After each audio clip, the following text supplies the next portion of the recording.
I don't even really want to do much of a preamble. I really just want to get back into this.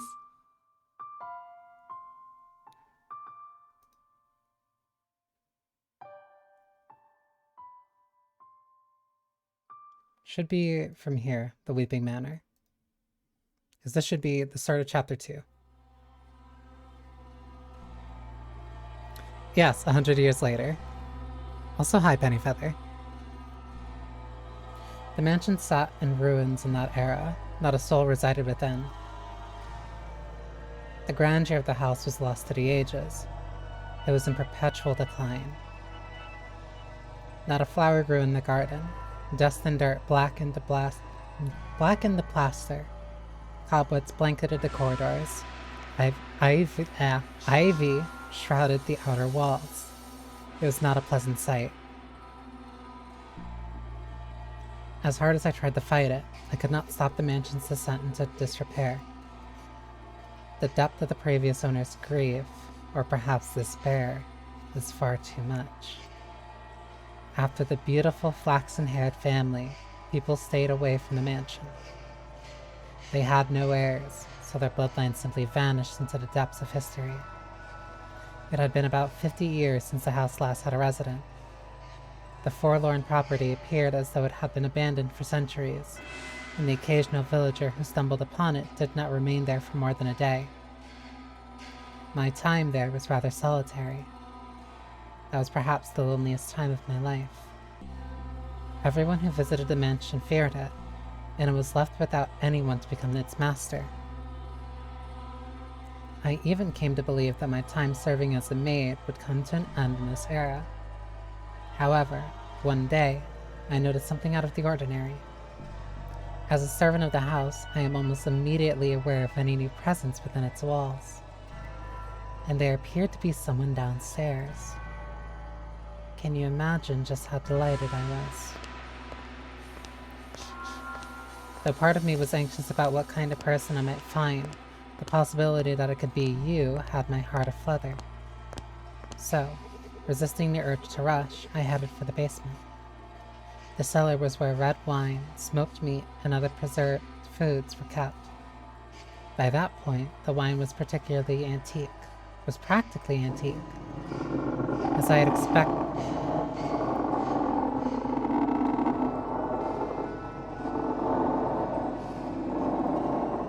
What is that sound?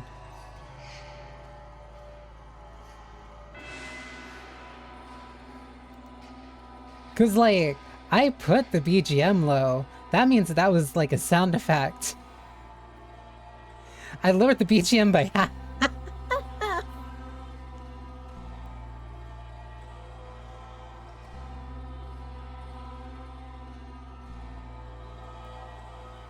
As I expected, a man had made his way into the cellar. Is anyone there?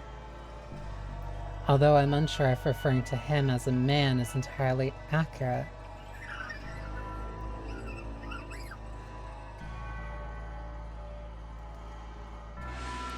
Oh my, this is quite something.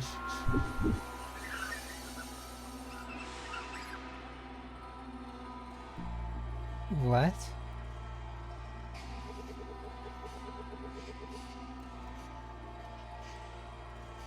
The first thing I sensed was an almost unbearable stench. The odor emanated from the man, heightened by the food he had carelessly rummaged through. Blood-red liquid spilled from wine barrels, soaking the floor. His sunken eyes had a piercing, wolf-like glimmer in them. His teeth were sharp and yellowed, visible as he ripped into a chunk of meat. He grumbled in a seemingly inhuman tongue. I was looking at a beast. Or perhaps a half-beast.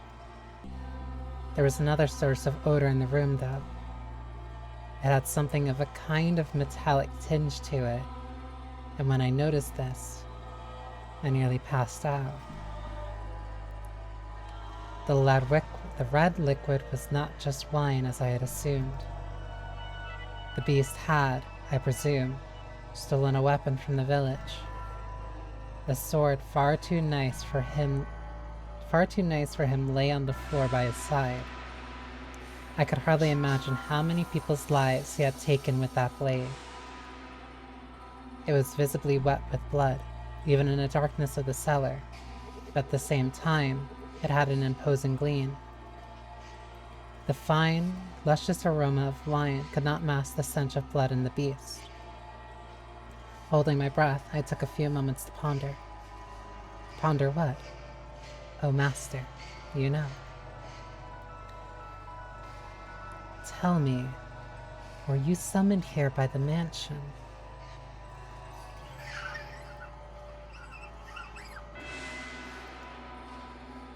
Did you come here knowing what kind of place it is?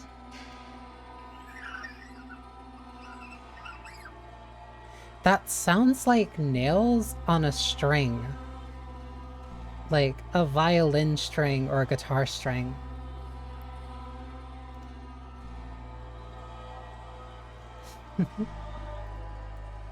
If you are in want of money, you are welcome to help yourself to some of the furniture. And I imagine the villagers would be willing to welcome you if you dress yourself up a bit more like a person. What? Then you can trade the furniture for food and make your way to a larger town. The wolf was able to fool the innocent little girl simply by putting on clothing after all.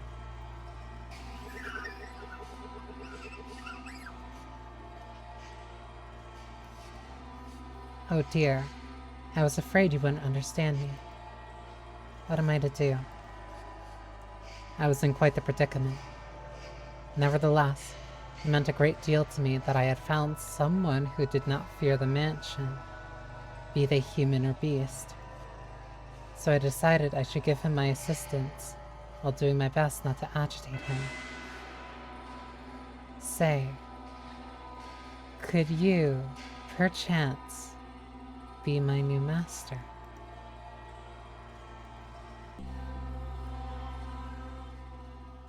Your loyalty is only to those who reside within the mansion. The mansion sat near the ocean. To say it was perched upon a cliff might make it sound rather intimidating. But you could see the beautifully clear sea through the windows, a glittering expanse of emerald and turquoise. If the mansion had been in proper condition, it would have been breathtaking against that backdrop. I even wanted to plant orange trees in the garden. Though it was a tumultuous era, the sun still shone bright upon the land, which only served to emphasize the house's unsightliness. Oh yes, perhaps I should give you some more background information. At that period in time, a war had just drawn to a close. The once gorgeous wetlands were infested with crows picking at the decaying remains. Bodies of soldiers fallen in battle continually washed up on the shores of the coastal villages. The people wanted nothing more than for the curtain to draw on that deeply political contest. And when it finally did, the kingdom, with its richly fertile shores, was stripped of its independence, beginning a new era under new rule. The people were exhausted, their spirits wasted away, and the splendor of the ocean and sky did nothing to help. In my mind, the beast was emblematic of the times, emaciated and enveloped in the scent of blood. But the war came to an end. Thus, the beast did not have to remain a beast, I thought. Did he?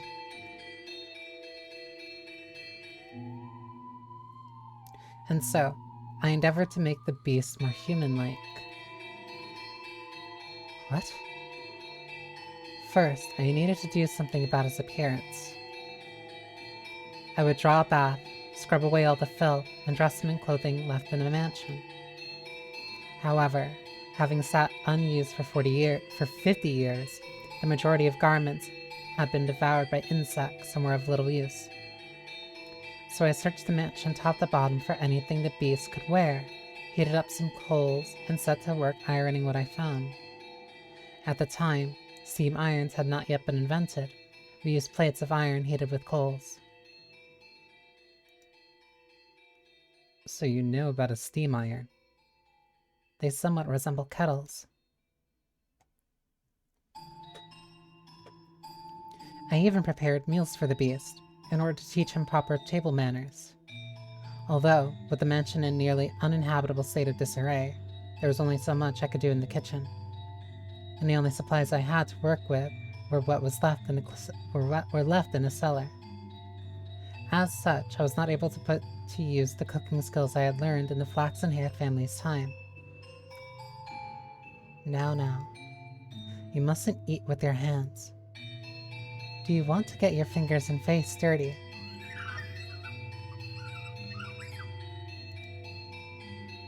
You eat using a knife and fork. See? Like this. I feel like I'm teaching a young child. It did not like that comment. Oh my. What are you holding your tat for?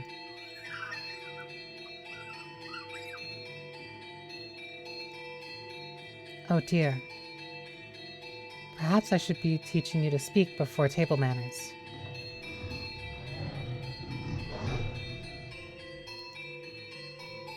Worry not. We have plenty of time. You needn't act so frightened.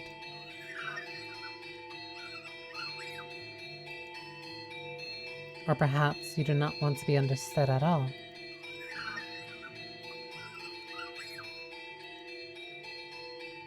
Would you be so kind as to tell me your name? You are, for now, still a guest. It is too soon for me to call you master. Or am I mistaken? Your name, that is what people call you. How about I start by telling you my name? I am called the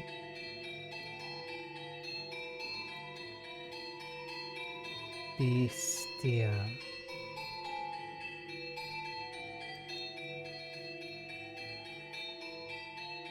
Bestia. Your name is Bestia? How did you understand that? I see. Then that is what I shall call you, Bestia. What? My, you seem to be rather perplexed as to how I was still alive. He had, in fact, attempted to cause me harm. However, I am a servant of the house. The beast called himself Bestia. It is a curious thing. When I learned his name, he seemed to take on a new importance in my mind. He was not a mere beast, but the thing called Bestia. Master. Should I ever have the chance to hear your name, I am certain you too shall become more substantial presence. But you must always remember, Master, that even if you do not remember your name, or even if you never know mine, you have always held a special place in my heart. And thus began my tranquil days with Bestia. Slowly, he began to learn the human tongue. And I was, to be quite honest, rather thrilled. To be certain, I was afraid of the beast. But my fear was not so strong as my elation that there was someone else in the mansion. Someone to whom I could speak. And someone that might become my master. Come now, you must peel weeds out of the roots, or they will soon grow back. This is a task that requires perseverance. You do it like this, see? There you go. Grass. Oh, did you not expect that? What appears to be many plants on the surface is actually all connected within the soil. This is a task that requires a man's strength. If there were other servants, they could do it. So I apologize for making you tend to the garden, future master. Wait, why can't you do that?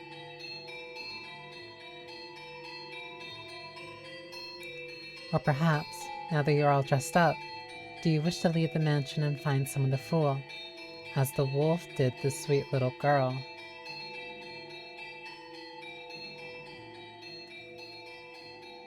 What?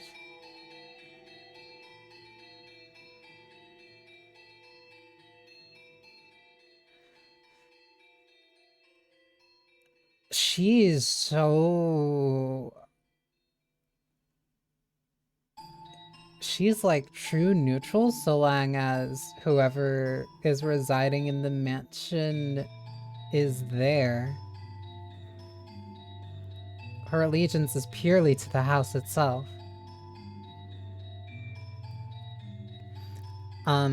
Congrats on the first loot, and thank you for the check-in. I hope you enjoy your potion. My Mike.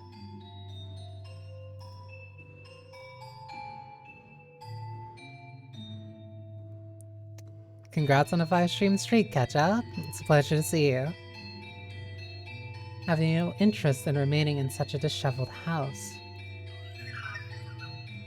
In tea. Hi. Go on. Not want leave. Oh my, is that so? It's forming semi-coherent sentences. If you wish to stay, then I shall not stop you. On the contrary, I will gladly attend to you. I am waiting for the person who is to become my master.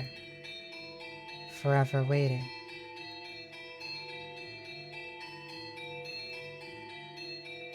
I should be able to watch over you until the day you depart this world, old and wrinkled. Do you not believe me?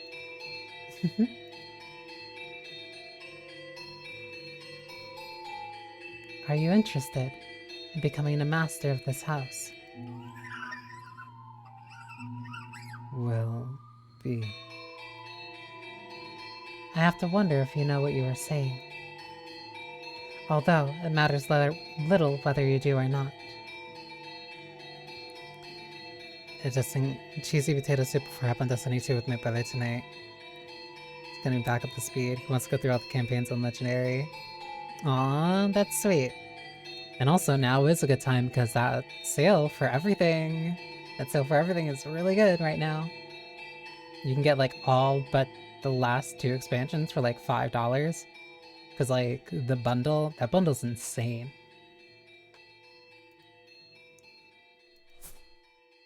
Oh my, look at that. Now this brings back memories. This is called a rose. Do you know what a rose is? It's a type of flower. Got everything I didn't have for $20 thanks to the bundle. See, now you're all caught up. No. Do not know. I see. Then allow me to teach you. What you have here is not a real rose. What?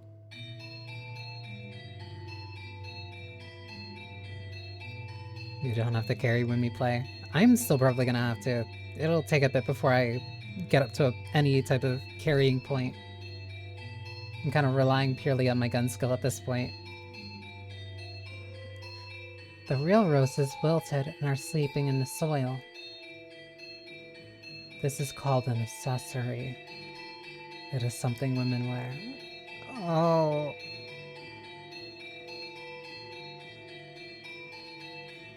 That was left in the garden. Okay. That stayed there for 100 years. Alright.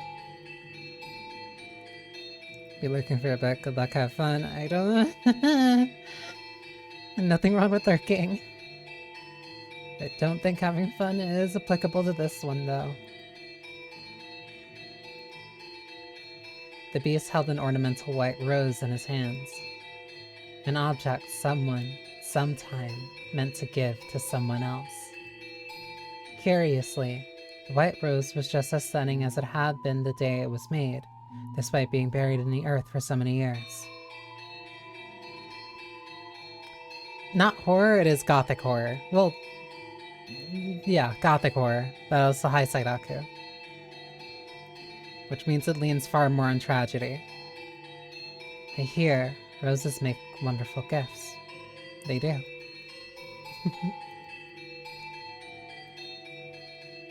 He stared intently at the decorative rose. I had presumed the beast would either discard it disinterestedly or destroy it. But much to my surprise, Bestia held it gently in his hands, as though it were something precious to him.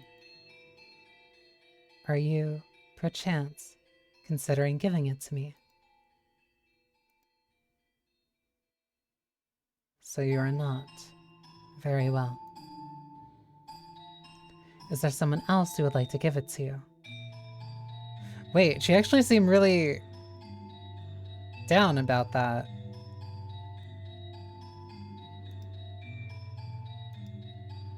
In that moment, a thought floated through my mind. The thing I had found in a pool of blood in the cellar was a monstrous creature indeed, but perhaps that was not, at its core, what he truly was.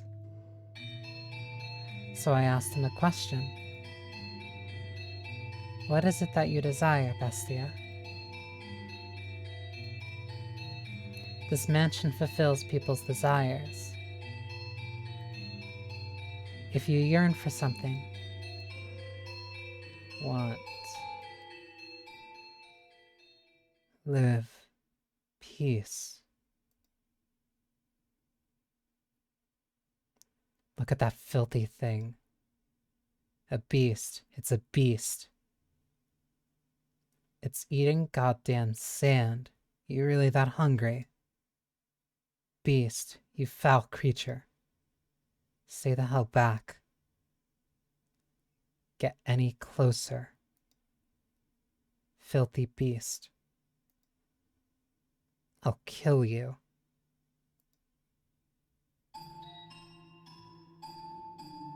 Several days passed by. As Bestia began to act more like a person, the mansion followed suit. What? As Bestia began to act more like a person, the mansion followed suit, slowly becoming more habitable, though not yet back to its former glory. Does it restore itself based off of the people that are living in it?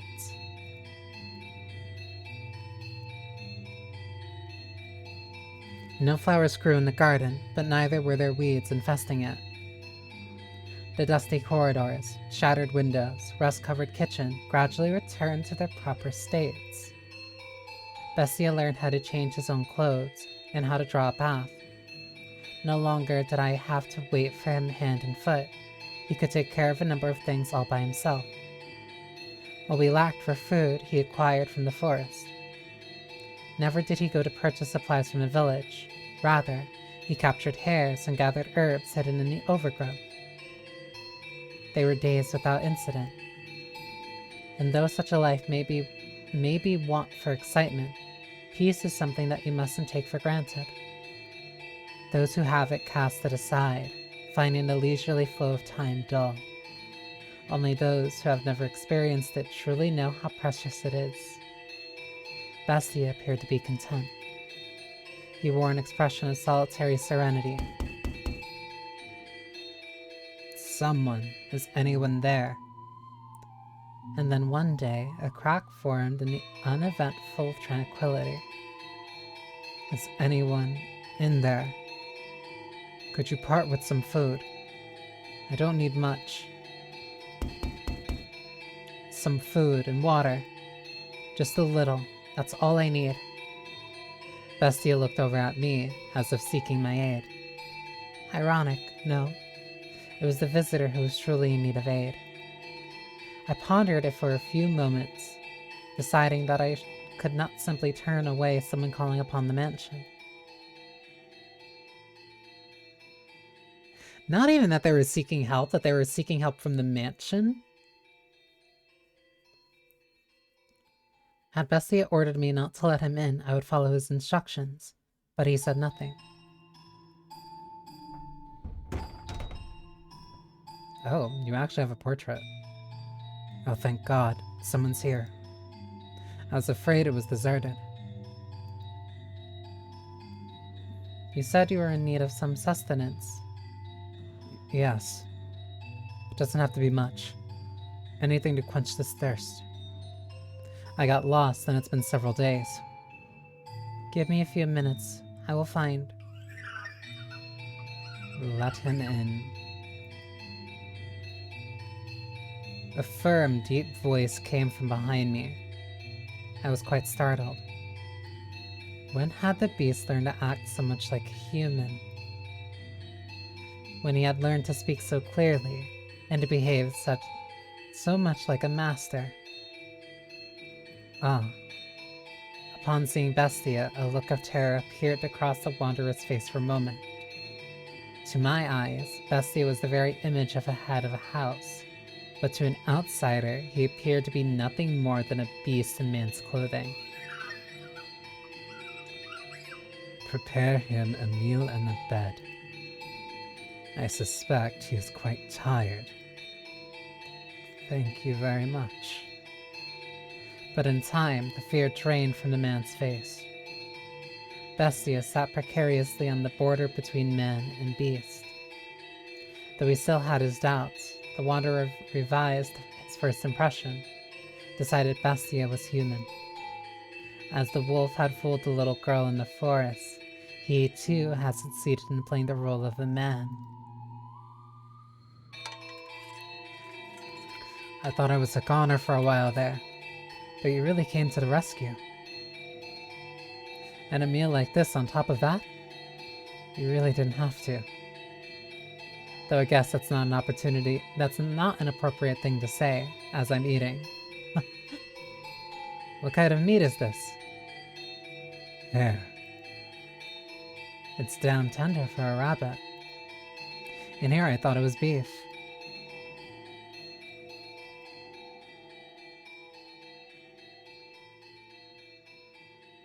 Okay.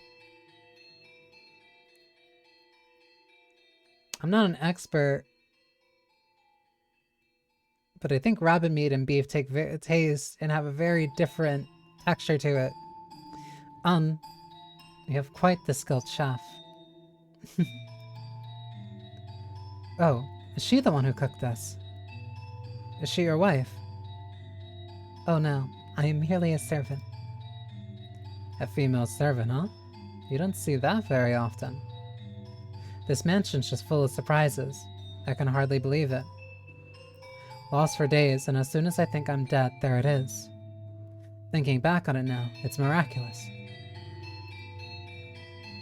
But why are you two living alone in a hill on a cliff?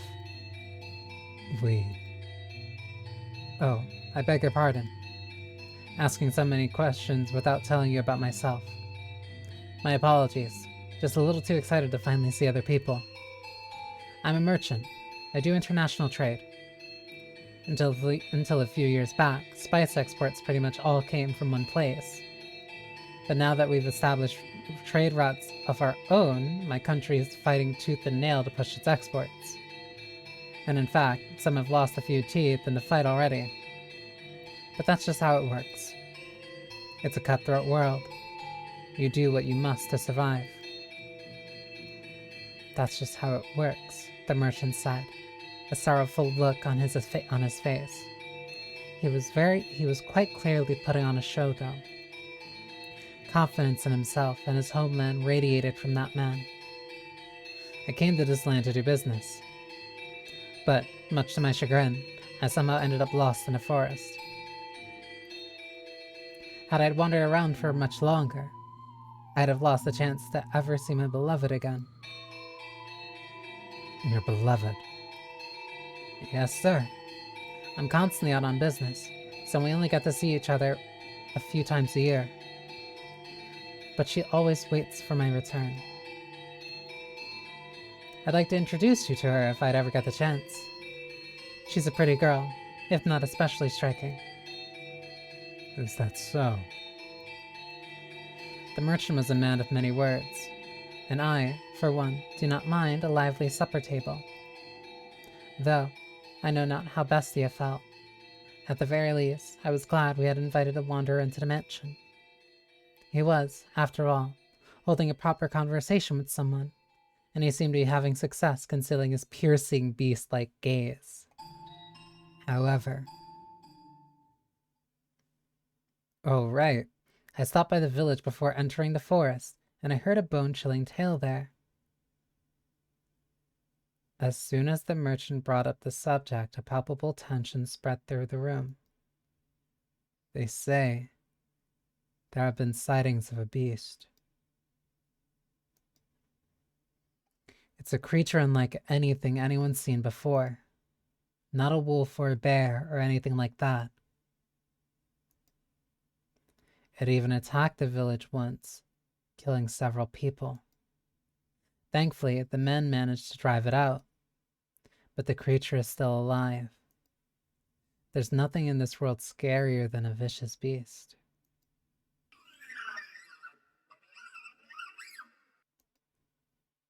So you should keep an eye out.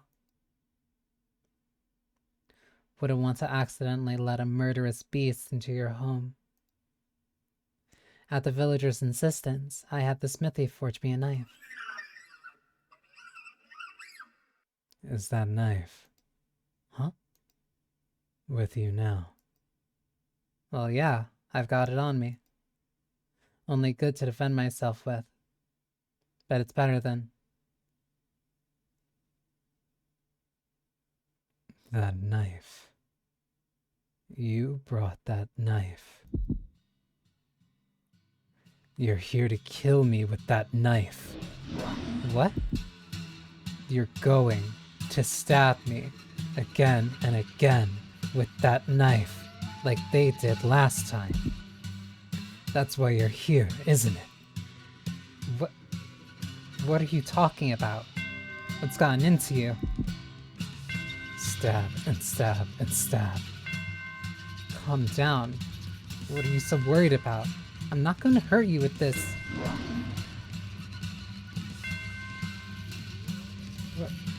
What did you just say?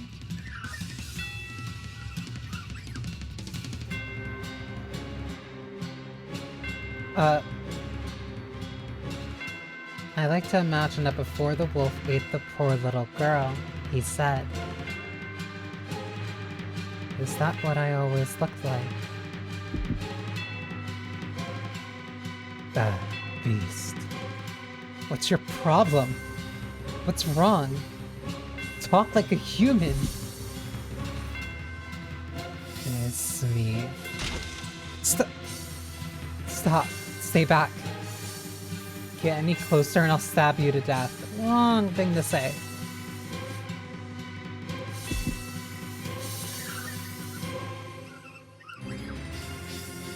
You act like you only just realized I'm a beast.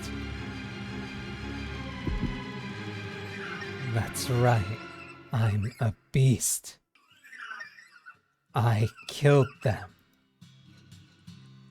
Stay back, and I'll do the same to you. A cry for help is not gonna save you here. In his hand, Bestia held his sword. Perhaps it had been hidden under the table, or maybe behind his chair. Regardless, it was as though he had expected this to happen. The merchant kicked aside a chair, attempting to flee. But Bestia closed the distance in an instant, knocking him back. He lost his balance and slammed against the wall, but still he made to escape, though the beast stood blocking his path. No, please, stop this. Don't kill me. My beloved is waiting for me back home. I can't leave her behind. And why should I care?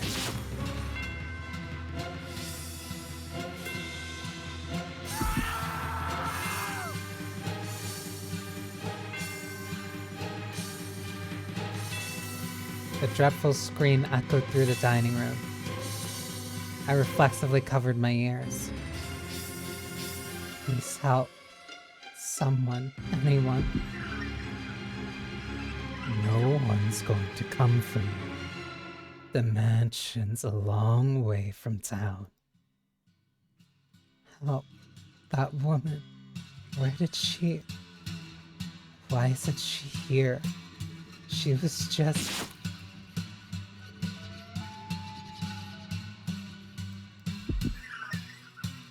You'll kill me if I don't kill you.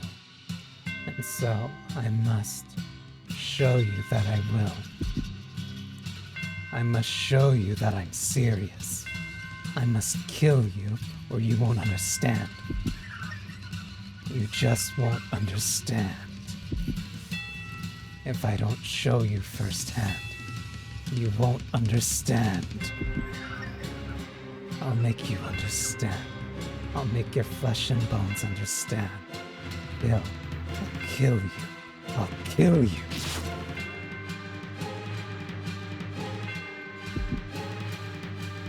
Kill you.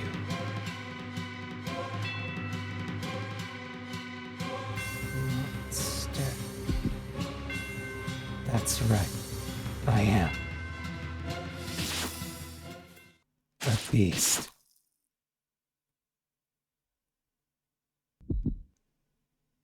Striking transition.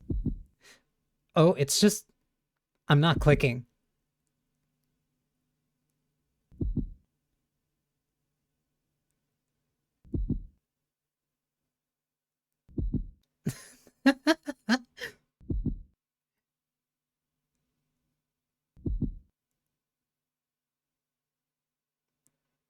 They had been enjoying a peaceful meal around the table together just minutes earlier.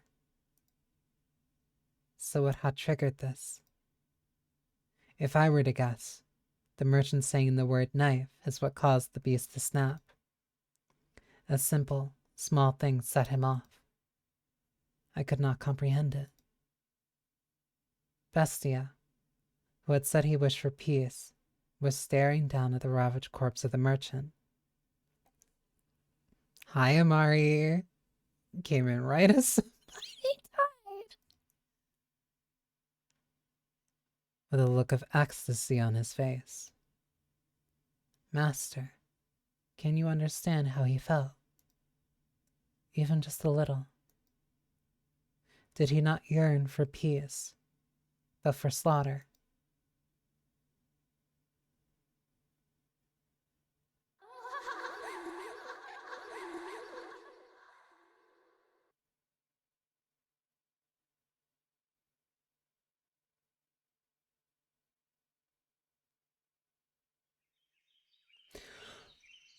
Oh.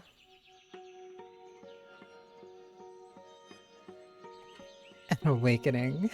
It's one way to describe it. Is this his beloved?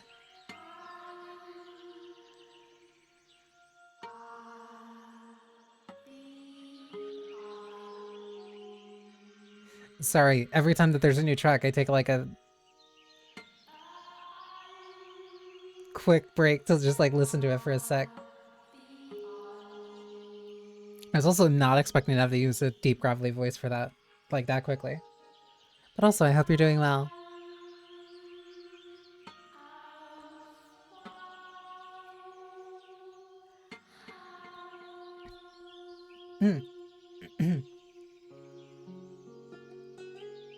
Alright. That does it for today's shopping. And God's eebiest soldier. Fight on. That's really the best that you can do. This track is so lovely already. And now, the moment we've all been waiting for. Snack time. There's nothing better than having a ham sandwich in the park. Oh dear. Maybe I should lower my voice when I'm talking to myself. But it's so nice out, I just can't help myself. Does the weather have anything to do with talking to oneself? Not really. Not important. Food, food. If he were here, it would taste even better.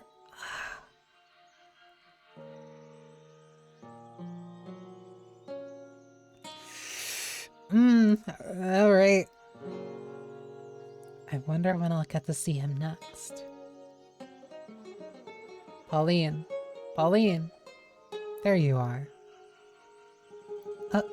Oh dear. What's got you so frazzled, Mom? Oh, Pauline. What is it? Did something happen? What's the matter, Mom?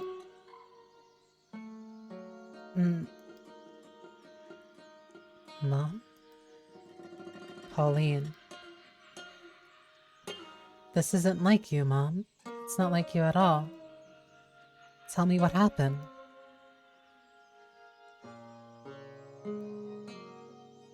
I told you to stay away from men who trade. Huh? Oh, Pauline, my dear daughter. Why must God be so cruel to such a sweet girl? You're hurting me, Mom. Don't squeeze so tight. What's gotten into you? Listen carefully, Pauline. You must be calm and hear me out, understood? Your lover, the beloved man you wait for, is dead. How did that news travel?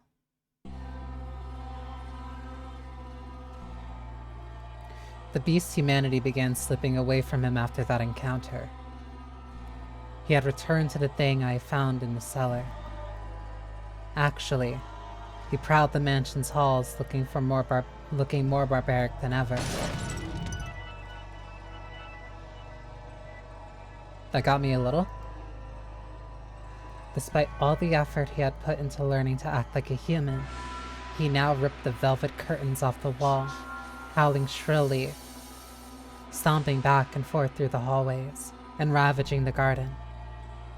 I watched him intently, though from a distance.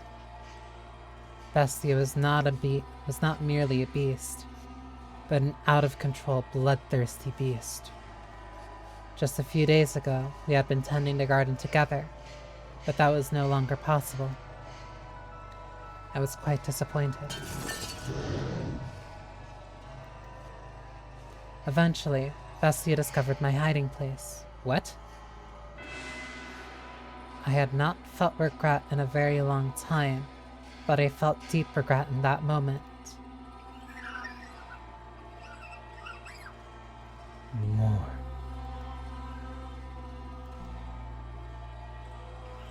Don't have enough.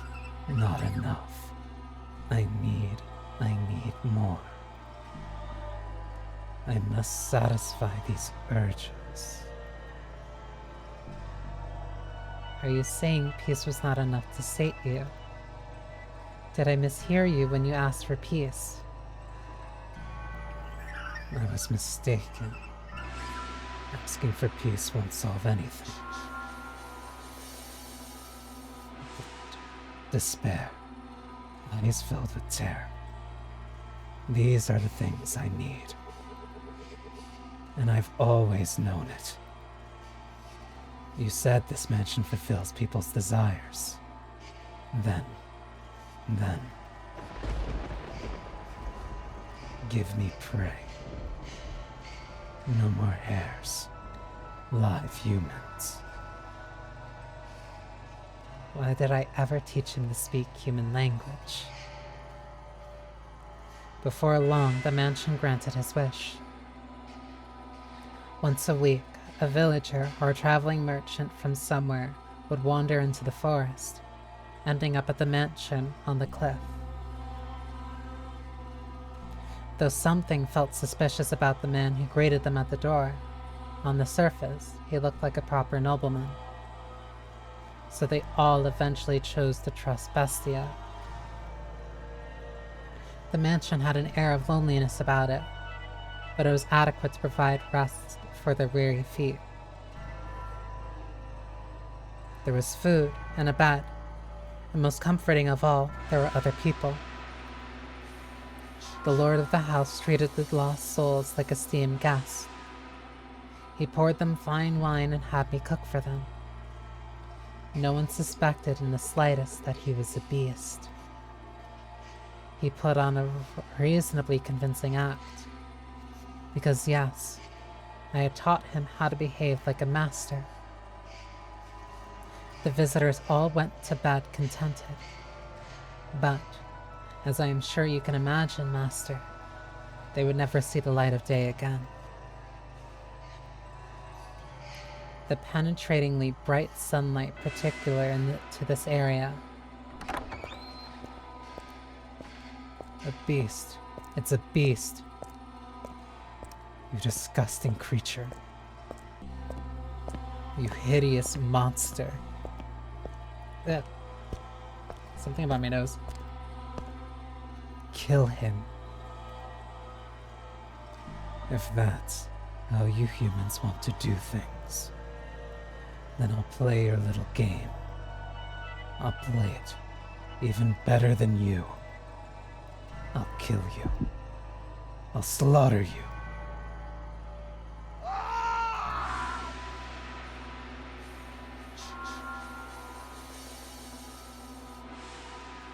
Christ. Please don't. That's it. Cry for me. Beg for your life. Pray for my mercy. Weep and struggle and suffer and die. No one understands. No one could possibly understand my despair. What did I ever do? Was it just because I'm a beast?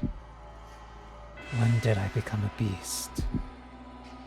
Why do beasts have to die? Beasts are savage, and so they must die. I'm a beast, therefore I'm savage. In which case, I'll kill them. I'll show them what makes a beast so terrifying.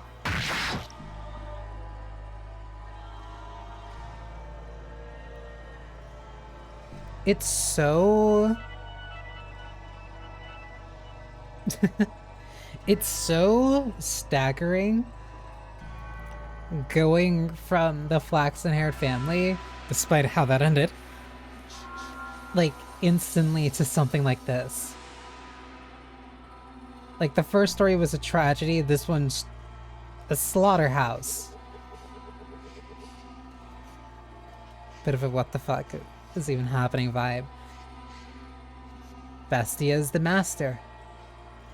That is what happened. So the house will provide. And it is simply providing walking corpses.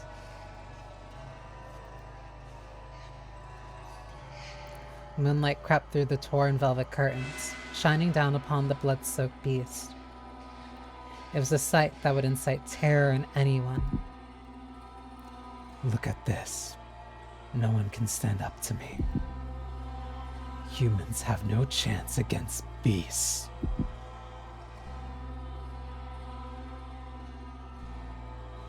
Bestia is so maniacal. More. I need more. Give me more prey. The mansion continued to sate the beast's demented craving, sending not one, but multiple villagers into his claws. Into these blood-stained walls, off which echoed his monstrous howls. Stop, please. I'm begging you, spare me. Oh God. Sorry.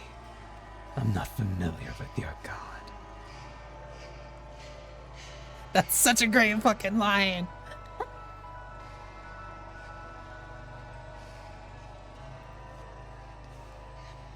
Beasts have no need for gods.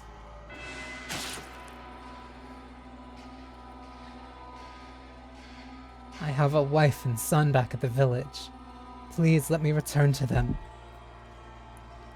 Why don't you bring them back to me? I'll send them to the same place you're going. He's just reveling in it. I'm with child. Please let me go. Are you now? In that case, I'll kill the baby first. You damned monster. That's right. I'm a monster. And by killing, no one can defy me. I have to show the world that that beast, are the most frightening things on this earth. The beast began to change his style, making sick banquets out of his kills. Some days he would tie his guests up in the cellar, playing with them for hours until they died. Some days he would drain them of their blood and bathe in it. Christ. Some days he would spread them out on a table and feast upon them.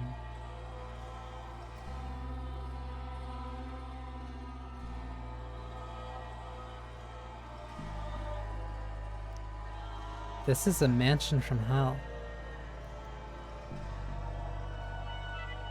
Every week, another atrocious party.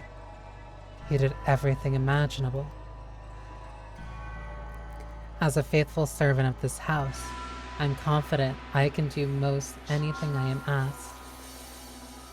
Though, you can surely imagine my surprise at having to use the cooking skills I've learned while serving the flaxen-haired family to do that.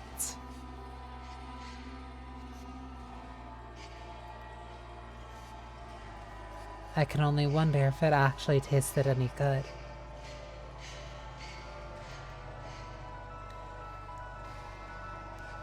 Bestia's peculiar sword was always with him for his twisted banquets of self-gratification. However much blood stained it, it never lost its sheen. It was as though the sword drank of the flesh of humans. Master, can you imagine just how wretched I felt? The mansion, once a beautiful sight to behold, reeked of death and acrimony? Acrimony. I know I've seen that word before. I have not seen that in years, I think. The stench of rotting flesh seeped up from the cellar. Even the years it spent forsaken and in ruins were preferable to that. Or perhaps I only had myself to blame. It was I who invited the beast into the mansion. More. Not enough. This isn't enough to satisfy me. But Bestia still sought to hold more of his perverse parties. Lost villagers who were no longer enough to quell his urges. He was, indeed, a genuine beast. And in time, this is what he began to wish for. Can't you get me any better prey? Something truly exquisite. The perfect prey to quench this maddening thirst of mine. Do you know what he meant when he asked for the perfect prey, Master? Perhaps a hero, someone courageous enough to stand up to him, with whom he could enjoy a battle to the death. Perhaps a dazzling young nymph to satisfy his primal urges. Or perhaps what he wanted was not human at all, but a demon or a phantom. I would soon find out, as the mansion attempted to grant his wish, bringing yet another guest to the house on the cliff.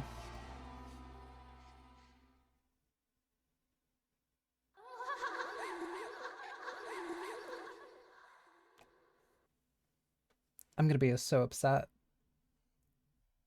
I'm gonna be so upset. If the devil guides us, if God guides us, then perhaps I could accept that this was fate. Then it makes sense that I am here.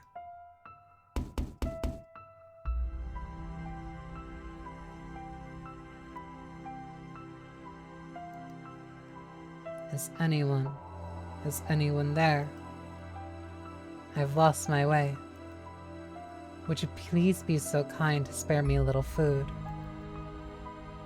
Ah, there. There it is. There comes the poor little offering. They never learn. They just keep coming, again and again. The mansion keeps granting my wish. I would be glad to provide you some food. And you are welcome to stay the night, get some rest. I have a room prepared.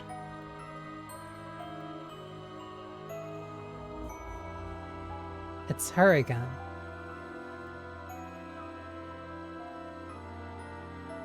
Her hair's shorter, but that's her.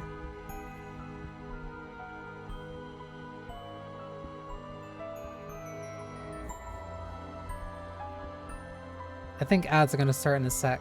What? Why is she here? How is she here? This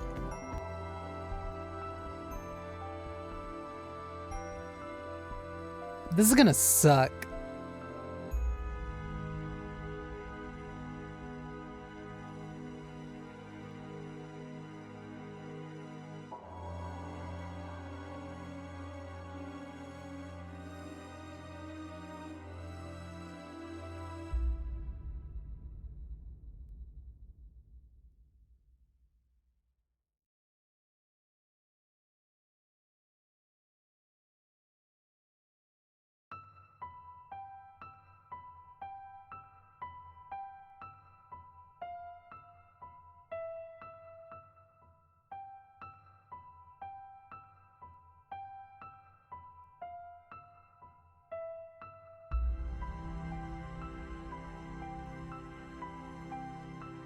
Off the bat, like more instantly.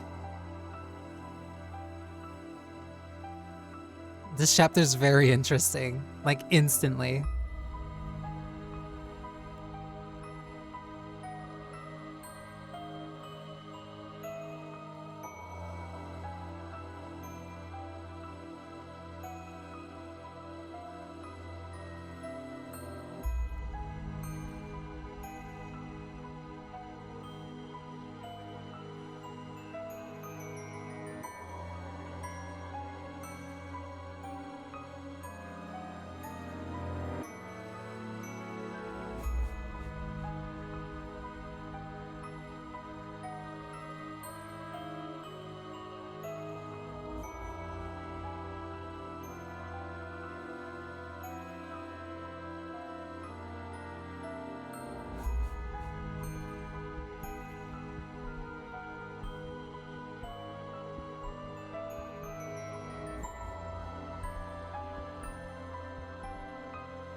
He really requested the perfect prey, and then it just serves her up to him on a silver fucking platter.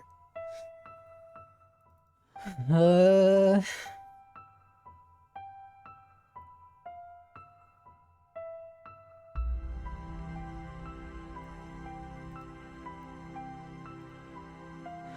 Oh, she is damned by the narrative. Perpetually. Oh.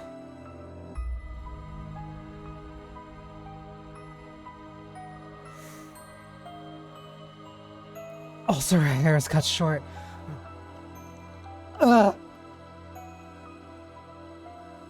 It took a second for that to process.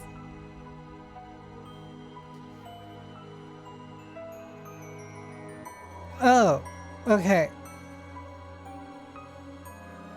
It's a little bit.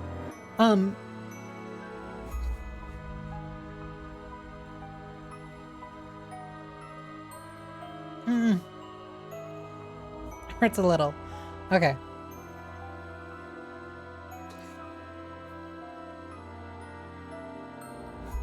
Then, I suppose I shall take you up on your generosity. I have been wandering for a very, very long time. What was that, Master? You recognize her? I imagine you would. That white hair, those red eyes, skin the color of freshly fallen snow, and that flawless, beautiful visage. You cannot possibly mistake her for anyone else. And no, it is not someone who happens to resemble her. She is instantly reinforcing, yeah, no, it is her. There is no mistaking it, it is her. Not someone who looks like her, not a descendant, like, no, it is her. I can understand why you would be surprised, Master. At first, I could hardly believe my own eyes. This is not Belle. Damn, Belle was not damned by the narrative. Oh, that means she's just going to keep being put into worse and worse situations.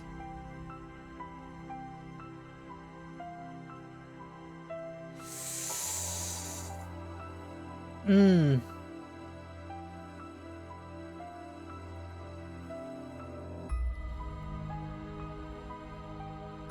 wanderer knocking on the door that day was the very same fair-skinned young woman who visited the mansion so many years earlier. The white-haired girl must have spent many, many a night in the forest.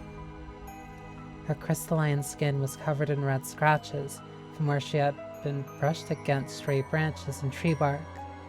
She had even lost her shoes and was wandering there barefooted, looking quite disheartened.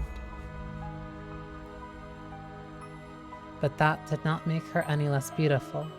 In fact, you could just imagine that dense forest canopy parting to allow the sun to shine down upon her. She didn't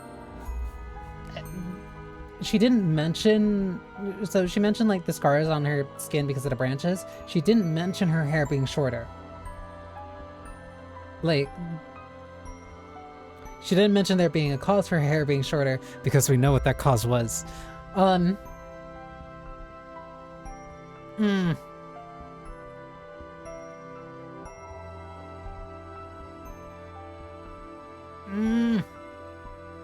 Alright, cool. The beast appeared surprised by her angelic beauty as well. It seemed as though all the madness drained from him in that moment. He said nothing, but his eyes told all. He was entranced by the sight of her ruby red irises and her pure white hair.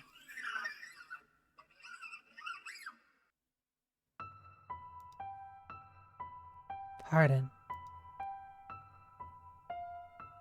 I am a beast. And this is what I asked for. Something to quench my thirst.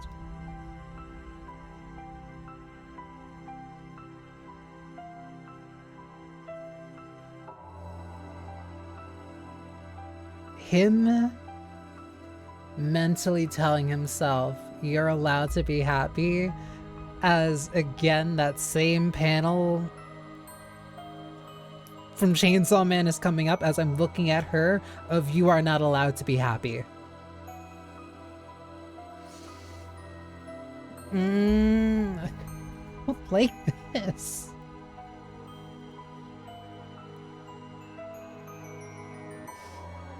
But, as I said, it was only for a moment. So rejoice.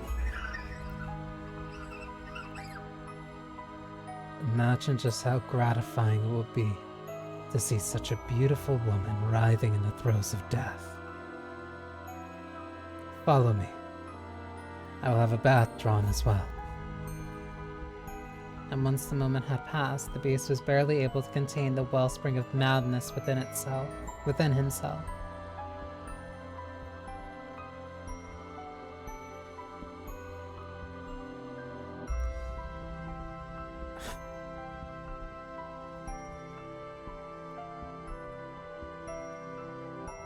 This sucks.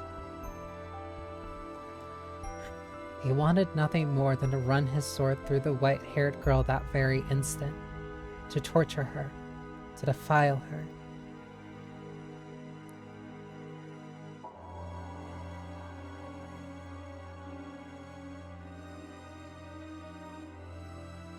He tended to her wounds, served her supper, and drew a bath for her. And afterwards, the beast even made to provide her with a dress to wear. Even the outfit she had only worn for one night so many years before was there, waiting for someone to put it on again, for her to put it on again. She's cosmically drawn to this house. He said she could choose anything she liked. She, being such a modest young woman, said she needed naught of such fine attire.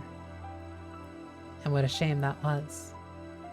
I too wish to see her in a dress once more. I need not such fine clothing. You needn't be modest. No. No, that's not why. Are they not to your liking then? No, my apologies. You are very generous. Bad memories. Foolish girl. Smiling and calling me generous. I was simply imagining what a pretty sight it would be. The sight of her fresh blood splattered on it. The sight of her life slipping away in it. I am glad that, after wandering for so long, I ended up here in this mansion. And in a few hours, you'll be feeling the exact opposite. Get all the rest you need. I shall see you again in the morning. I thank you.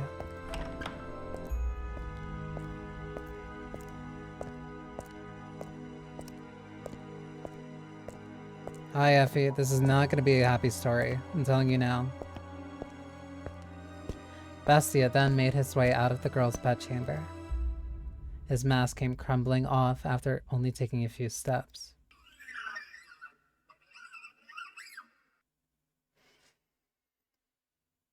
There.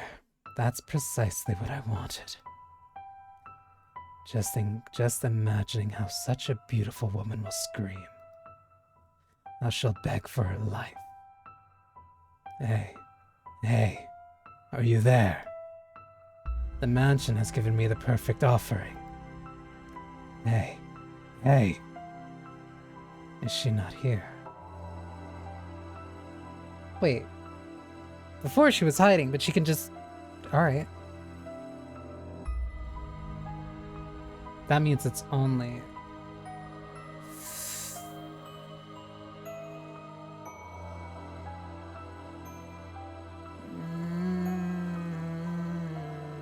That means it's only these two in the house right now. Thank you. Glad you're enjoying the performance.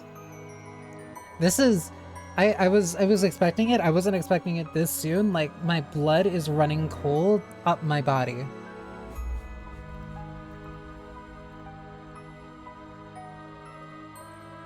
Is someone there?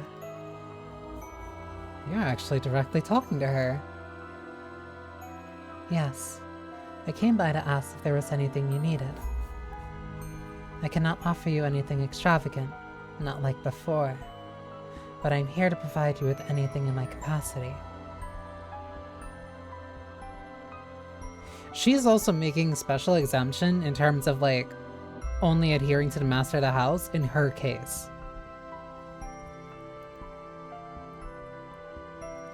I appreciate the offer, but I need nothing.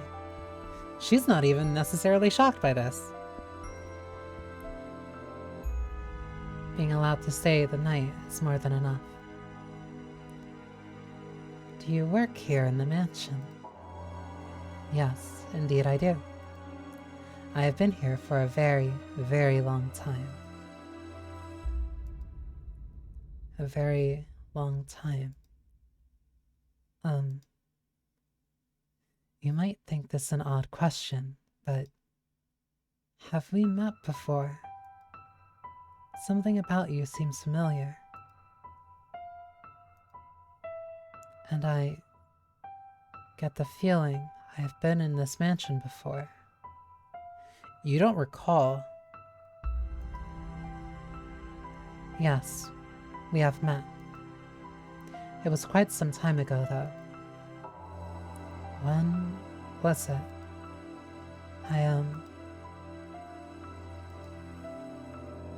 It was an unimaginably long time ago.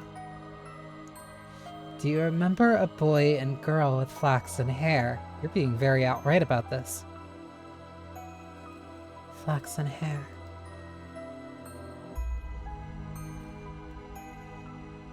I apologize. My memory fails me. Do you not remember me either? I see. You should probably not push yourself to remember them. There were joyous times, and there were less than joyous times. But would you be so kind as to answer one question? What might your name be? My name. My name is...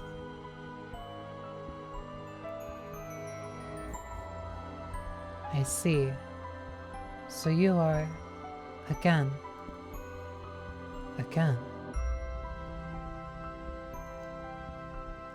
You should get some rest. Is she gonna...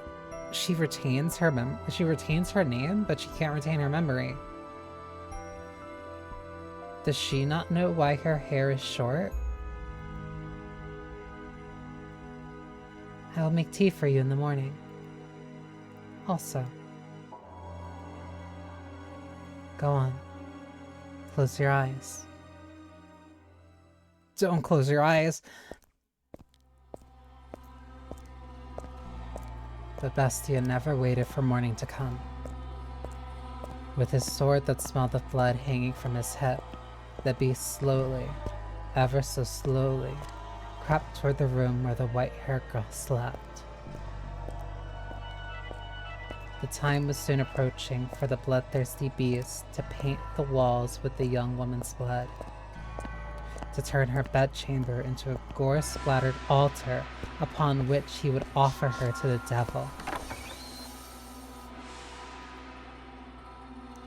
However, when he opened the door, the beast could hardly believe his eyes. She was still awake.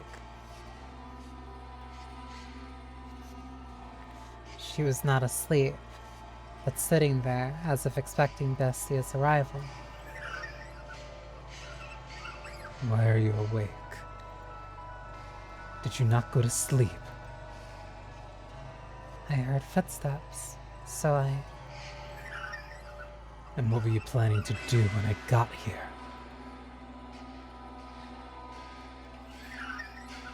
Surely you didn't think we'd simply have a nice midnight chat. I was hoping to ask what it was that you wanted. to ask what it was I wanted. Do you even realize what you're saying? Can you not see what's in my hand? You know exactly what I came here to do. Aren't you going to beg? Aren't you going to plead for your life?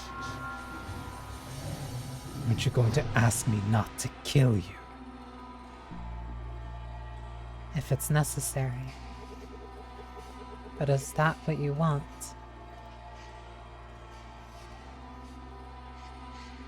What I want is something much more gratifying than your pleas. I want to hold a banquet. It's not enough. No matter what I do, it's not enough.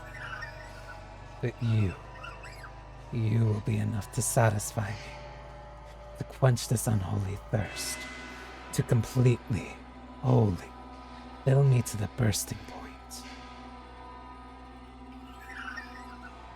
You want to know what I desire. I desire to devour.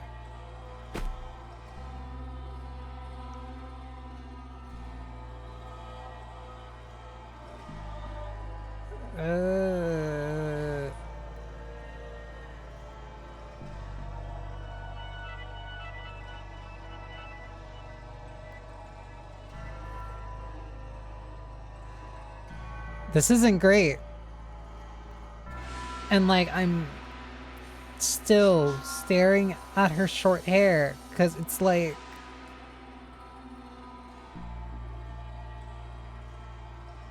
she is damned by the narrative.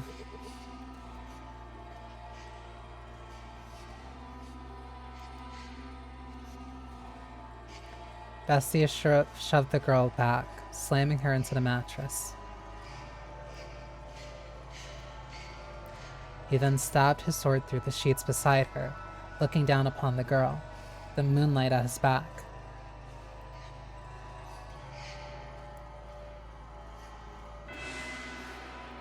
Clenching her slender throat with one hand, he drew his sword once more, holding the tip but inches from her nose. No matter how much blood it drank, the sword continued to shine gloriously, as though it had just come from the forge. It was an awe-inspiring, tear-shedding blade, the sight of which would cause anyone to imagine the misfortune about to befall them. Go on, mock me, ridicule the hideous, barbaric beast standing before you.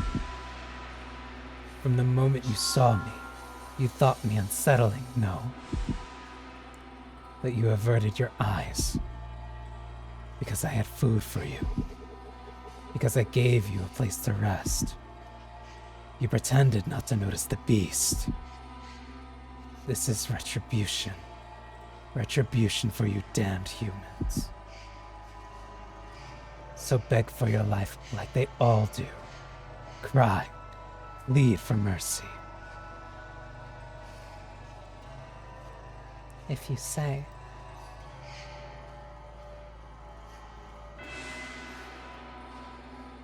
If you say that you are ugly, then I must be equally ugly.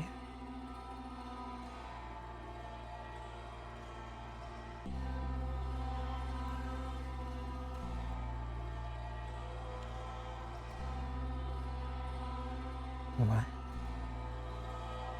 What came from the girl's mouth was neither a plea nor an insult, nor a scream.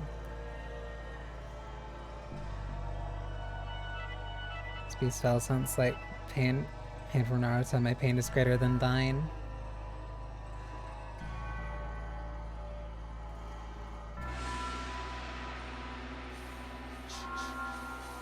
I want to know more about his deal. Because especially with the way that the first chapter has gone, I trust this narrative for it to be more than that. For it to be more than surface level.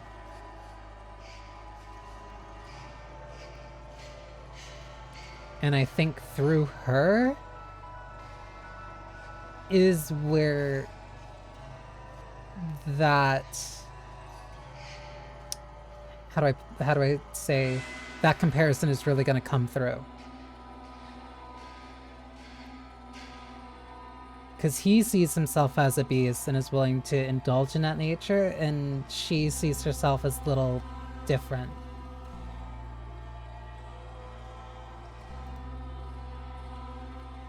Full-grown men had wept before him, and yet this slightly young woman did not.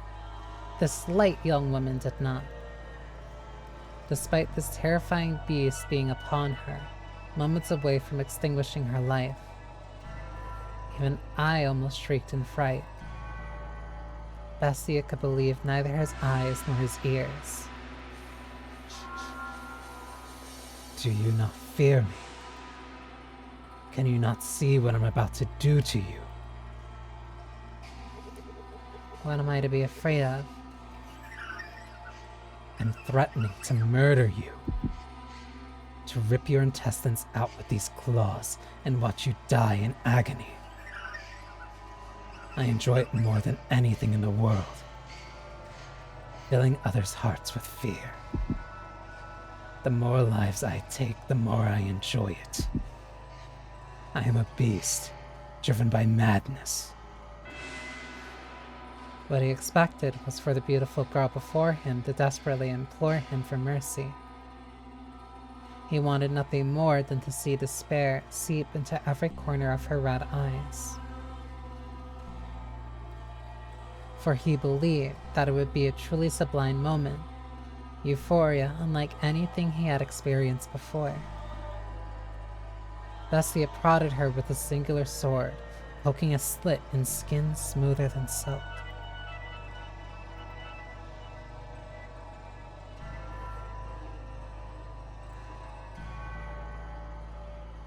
You mean to take mercy on me, because you see me as pitiful.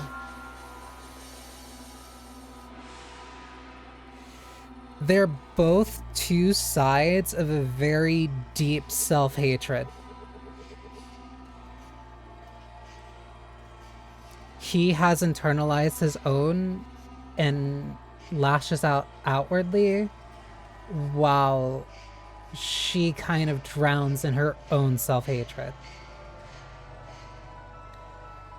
They are both two sides of the same coin.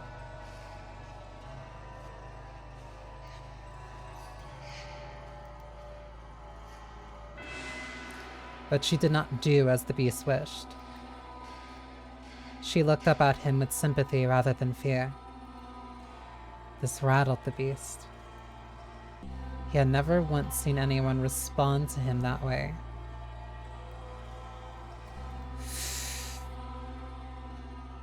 What possessed you to say that? What on earth is going through your head? Mercy. Mercy. Do you not comprehend this situation? How can you be so calm? Scream, cry, and shout. Beg for me to spare you. Throw yourself at my feet. Throw yourself at my feet.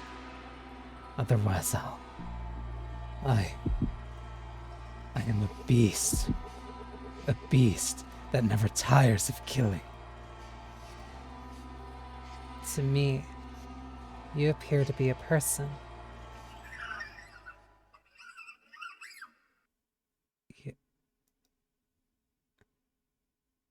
You're lying.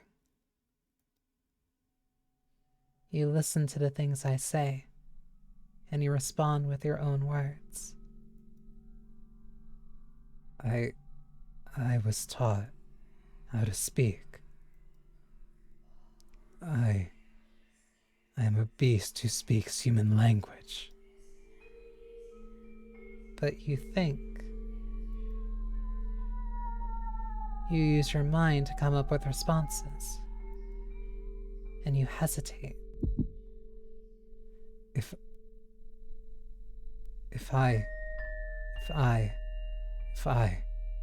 I'm human, then why did they disparage me? Why did they disparage me so? Why do they reject me and try to kill me? Because I'm a beast. A repulsive beast. That's why, isn't it?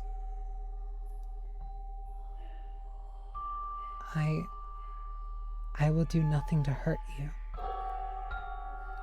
We are alike. Alike? Don't be ridiculous. How can you say we're alike when you're as beautiful as you are? There is nothing beautiful about me. What value does outward appearance have? You have suffered much persecution, which is why you tremble in fear. I'm not trembling. I'm not afraid. I can hear the cries of your heart. What on earth is wrong with you? Why are you not afraid? Why do you not scream in terror? I am afraid, but more than fear. I feel like I know now what my role is.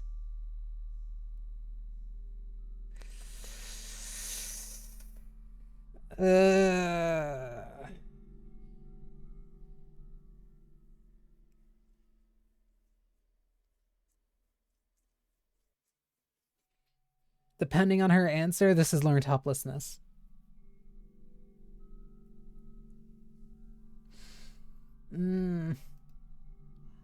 Your role. If you will have me, then I would like to remain here in the mansion. Are you mad? I will eventually kill you, torture you, put you through hell, make you wish you were never born. That does not change my mind. Please, allow me to stay. I find it very hard to believe that what you want deep down is to hurt people. And I get the feeling that I am meant to be here. That is my role. Bestia was at a loss. He was, perhaps, afraid of this girl, who did not fear him and even attempted to embrace him. She behaved too differently from all the other humans he knew of, who would only ever harass and push him away. Why are you so kind to me? To this beast, this murderer? Bestia's sword slipped from his hand, hitting the hard floor with a metallic wing. When the sound died down, the white-haired girl extended her hands for the beast with the utmost of affability. Her fingers were white as freshly fallen snow, something this area never saw. They traced his distinctive frame. They ran along his unusually shaped nose. They slid across his rough, yellowed skin. They drifted around his rather small eyes. The beast trembled once more, this time not out of twisted desire from deep within, but from the unimaginable comfort of physical contact.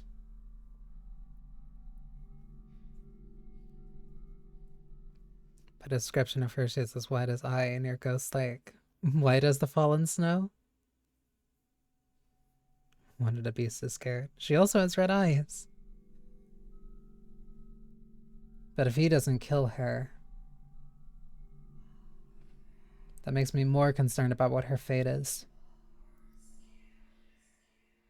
Her fingers moved so gently, so pleasantly, wrapping him in their warmth. Are you crying? Definitely not a vampire.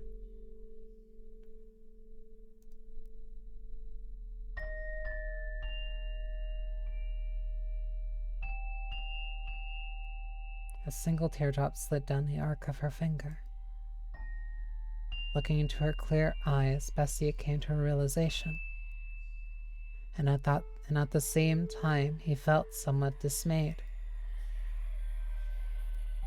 You are without sight.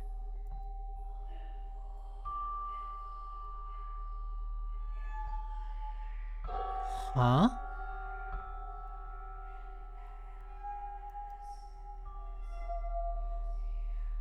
Taken in the throes of his primal urges, the beast had not noticed that there was an emptiness in the girl's eyes. She appeared to be gazing far into the distance, not focused on the man despite being close enough to touch him.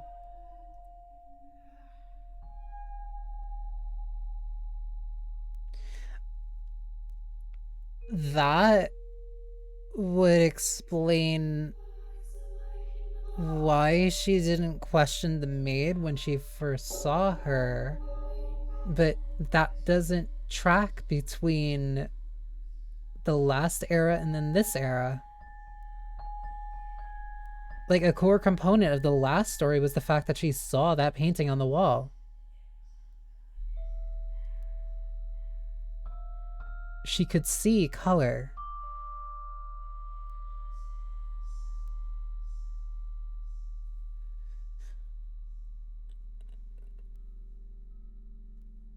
Okay.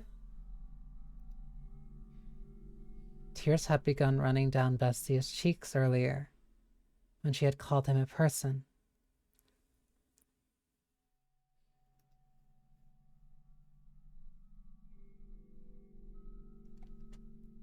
Is this the same character from before? Maybe she reincarnated blind. I don't know if it's a reincarnation or what at this point. This is directly the same character as Chapter 1, despite being 100 years ago. The maid was very clear about the fact that it is indeed the same person. And her hair being short now is definitely an indication that it is directly her.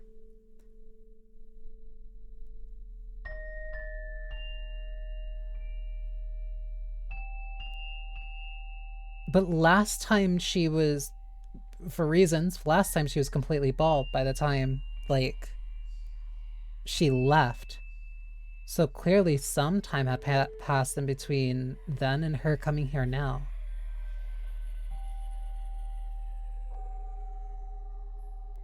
But it was not until one of those droplets had slid across the back of her finger that she had realized.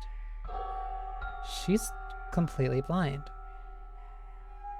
She would, indeed, have had no need of extravagant dresses. After all, she could not see what she was wearing. That is correct. I am blind. What? But whoever decided that reality is only that which can be seen. Whoever decided that reality is only that which can be seen. Ooh. Ooh, that's a good line. I know not what appearance I have. In the darkness, everything is as one. There is no difference between beast and man.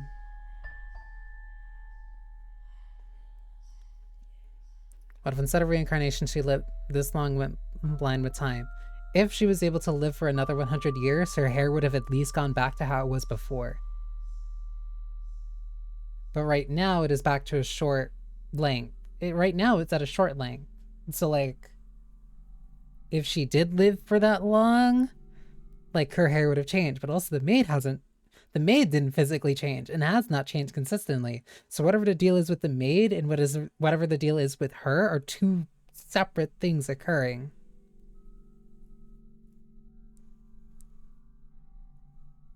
This game has me in now. This game has me in now. If you're a beast, then I too must be a beast. To call the girl a beast would be paramount to eating sugar and insisting it was salt. Do you pardon the trite analogy, please? No, that's a strong analogy. That's really good. But you know rather well, Master, that the white-haired girl was not at all what you would call a beast. Not simply in appearance, but all the way down to her core. There was nothing beastly about her. Her words brought him faint pain, but the beast still felt, on some level, that he wanted to keep her at his side, to see what would happen. His next words were in large part impulsive. I am grateful that you cannot see. Thank you for petting Fifi. Yeah. This is going to be fascinating. Without exception, everyone who had wandered into the mansion had lost their lives before the sun rose the next morning. She was the first visitor who had not met this fate. Over time, Bestia's madness gradually subsided. He even began to seem rather tame. You would hardly believe it was the same beast who once had reveled in those perverse festivities. There was another word that my mouth was trying very hard to kick out. Thank you for this. I do need water. There's gonna be so much reading, and especially if I'm gonna keep doing that like gravelly voice, I'm gonna need to keep drinking.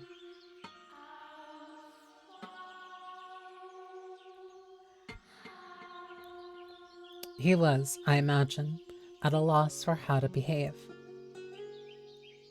I, too, would be flustered in that constant presence of such beauty.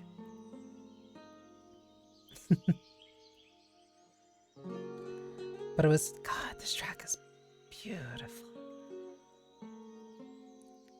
With a gravelly voice.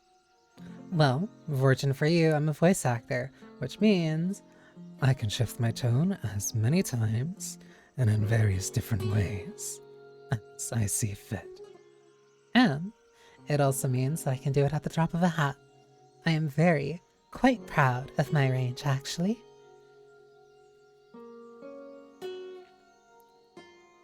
But it was not just her appearance.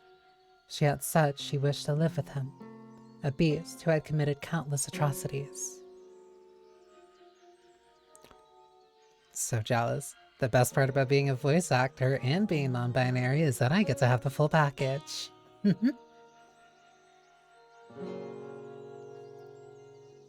Perplexing, indeed. What is the matter? Do you honestly not fear me? Do I appear to be afraid of you? No. You do not. But you would. If you could see me, you would react the same as everyone else. You would mock me. You would despise me. You would want to kill me.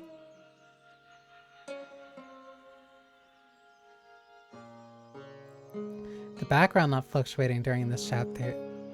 Such an interesting detail given the blind reveal. Yeah, because it stayed the same.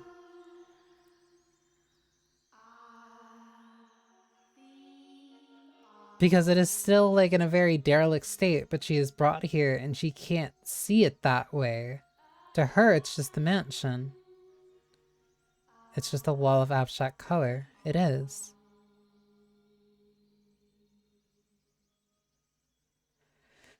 God, that's such a good touch. You don't know what I've done because you can't see. I enjoyed it. I basked in their terror. So why? Why do I not want you to find out? I don't want you to know how many people I've tortured, how many I've slaughtered, how much blood I've imbibed, all the horrible things I've done. Horrible. I'm aware that what I've done is wrong, but I relished in it. I wanted, for so long, to slaughter them. I desperately desired to see blood, human blood. What is it I crave? Murder or laughter? I said that I had no need for peace. Yet here I am. Is something the matter? No. Some tea. Oh, shall I make some? Are you thirsty? No. I made some tea. Aw, it's cute.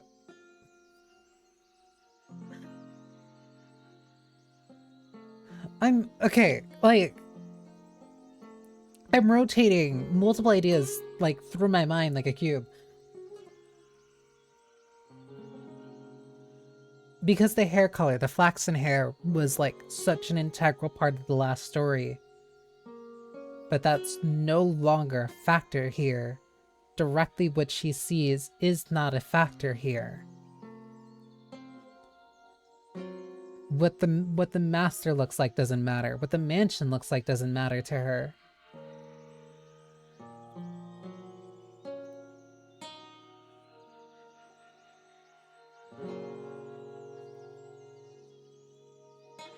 What is her key role in how it connects to the masters of this house? Because she is clearly brought there by the desires of whoever the current master is, but the house serves her just as well, in some capacity.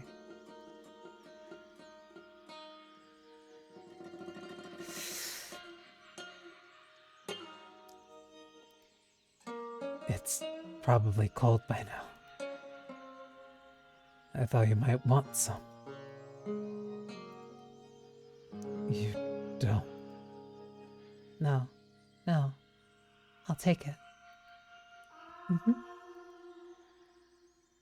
What are you laughing for? Because I'm happy.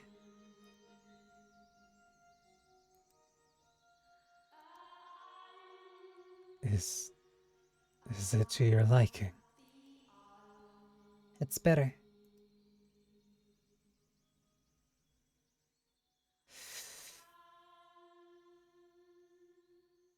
Taste. Taste is the thing that is being brought up multiple times here. Between the man talking about the texture of the rabbit and then saying, oh, I thought it tastes like beef, and the analogy that the maid used in comparison to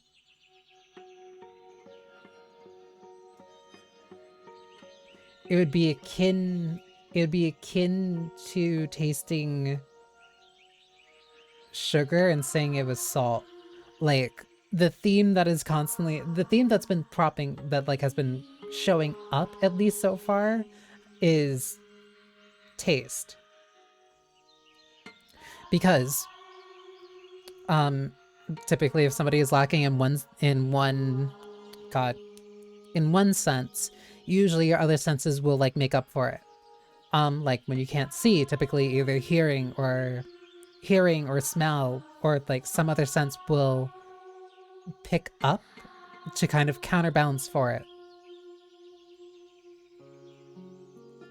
So since she can't see, her taste and her hearing would be more sensitive. Taste, hearing, and scent would be more sensitive. Their life together began quietly, their days without event. They had no extravagant meals. There were no swaths of gas lending life to the mansion's halls. There was also no more screaming in fear of their life. It was the peaceful life Bestia had lost, and he had returned once more to that quiet realm. What's the matter? You're always so quick to notice my presence. My world is one of darkness, so I have a heightened sense of hearing. Hey, that exact thing that I was literally just talking about. What is it like? How do you perceive the world? I cannot imagine living in complete darkness. Occasionally, I can see light. Light. Yes, not a radiant light, like the sun, but a soft light, floating in the darkness. Like a candlelight, I suppose. That only perplexes me all the more. I find it difficult to understand what you are describing. Is that so? It's difficult for me as well. I'm not sure how to explain it. But it's not complete darkness. I can sense your presence, for instance. I can tell how windy it is from the way the windows vibrate. And also, I also feel as though I can sense the wavering of emotions. The candlelight begins to flicker erratically. From fear, intense sorrow, and other similar emotions. My emotions. I do not know. It could be yours, and it could be mine. This mansion is a very peculiar place.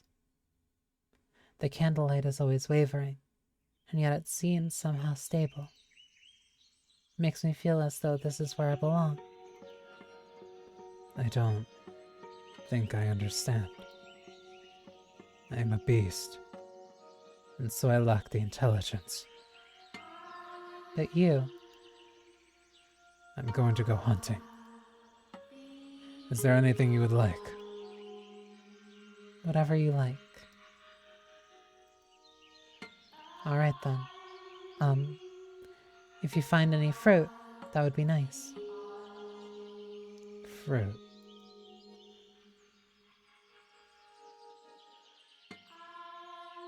Ah, it's sour. Sour, bitter. You picked it before it was ripe. I didn't know. Is that a bad thing?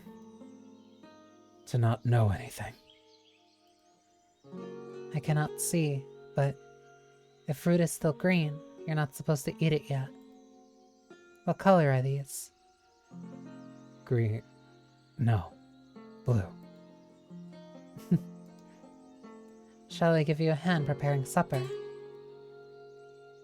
I cannot ask for help from someone who can't see. You'll hurt yourself. Don't worry. I can tell, for the most part, where things are by touch and sound. Are you worried? Worried. Worried. Worried.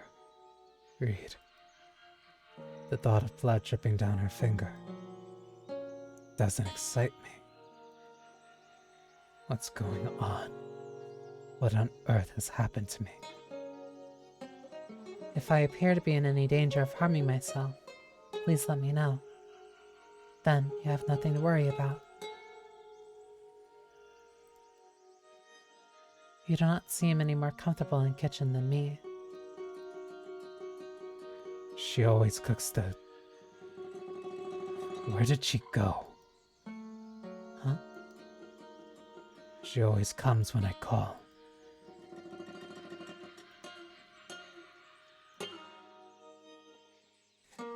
But she's not here right now?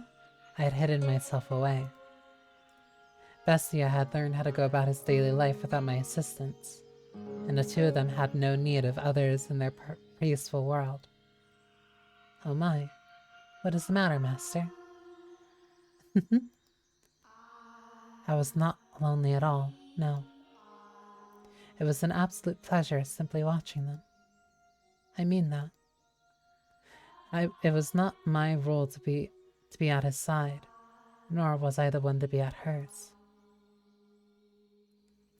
If she could make Bestia into the master of the house, then my presence was unnecessary. I appear when I am needed, as I appeared to serve the flaxen-haired family, nothing more. If they sought a servant, Then I would show myself. Yes, certainly. After some time, they began to sleep in the same bed. Oh dear, no. Not for the reason you are imagining, Master. You thought no such thing. Though they sleep in the same bed, they do not lay together. They did so, it seemed, because they were more comfortable in the same place. The two acted more like family than lovers.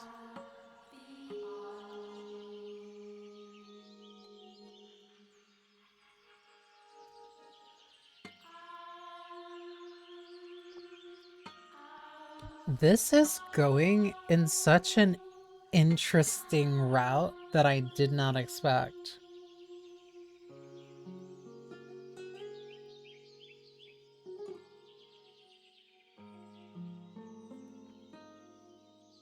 Like, she's actually giving him the peace of mind that he wanted. Hey. Hello. Are you asleep? No, I am awake. Is the candlelight wavering? Right now, it is very calm. I see. Say, tell me about your childhood. What? Me? Won't you? My childhood? Yes. I have no such stories to tell. When I was a child, I lost everything. My mother, father, brothers, everyone. So For as long as I can remember, I did not have a father. That's a very big divergence.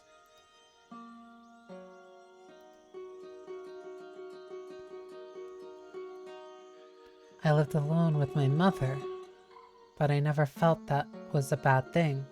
Wait. But if it's the same... If it's the same girl, she has a completely different past in this timeline.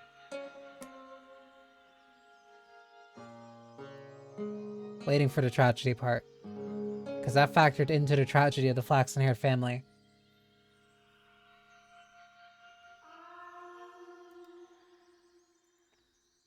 was she kind? Yes, very. She was a compassionate woman. But we were poor. And because I cannot see, my mother was the only one who could work. She would be away for long stretches of time, supposedly because she served at a respectable house. I do not know whether or not that was true. Perhaps she was doing much more demanding work. I never asked. I believed not asking was best for her. From time to time, I would receive letters from her. Someone who lived nearby read them to me. So she's been blind as long as she can remember. The letters went something like this. Life in the mansion is difficult, but everyone treats me so well, and they say I do good work. I'll be back with more money soon, so you be a good girl. Other than that, she allegedly expressed concern for my health and safety, as well as repeatedly saying how much she loved me. You have a good mother. I did. Nearly everything I remember my mother saying to me was written in her letters. So much kindness and warmth. Why do you not live with her now? How did you end up here in the mansion? Before long, she lost her life at her place of employment, and I was sent the money she had earned. It was, I imagine, enough to survive on. When my mother was alive, she often lamented my blindness. If only you could see, she would say. I could show you just how extraordinary this world is. So I decided I would visit a renowned physician in order to fulfill my mother's dream. A physician in this country. However, upon examining me, he said that he could not restore my sight. Dejected, I was on my way back home when bandits attacked. They robbed me of the money I brought to pay for my treatment. I lost everything my mother saved for me. The money she gave her life to earn for me. I failed to repay her for anything she did, which cast a dark shadow over my heart. My world has always been wrapped in darkness, but at that moment, I was in the deepest abyss. There was not even a speck of light. I was at a complete loss. With nowhere else to go, I simply wandered, no destination in mind. And that was when I miraculously arrived at this mansion. I think ads are gonna start in a sec. Well, there it is. So, let me BRB. This poor girl is just never allowed to know any semblance of peace.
The OST is gorgeous. Like, I'm so glad I was already doing the habit of like, oh, if I really like the music, I'll just have it play like during BRBs, cause like this is gorgeous to listen to. The hardest part about like watching this like about reading this weekly is like there's a limit on which songs I can listen to, because like fuck, if I wasn't restricted, I would just listen to the entire OST. It is so good.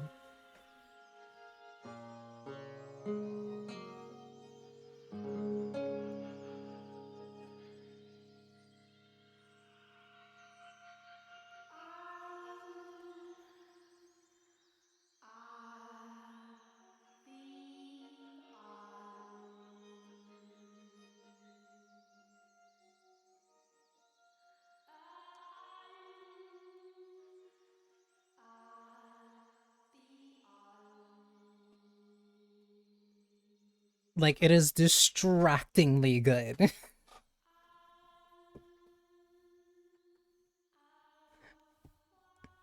Okay.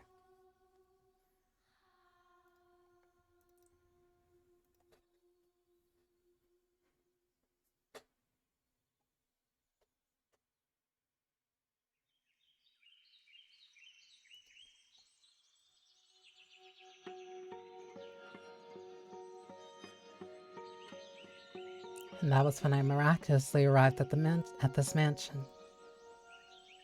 It was as if it had summoned me here. You were being summoned by the mansion to fulfill my craving. But it didn't end up that way. I wonder if the mansion is disappointed. I see. I apologize for not having a brighter tale to tell. I imagine you were hoping to hear joyful childhood memories. No. Did they hurt you? Pardon? The bandits. When they attacked, were you hurt? You are so compassionate. I am no such thing. I am not compassionate. I was perfectly fine. I took a few scratches, but nothing you need to worry about. I see. I believe that I am happy now. I was unable to regain my sight, and I haven't the money to return home. But I believe I left in order to come here. Is your life, right now, happy? I am terrified. I'm volatile. I'm growing accustomed to this woman's comfort. I'm afraid of losing her. A beast should not have these feelings. A murderous beast. Take this. What is? It makes a good gift, supposedly. It's the Ruth's accessory. I was planning to throw it out when I learned that. But I couldn't. I felt like I was meant to give it to someone. That could only be you. It's a fake white rose. A white rose accessory. Do you not want it? No. No, I do. I just... For some reason. Never mind. Thank you. I appreciate it.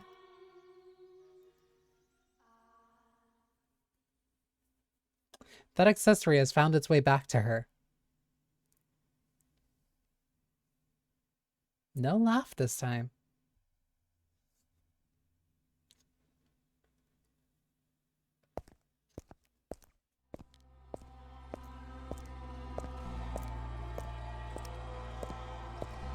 Do you not desire more prey?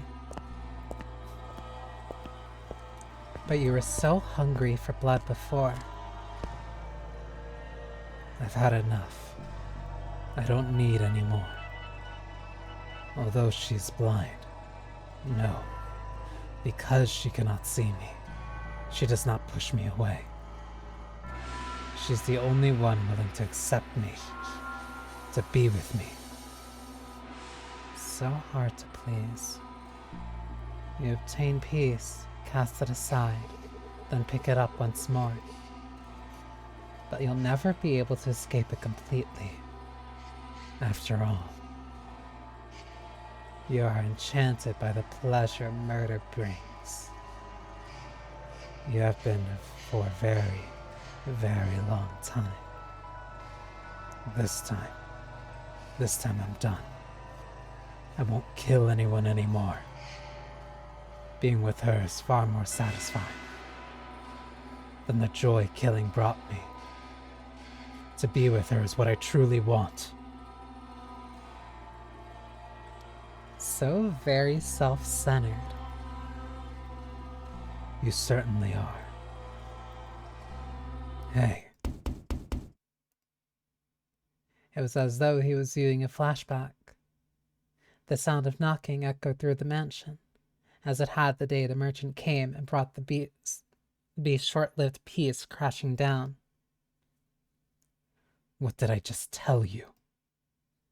I do not want any more prey. Stop this. Stop it. Don't bring me any more. I thought you were supposed to fulfill my desires. Why did the door open?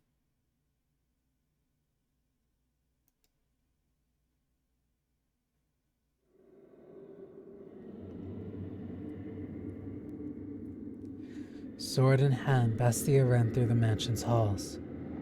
He was overcome with fear. He had obtained the peace he so dearly wanted, and even found someone who did not fear him. He was terrified that the appearance of more prey would cause this all to crumble. If he spotted the prey, murdered them, and conceded to his madness, she might choose to leave him. As much as she claimed he was not hideous, if she witnessed him doing that, I'll just chase them out. I'm done with this. My desire has changed. However,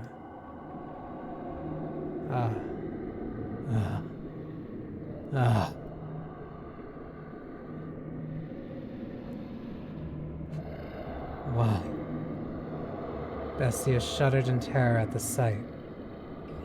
Whoa!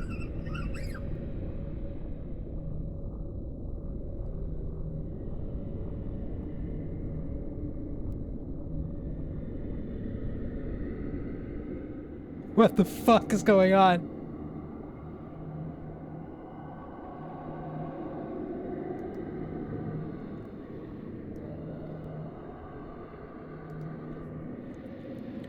Stay back. Stay away from me. He broke into a run.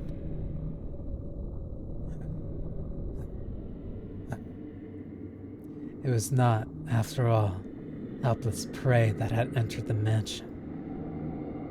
That's... the thing is...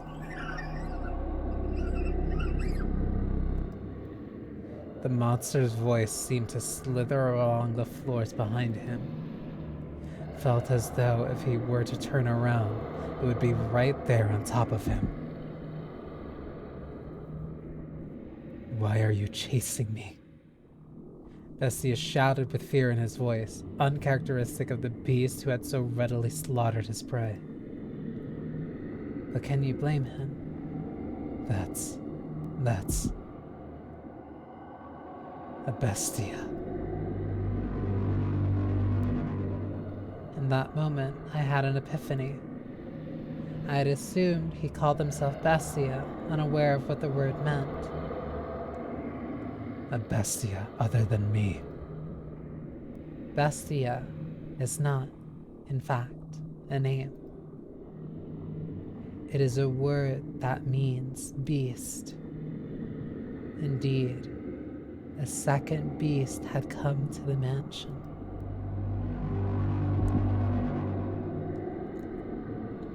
Why are you chasing me? Are you here to kill me? Is it because I settled down? Because I wanted to stop being a beast? Ugh. Is something the matter? When the white-haired girl poked her head out of her bedchamber, Bestia was aghast.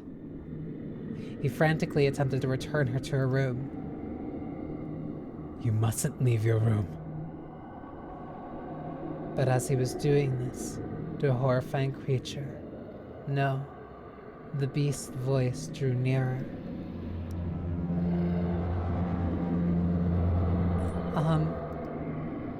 Do not open this door for any reason. I will. I will protect you. That's right. That's right. I don't want this piece destroyed. These tranquil days together with this woman. I will protect them. I will. Trembling in fear, Bestia gathered his resolve. He pointed his sword, which until then had only been used to torment others, at the second beast. Now, he would wield his blade to protect the person he cared about. This was the same beast who had killed and killed and killed to satisfy his own primal desires. I will not let you destroy this. I will protect it from you. From a rational point of view, the thing he was saying and feeling were rather idealistic. The things he was saying and feeling were rather idealistic. But Bestia was desperate. He did not want to lose this piece. Before long, the beast, the one chasing him, appeared from within the darkness.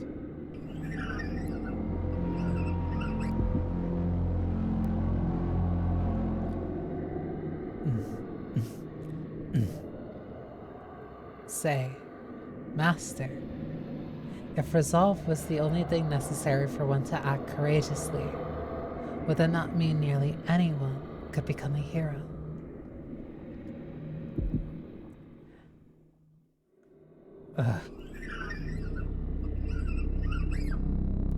Bestia had viciously slaughtered so many people before. He had gathered the courage to protect the things he cared for. But now he was shaken. He did not gallantly bring his sword down upon the approaching bees. Instead, he trembled visibly from head to toe. He must have been quite terrified at the beast's appearance. Stop. No. Stay away from me. Don't. Stay back.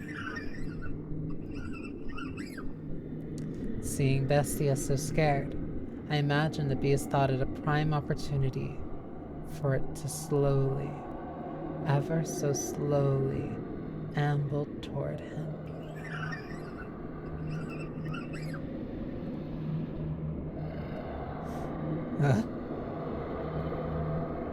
If I don't kill it, it will kill me. I have to kill it. I have to kill it. I have to kill it. I have to kill it. I have to kill it. I have to kill it. I have to kill it. And that was the moment Bestia's mind ran off the rails of sanity. Kill, kill, kill, kill, kill. He lifted his sword up above his head, facing the approaching beast. And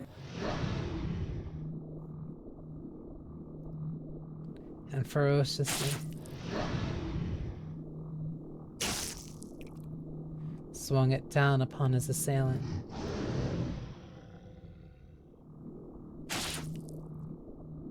Again and again and again. Screaming horrifically at the top of his lungs. He continued, swing after swing, until the other beast had gone completely still.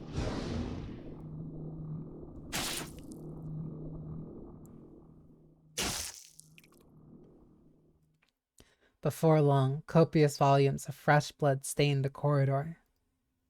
At some point, the other beast had stopped moving and sunk it into a pool of its own lifeblood.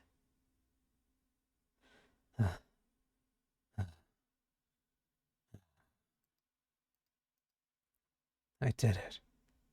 I did it. I killed it. I killed the other Bestia.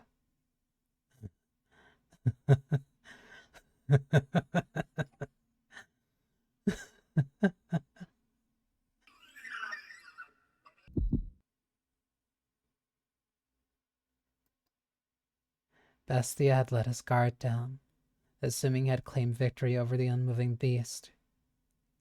I had not imagined, either, that the beast could still be alive after shedding so much blood.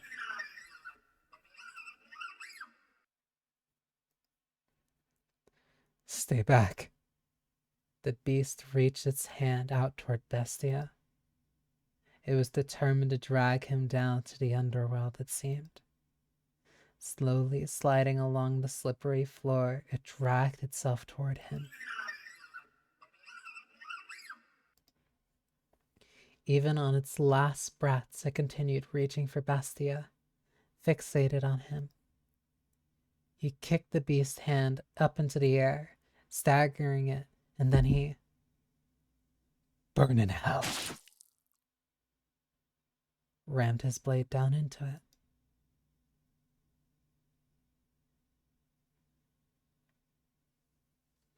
Bestia's fear-stricken expression was hardly that of a knight who had just saved the maiden. Nevertheless, he had indeed eradicated the other beast.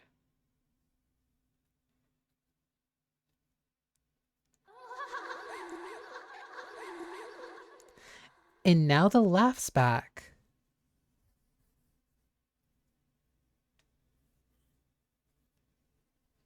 You come back again, okay? Promise me. I'll be waiting. Waiting. Believing that you'll return. I'll be waiting.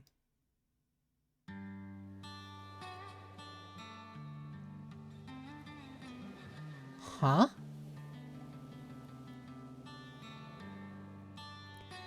It's about time for you to set off. Indeed.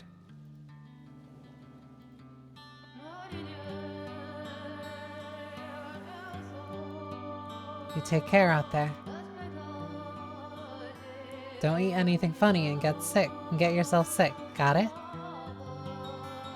I don't know what they're doing, but I feel uncomfortable. Yeah, that's the vibe here. That's the vibe here. I'll be fine. I'm a tough one. The fact that Pauline has a spray and is named instead of the merchant, it's setting off red flags in my head.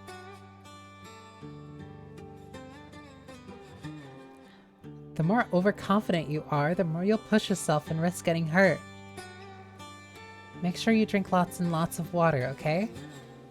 Take care not to get heat stroke or sunstroke, okay? You worry too much.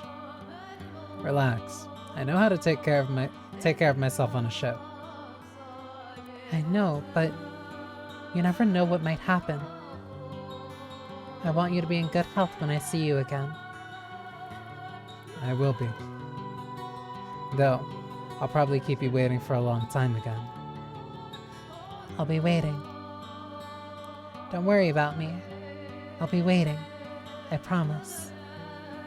I managed to wait 1.5 years already, so I can handle this.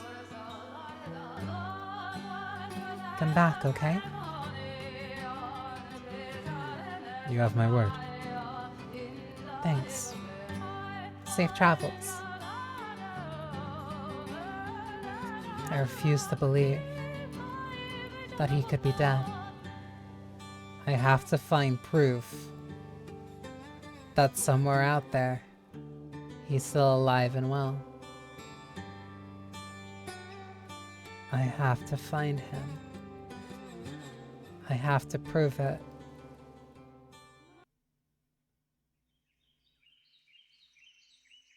Huh?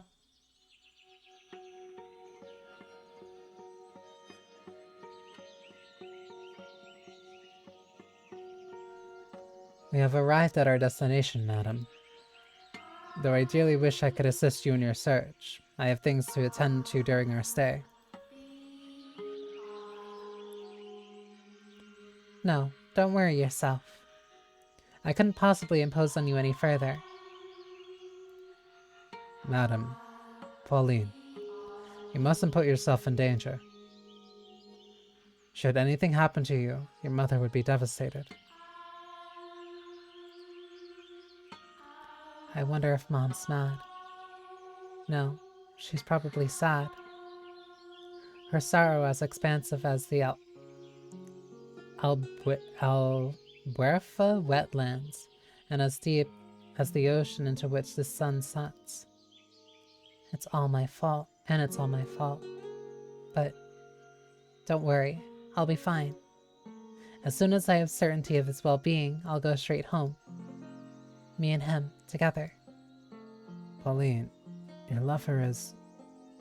I have faith in him. He would never break a promise to me. He's always come back to me, no matter how long it took. A man like that wouldn't just suddenly disappear on me. There's been a mistake, and I have to prove it. I have to be the one to do it. Because he'll remain gone unless I see it with my own eyes. I wonder who you inherited your stubbornness from. What? Nothing. An acquaintance of mine lives in this village. I shall be staying with him. I'll let him know about you. He should gladly welcome you into his house, into his home. Thank you, Orlando. You've been such a big help. Pauline. 1 month. You search for 1 month, and if you haven't found him, you come home with me. Will you promise me that? You are her only daughter. Okay. Good. To tell you the truth, I regret bringing you with me. What I should have done is dragged you back home. But I couldn't bear to see you like that, Pauline. It was like I was looking at her when she was younger. Orlando. Anyway, 1 month, understood? Yes. Don't worry, a month will be plenty. I will find him before the month is up. The sleepy seaside village is on the small side, but from what I've been told, it used to have a flourishing fishing industry. Now, though, it's like there's a fog hanging over everything. That's not too surprising, I suppose. A few months ago, the village was part of a war for control of the country, and they're now under a different rule than before. Stripped of their independence and battered by the raging tempests of war, the people's spirits have been eroded, and spiritual damage is not so easily mended. Even if they were not physically harmed, there are deep wounds in their hearts. It's a lovely village, though. The breeze feels different than it does back home.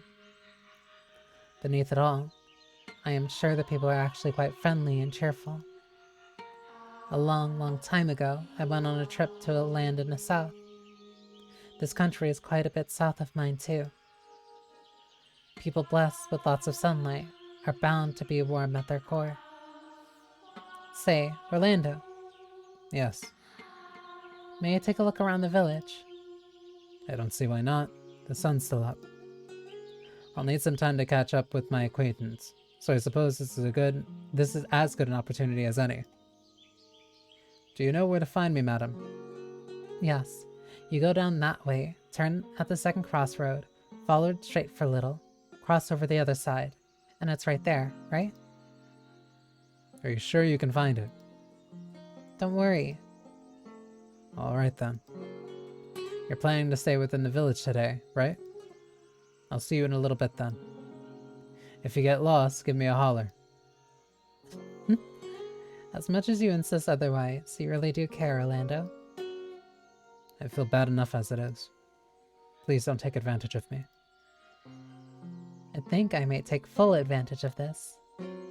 Thanks. See you in a bit. Where is this village?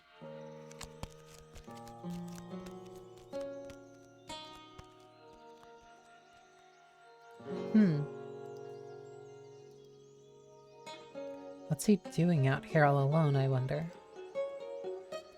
There's no one else around. I wonder if something happened. Would it seem odd if I tried talking to him? Wouldn't want to get labeled as suspicious on my first day here. That's asking for trouble, but... The boy stands all alone on the shore, looking somehow precarious. As though a breeze might whisk him away into a million grains of sand, and if I look away, he won't be there when I turn back. That's how the boy appears to me. You never know until you try. Besides, it's important for me to communicate with the natives. I've got to build trust with the people of this village. Let's go. Good afternoon. What are you doing out here all alone, little man? By force of habit, I spoke in my native tongue. How dense can you be, Pauline? You may have been talking to Orlando, but that's no excuse. This isn't your homeland. But everything's alright. I studied the language, so I should be able to hold a simple conversation. You don't need to be afraid of me. My name is Pauline. I'll be staying in your village for a while. Nice to meet you. Do you not understand me? She's trying her best. She's trying.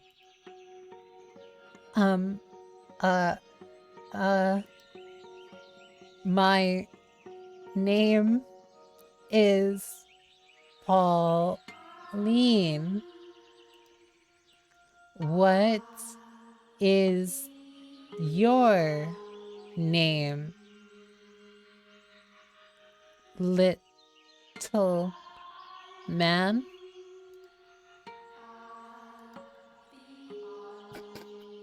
This poor girl is trying. Dreadful.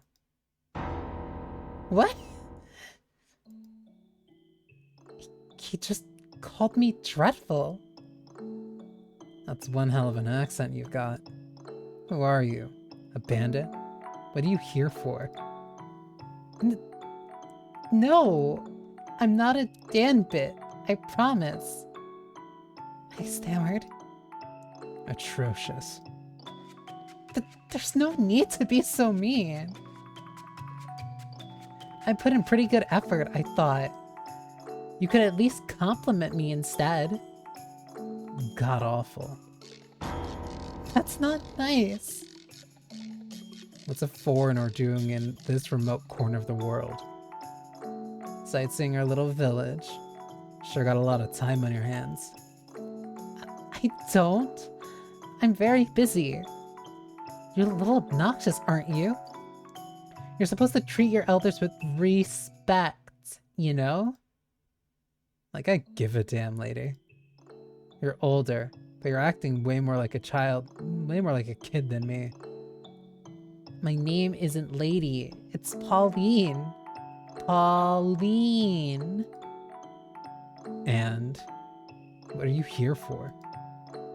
Completely ignored.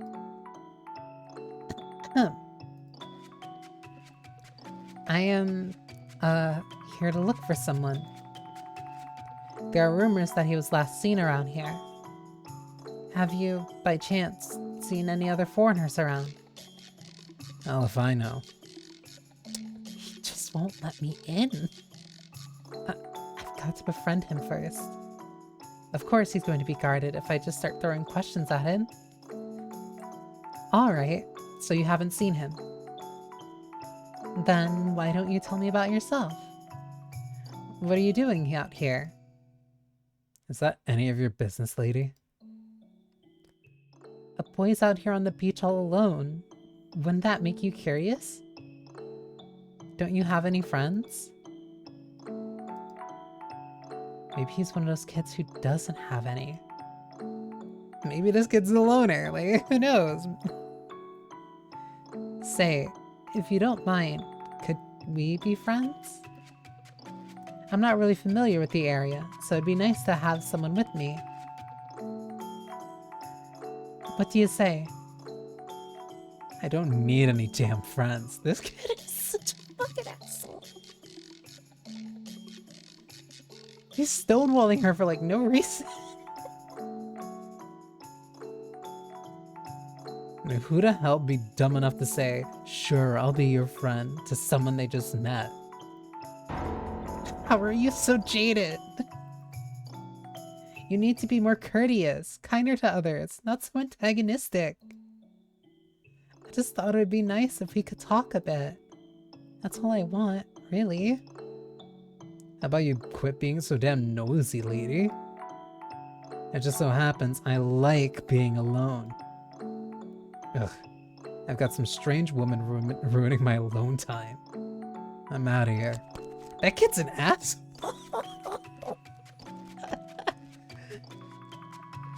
Hey, wait a second. Ugh, he's gone. This is going to be really, really hard. That's cute.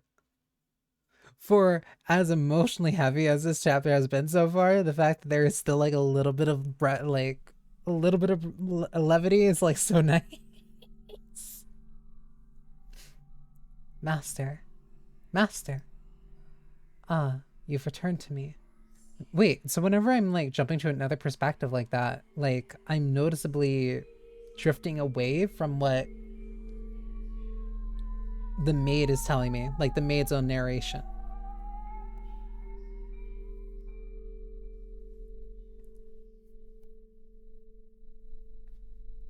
Ah, you've returned to me. You suddenly started staring off into the distance. I was quite startled. Now, let us continue our tale. The mansion's corridor was a horrifically repulsive mess. Oh, right, we're just immediately back after the slaughter. Splatters of fresh beast blood covered the walls, and there was a repugnant odor. Anyone would be compelled to avert their eyes at the sight.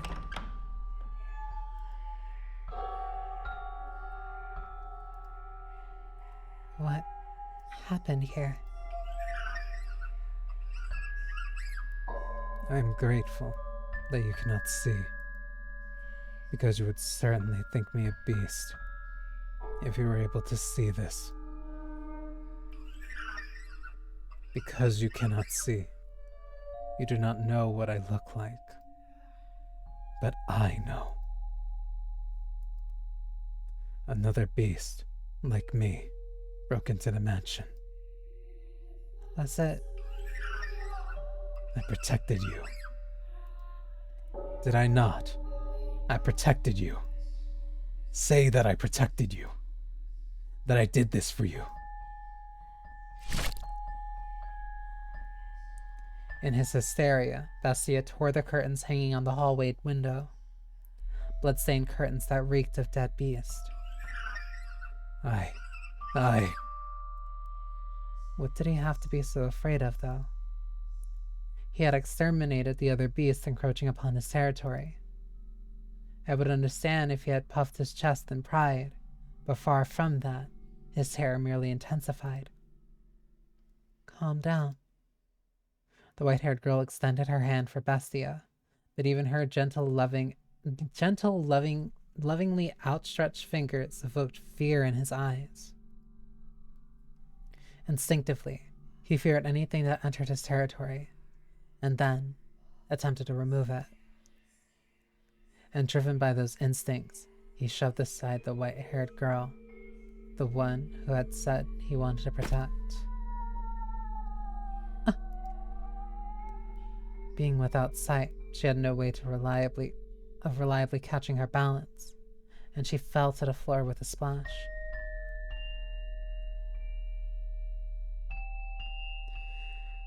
For she had landed in the pool of blood left by the beast. Red seeped into her clothing, slowly spreading through the fabric. At first, it looked like she had fallen into a puddle of fresh, bright dye, but before long, the red darkened into a brownish black. Ugh. I'm sorry. I didn't. No, It's okay. I'm fine.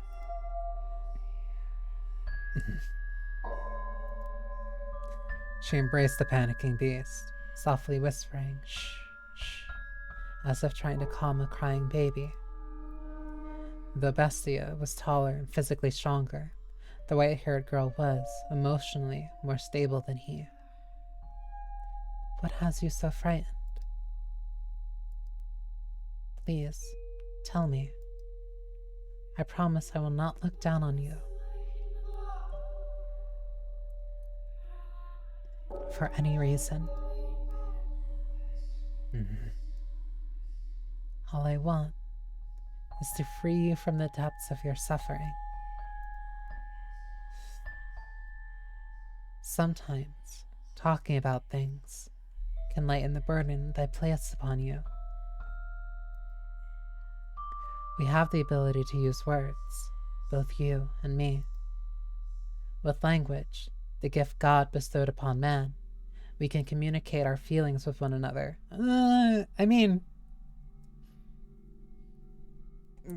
God didn't exactly appreciate the Tower of Babel, so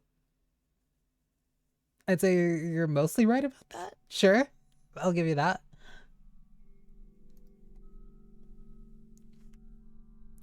It's all right. Don't be afraid. Talk to me, please. Am I a man? You act as though I am a man. No, you treat me like one. I cannot see you as anything else, as I have said before. Only because you cannot see me. You're the only one who says I am a man. You who are without sight. But I was content with that. You treated me like a man, so I felt as though I had become one. The time I spent with you, I had real peace. I almost forgot that I was a wretched beast.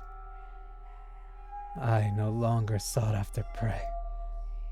Prey. Oh, yes. Before you arrived, I murdered dozens of humans. I didn't want you to know that I was such a sinful creature, leaving a trail of bodies in my wake.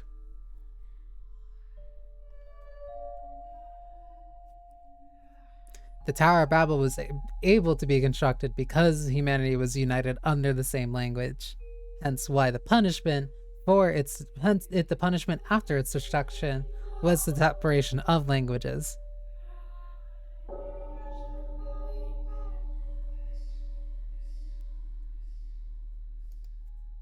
But I thought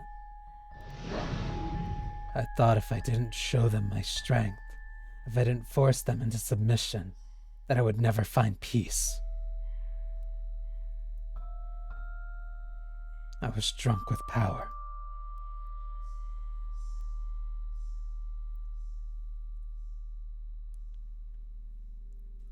It's no problem. The Tower of Babel is like one of the few actual stories from the Bible that like I actually like have like an interest in because I find it fascinating.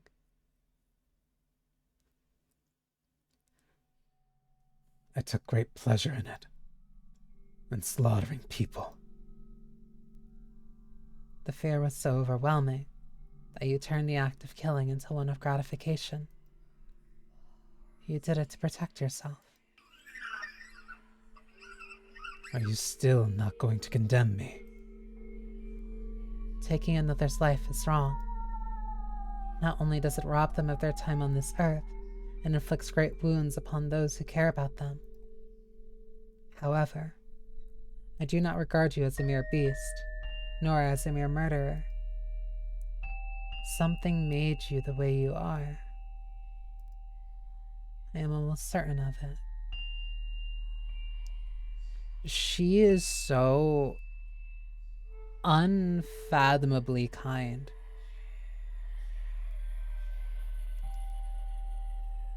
Something. Tell me about yourself. In your words, from your mouth. Tell me.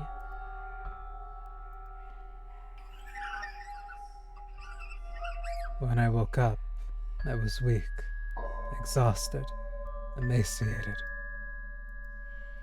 I couldn't think clearly or even remember much of anything.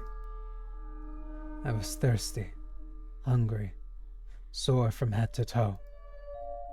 A crowd of people surrounded me. You. This was a long time ago. Well, Not so long as to be described as long ago, but it's as far back as my past goes. I sought help from the people around me, but my words did not get through to them. The only thing that came from my mouth were feral howls. They scowled at me, and then... stinking gross. I have no interest in any more trouble. Shall we kill it? Never seen anyone like this before.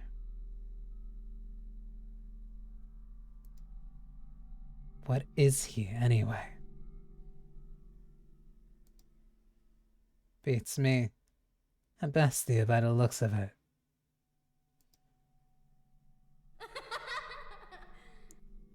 Bestia. Bestia.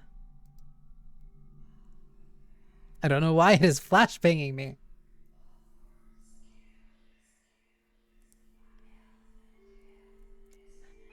Bestia.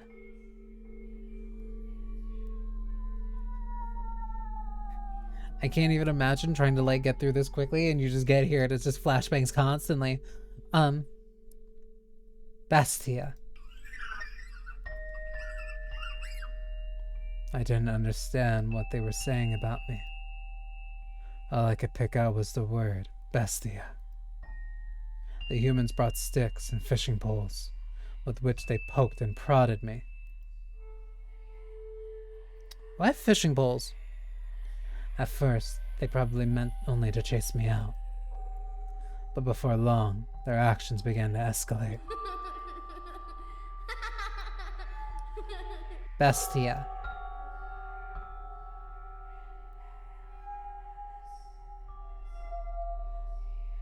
Bestia. I'm closing my eyes and I am seeing it still flashbang me. Filthy beast. I have to close my eyes each time that happens, otherwise I'm just gonna get... my retinas are gonna... my retinas are gonna fucking fry. We ain't got nothing for you. Dirty, nasty thing. Stay back. It's just gonna keep happening. Hit it. Pound it. I'm gonna give it like 5 seconds each time at this point, because this is getting absurd. I get it. I get what it's trying to do for dramatic effect, but this is an epilepsy warning. Closing my eyes.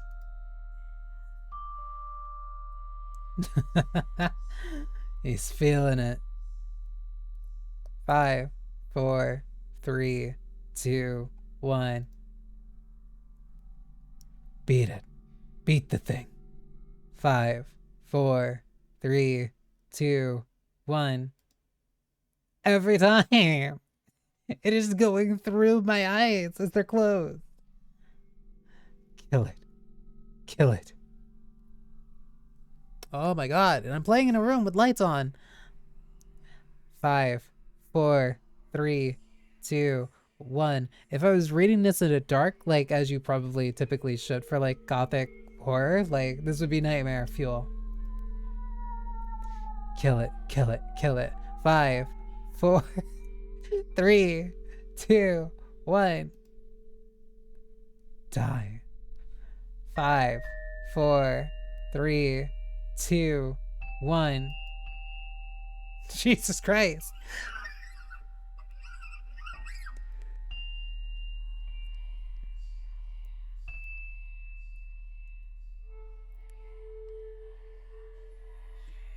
Hang on, giving my eyes a chance to like breathe.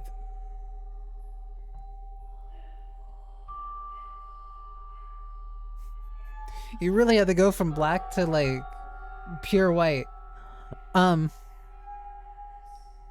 Crazy work.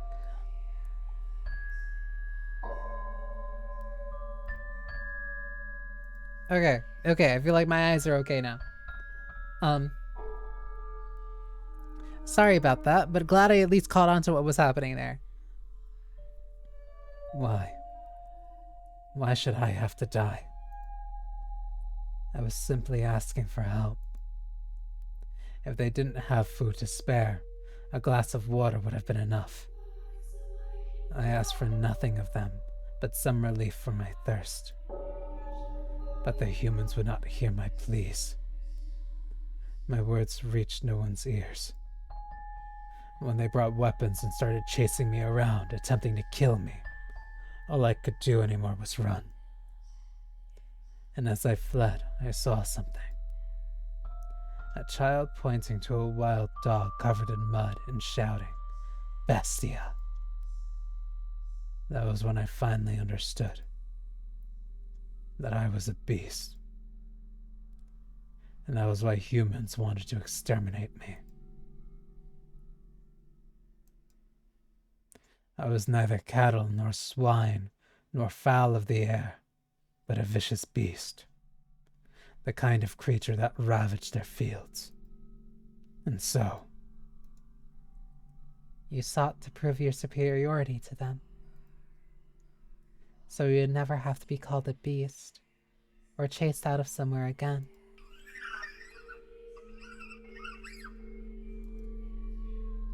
I was so close to forgetting it all. The time I spent with you was truly wonderful. I could forget about killing me. I could forget about people calling me a beast, chasing me around and trying to kill me. I could forget about slaughtering them, painting the walls with their blood. I could forget about everything.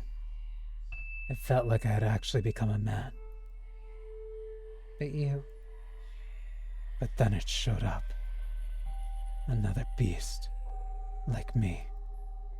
It was my kin. A different individual, though, built differently than me. I am taller than it was, but it was a beast. And I, too, must be a beast. Regardless, I will continue to insist you are not, as many times as I must.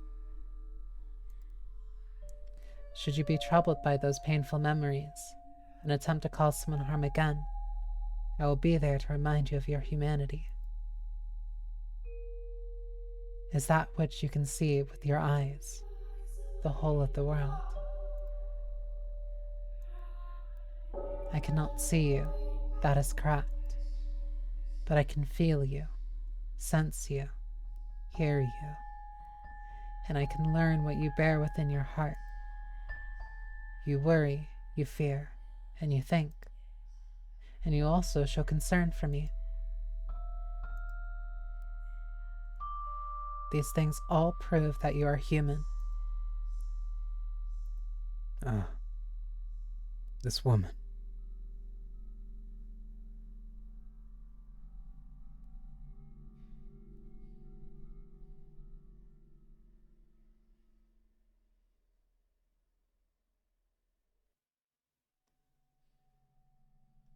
She really is going to change me.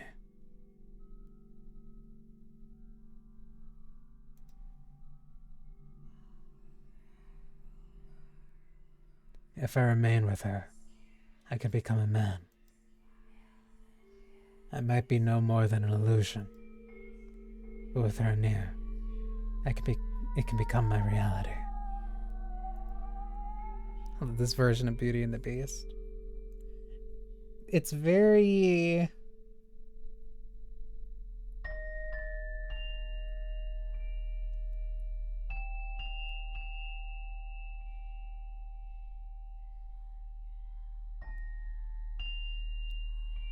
There's gonna be a catch, and that's the heartbreaking part.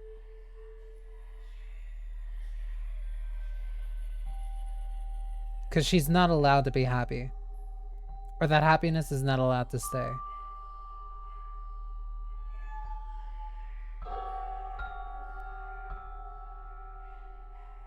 And depending on how bad it is, it's gonna hurt a lot more. Have you calmed yourself down, son?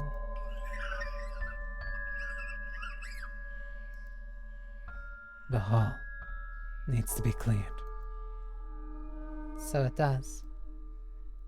I'll take care of it. You don't need to worry. You should get changed, though. Very well. I believe I care so much for you. Because you resemble me. We are not alike in the slightest. As I've said, you are a beautiful woman. You may compliment my appearance, but no one else ever did. I have been labeled a witch because of the color of my eyes and hair. My eyes, they're red. A beautiful shade of red indeed. A magnificent color, like blood. You're the first person to say that about them. Even my mother said my eyes frightened her. Because people called me a witch, I was rarely afforded the opportunity to interact with others, so I grew up mostly alone. As the people outside this mansion called you a beast, so too did the people outside call me a witch. See? We are alike. Do I look like a witch to you? No, you're a beautiful, compassionate human woman. And you are a human man, even if you don't believe it yourself. Yet again, Bestia found himself feeling grateful for the white-haired girl's blindness. For, while he had just managed to put on a smile, tears were also rolling down his cheeks. Joy, bitterness, sorrow, a maelstrom of emotions flowed unbound from within. But he cried in silence. Bestia shed his tears discreetly, so as not to allow the white-haired girl to notice. She looked down upon the floor. A single corpse lay there, and no matter how hard he tried, he could not see it as anything other than a beast. A beast that looked just like him.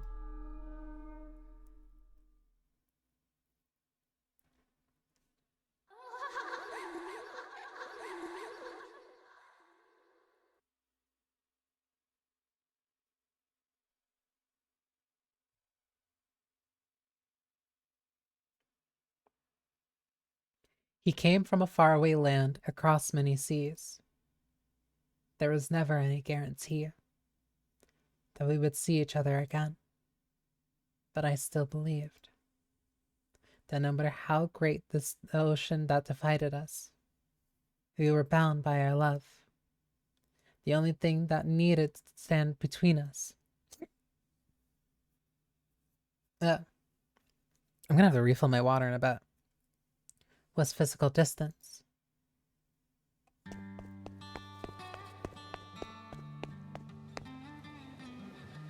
I wonder if he's here yet.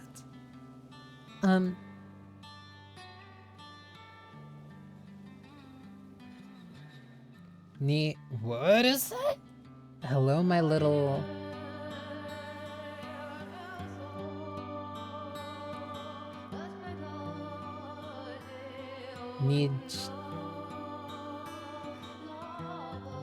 I don't think I've ever seen that one before.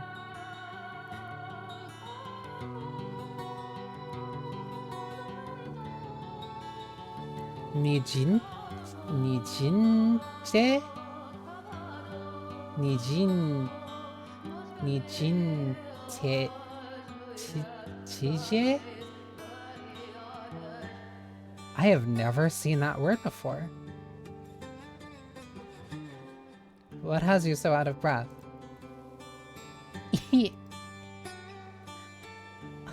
Don't scare me like that.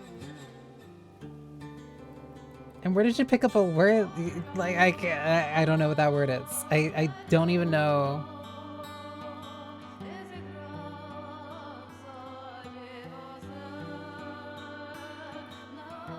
Nintiye?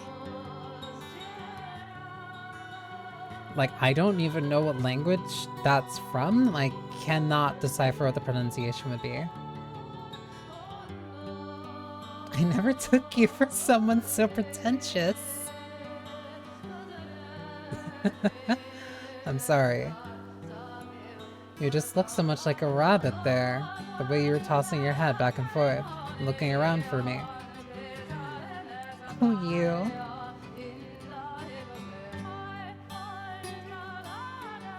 Nintie is something you call a child. I'm not a little girl anymore. I'm sorry, really. Don't be so mad, Pauline. I'm not mad at all. It's been a year and a half. We finally got to see each other again. That we do. Did you have any trouble out at sea? Also, I think ads are gonna start in a sec. Yep, there it is. So, let me BRB and let the incredible music play.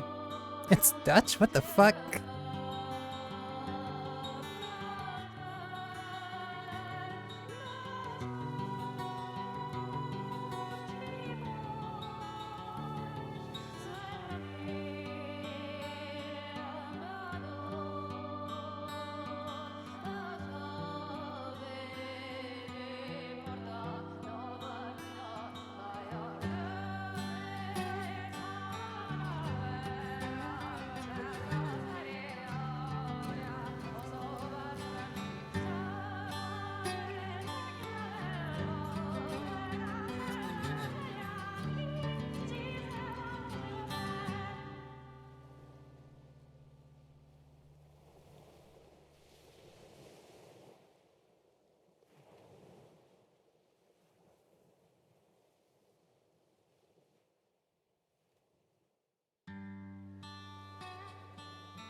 Either I sunbathed for too long, or my skin is breaking out and I have no idea why.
This music is so insanely good, I can't. Okay.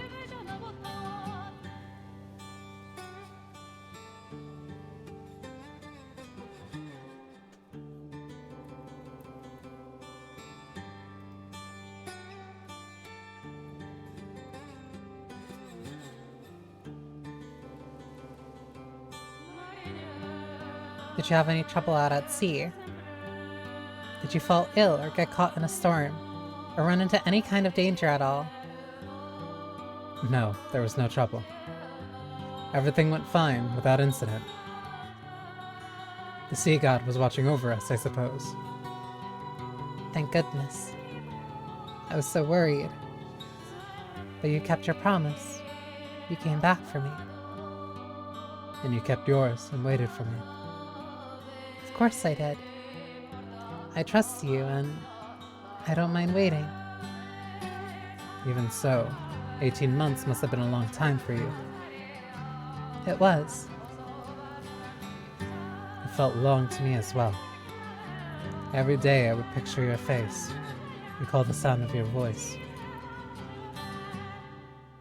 But over time I began to lose certainty. It absolutely terrified me. Is that what you actually looked like? Is that truly the sound of your voice? You mean you almost forgot? Not at all, Pauline.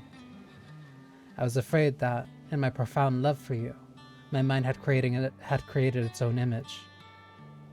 That perhaps my adoration had grown so strong, it turned you into a transcendent beauty like Cleopatra herself.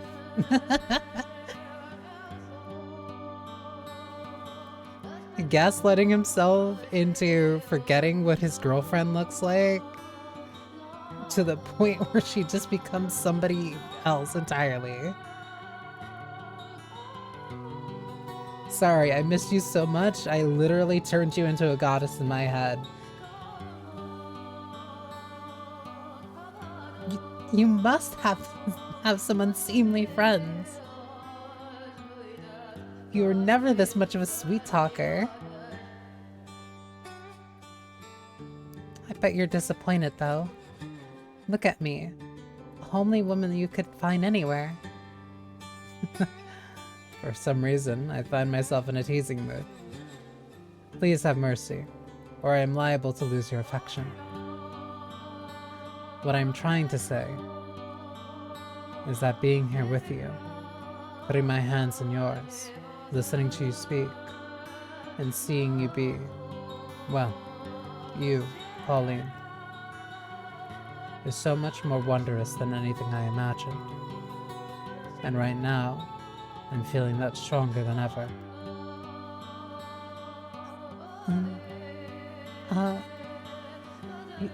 You seem to have found yourself a way with words. I imagine you have plenty of time to practice on other women. Goodness, you fiend. Fiend? That's not terribly convincing with your cheeks the color of wine. They're not. God. Hey now, don't throw a fit.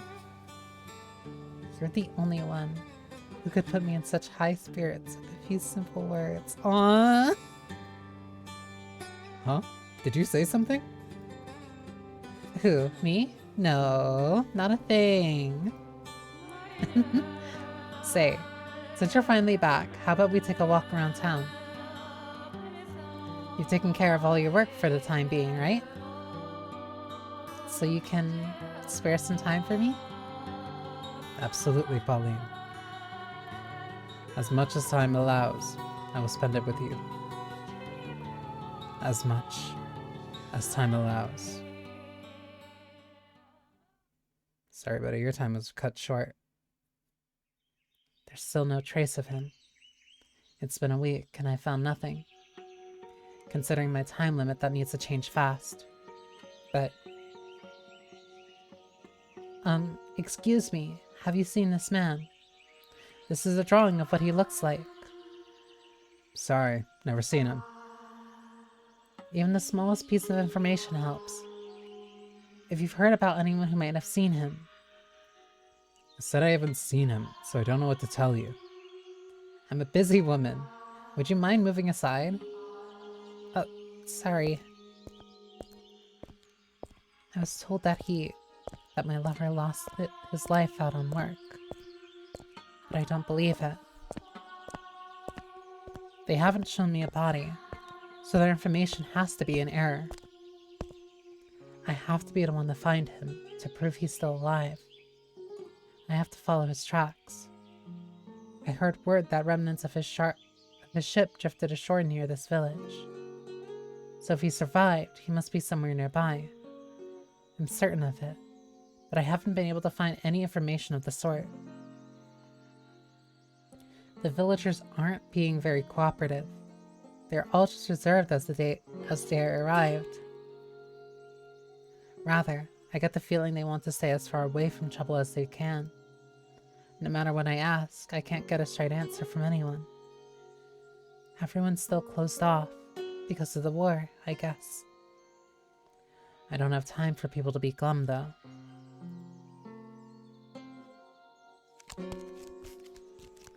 Ah, it's that boy.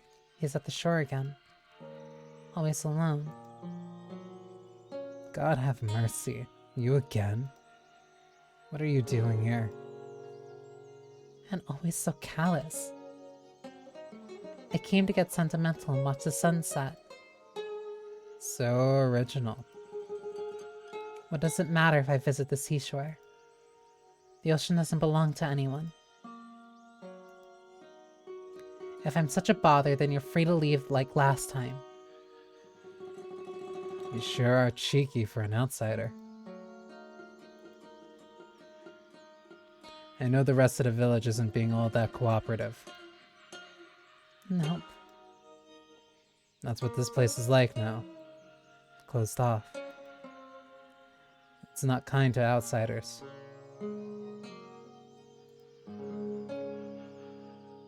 You're really going to be able to keep up the search with the entire town stonewalling you? Yes, I will. I won't give up. For any reason. I have to find him, to bring him home with me. Lady, you're... My name isn't Lady. It's Pauline. Pauline. Lady is... Pauline. Pauline. Is this person you're looking for still alive? He is. He has to be. Is that so? Well, have fun with that. I doubt you're going to get any help, though.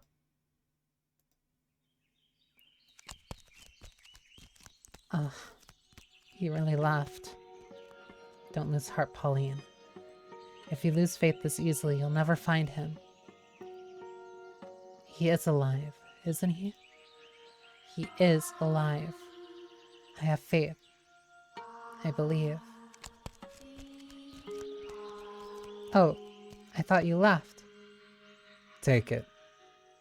You're running the scenery You're ruining the scenery pacing around on the beach. Is this an orange? They grow pretty large here, huh? Yeah, the oranges around these parts are pretty good. People used to come out here just to buy them, in fact. And you want to get one just for me? I just want to get rid of you. This kid's an asshole! Once you finish that, get lost, alright? Thanks. I appreciate it. You're not so bad after all. And like I said, this isn't me being nice or anything. Oh, there you go again. Yeah, I've got you all figured out, little man. You're actually a very sweet boy. And you were really trying to cheer me up, weren't you? Javi. What? My name. It's not little man. It's Javi. Alright then. Javier it is. No, not Javier, just Javi. I don't see what the big deal is, but okay, there's a difference. Say, Javi, I really think we should be friends. Whoops. What? Come on, let's be friends. Don't say you don't need any. You can make me friend number 1. We'll have lots of fun. You just want to use me in your search, because you can't get the villagers to talk on your own. No, I mean it, really. You're wasting your time. I'm just as much trouble for them as you. Using me isn't going to get you anywhere. Trouble? What do you mean by that, Javi?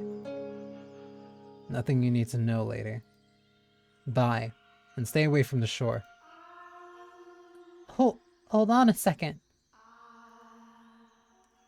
Pauline. What?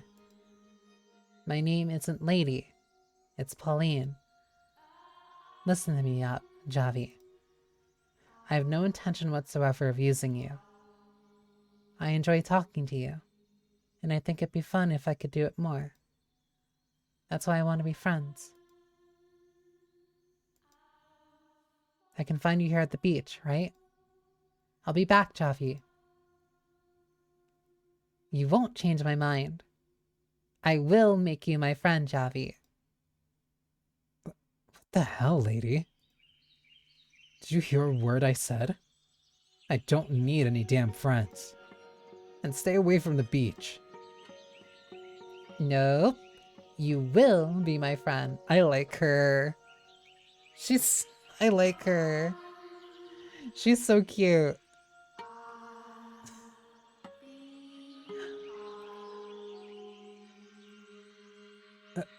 Ain't happening. Wait, Javi. See you again. I'm not kidding. I will come back. I like her. She's really cute. Like, you will like me, you will be my friend. I had actually, at first, been thinking that it would be easier to get information if I could make friends with someone in the village. But that orange Javi gave me when I was sad and lonely and hurting was so amazingly fresh and delicious. More than any orange I've ever had before. It was almost as though Javi's kindness was seeping directly into my mouth. I'm sure we'll be able to get along. I want to be his friend. Time is the only thing moving forward in my search. Some days, I would ask my mom's friend, Orlando, to accompany me on trips outside the village. But no matter where I go, I just hear the same thing. The view of the ocean always keeps me from getting too dejected. It was an unimaginably huge chasm that keeps us apart, but at the same time, there's something beautiful about the way the sea encompasses the entire world. The emerald expanse. It simultaneously robs me of him and soothes my heart with its stunning brilliance. Perhaps I feel such awe and admiration for it because I was born along the seaside. What does she mean by that? What do you mean by that? Hmm? He's not here today. Javi, are you there? That's odd. You can always find him here. Hey, Javi, where did you go?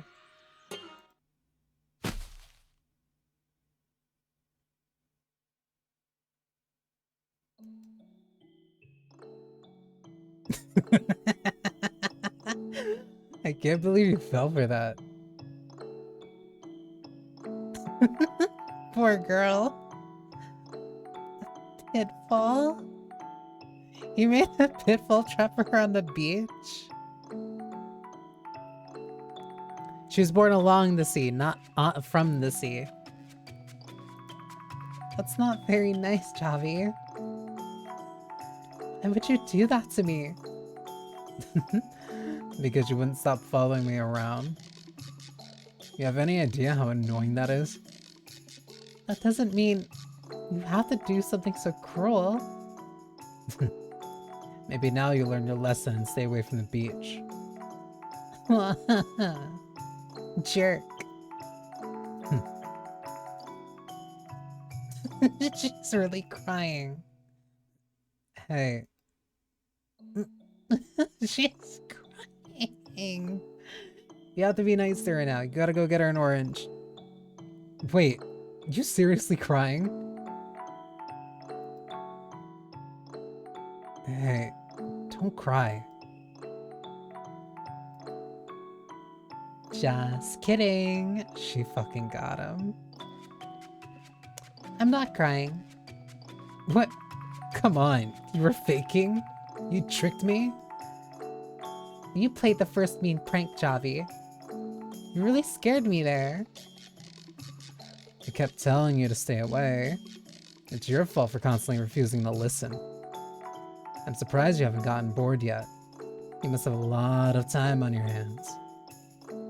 I most certainly do not have a lot of time. My deadline for how long I can be here is quickly approaching. But I'll just get depressed if I spend all that time searching.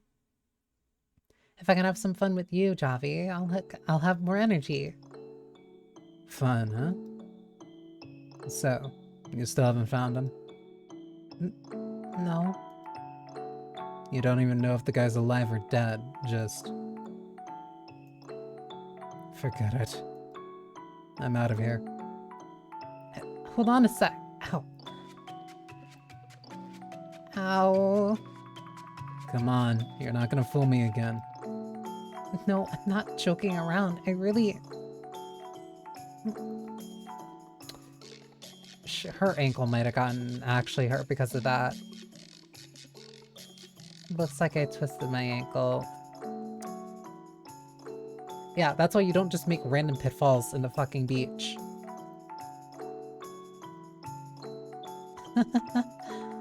But I'll be just fine. Don't worry about me. Wait there. Huh? Come on, let me see your foot. Alright. Ankle swollen. At least learn to land properly. What? You're going to blame me when you're the one who dug the hole? No one's ever gotten hurt in a trap that basic. No one's ever gotten hurt in a trap that basic. Bullshit. At least none of my friends ever did. Wait, I thought you didn't have friends. Oh, shut your damn mouth. I'm going to bandage your ankle. Oh, I see. You went to get a bandage for me. Thank you. It was my fault anyway. Swap it out for a real bandage when you can. I'm sure your acquaintance has some. Really? It looks just fine to me. This filthy thing isn't suitable for someone like you, lady. Pauline. Quit that! What do you mean, not suitable? Do I have to explain everything? You're from a pretty well-off country, aren't you, Pauline? Well, compared to that, this is a poor village. We don't even have clean bandages to spare. Just gross scraps of cloth like this.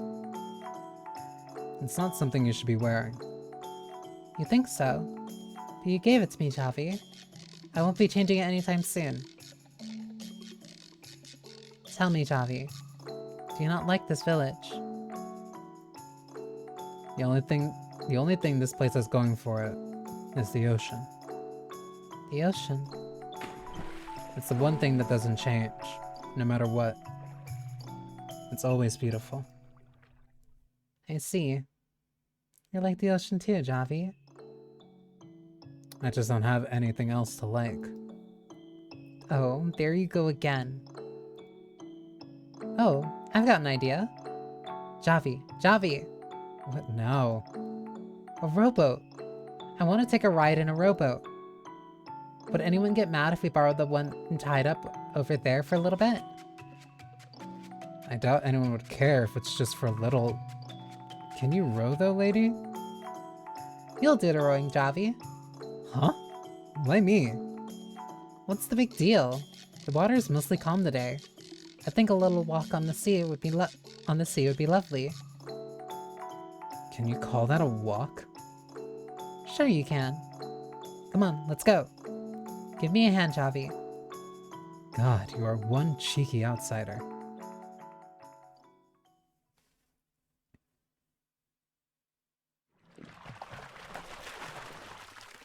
She's fucking gorgeous. Oh my god. Sorry, I genuinely got blindsided. The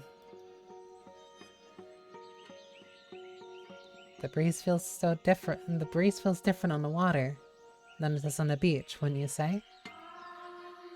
You think so? All the same to me.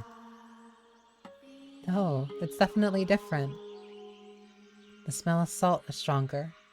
And there's more moisture in the air. It's kind of like someone gently caressing your neck and caressing your cheek. I'm not getting any of that. You're way too perceptive, lady. She is. Am I?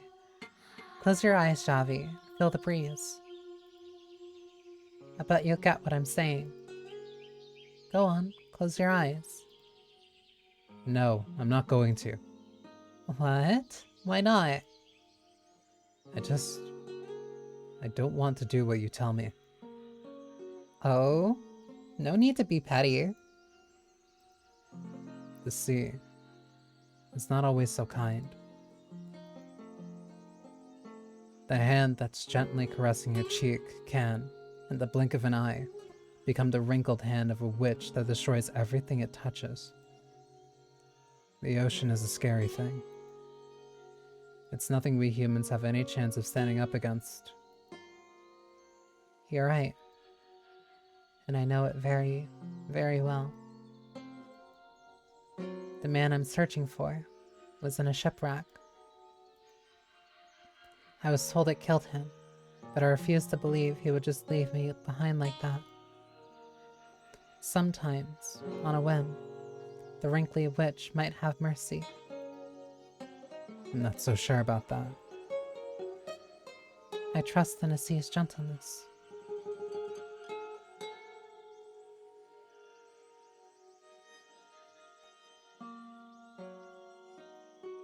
She's also a remarkably kind and compassionate person. I don't think it's all scary.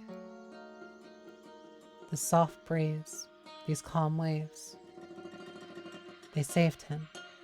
I'm sure of it. He loved the ocean too, you know. He was always looking far into the distance out across the water. His head held high, a stern, unwavering look in his eyes. I'm assuming he's your lover? Yes. He's very dear to me, and I love him deeply. Oh, I see. He was really fond of the sea by my hometown.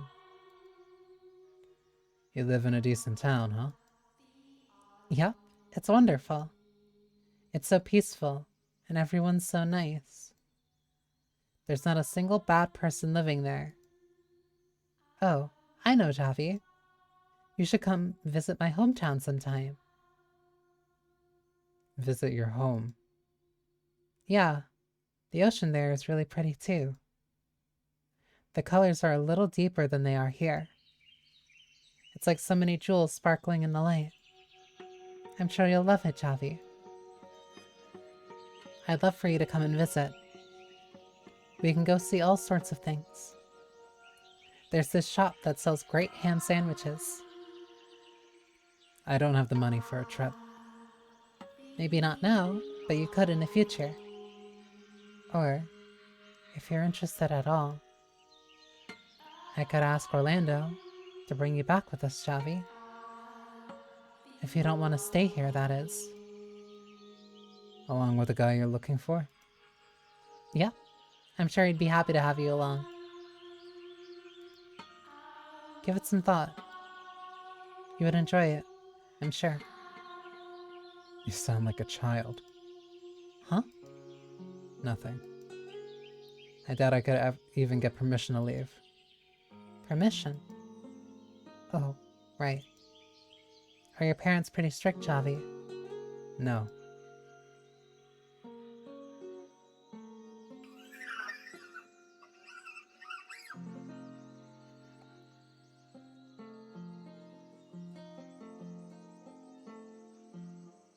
Why did it make that sound?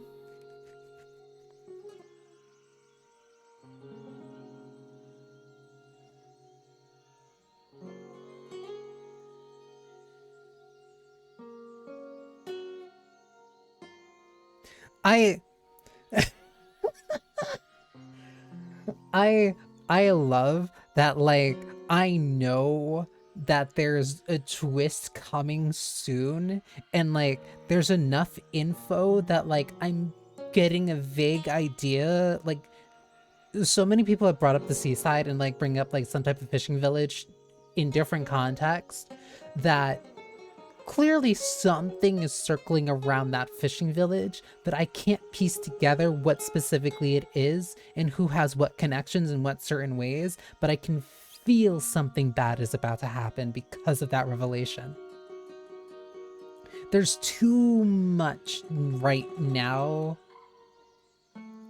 that feels set up, but I can't see the direction that the dominoes are going to fall in. They're dead. Both my mom and dad. What?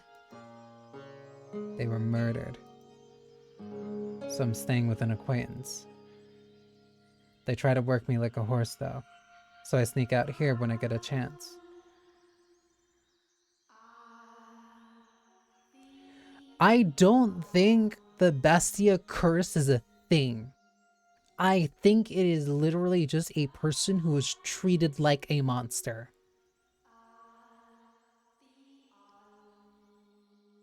And Xavi making that sound makes me convinced that that's actually what's going on here. Was it in the war? The war? What are you talking about, lady? Huh? Wasn't this country involved in a war not too long ago? There was a war, yes, but no soldier ever reached this village. Oh shit. This might be it.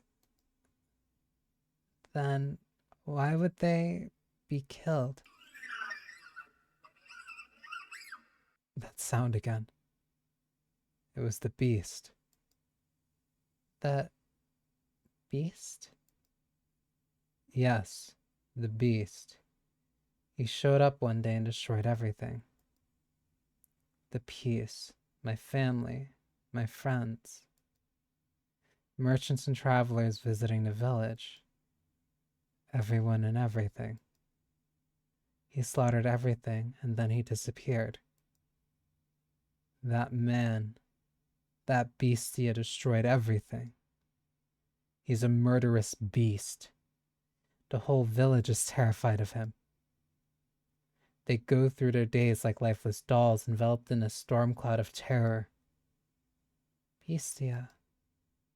A murderous beast. So the grim air hanging in the village isn't because of the war. It's because a beast has been killing people? A beast? Why would... But... Hey, Xavi. You said there were merchants and travelers visiting the village. Can you describe them for me? There were all sorts. Like one who stopped by on the road to somewhere else.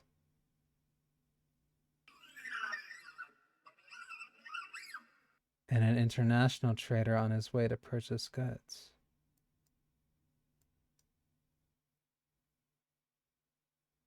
My blood's running cold. I don't like...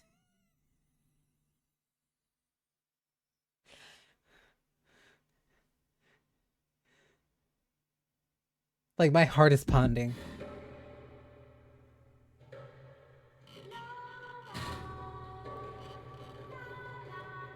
Water, water, water, water, water. I just need some water. Just some water.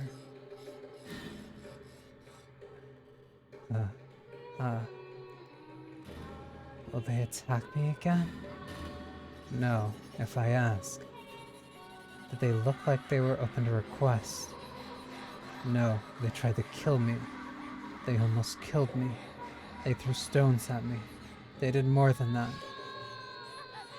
Hoes and knives and sticks, I don't know. Things I didn't even recognize.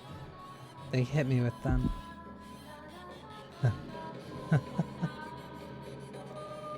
They tried to kill me.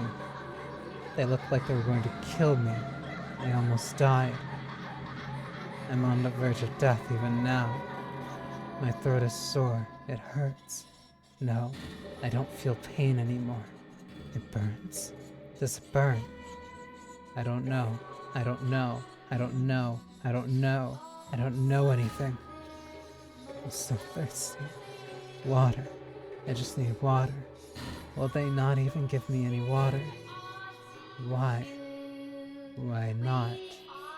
Because I'm a Bestia? Because I'm a beast. Because I don't need to live. Because I don't deserve to live. Are beasts meant to die? Am I meant to die? I'm thirsty. My stomach is probably empty too. I don't know anymore, but I'm hungry. So very hungry. I can't take it. I can't take it. I can't take it. I can't take it. I can't take it. I can't take it. I can't take it. Let me. Ravenous hunger. Water. I just need water. Just some water. What must I do to get water from that village? A well. A well. I can find a well. There has to be a well.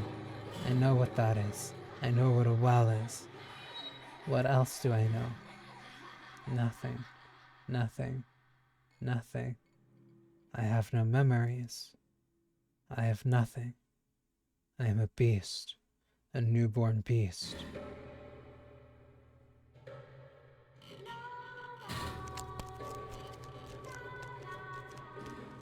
Amnesia? What is this? It's buried. It's red. It feels rough. Ah, ah, ah, ah, ah, ah. There's something. There is something. Something I know. I know this. This is mine. It must be. It's mine. I know this. It's mine. I know how to use it, how to touch it, how to hold it, how to swing it.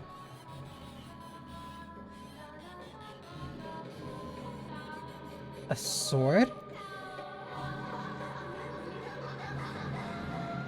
I know what this is, what to do with it, what it's for. I know that with this, I can fight on equal footing with them. A beast, beast, beast. I'm a beast. Beasts are meant to be ridiculed, to be hated, to be resented, to die. But I want to live, which means I have only one option, only one way, only one. With this, I must overthrow those who tormented me. I can do that. Water and food. I can get that. I can get anything.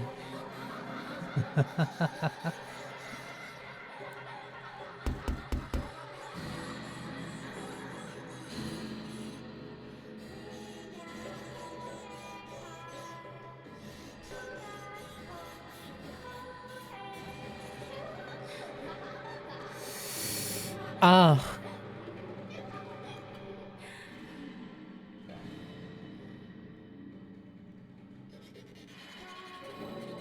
Who could that be at this time of night?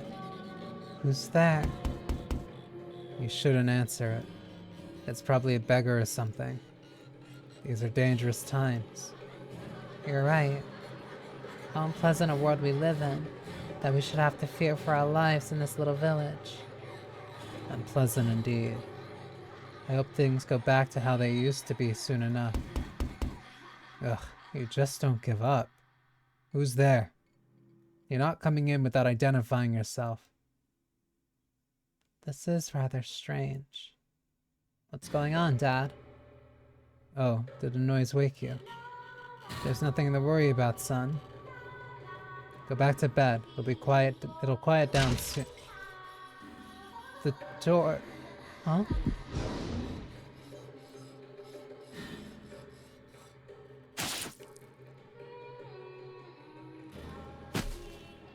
What?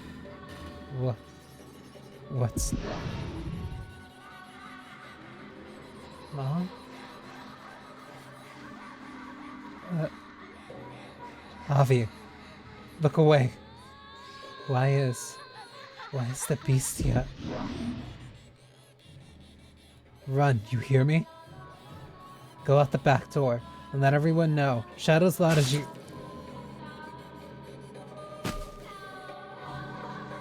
What is this? What's going on? Why? There's blood. Why? It can't be... What the... How did this... Why? Why? Mom? Dad?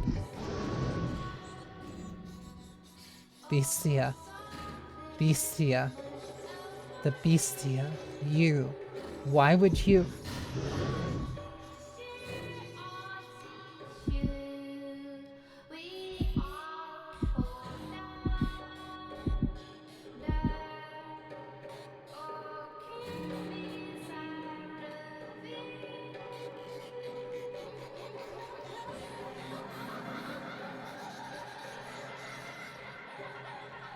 What's the matter? You sound like you're in pain. Would you like me to fetch you some water? The water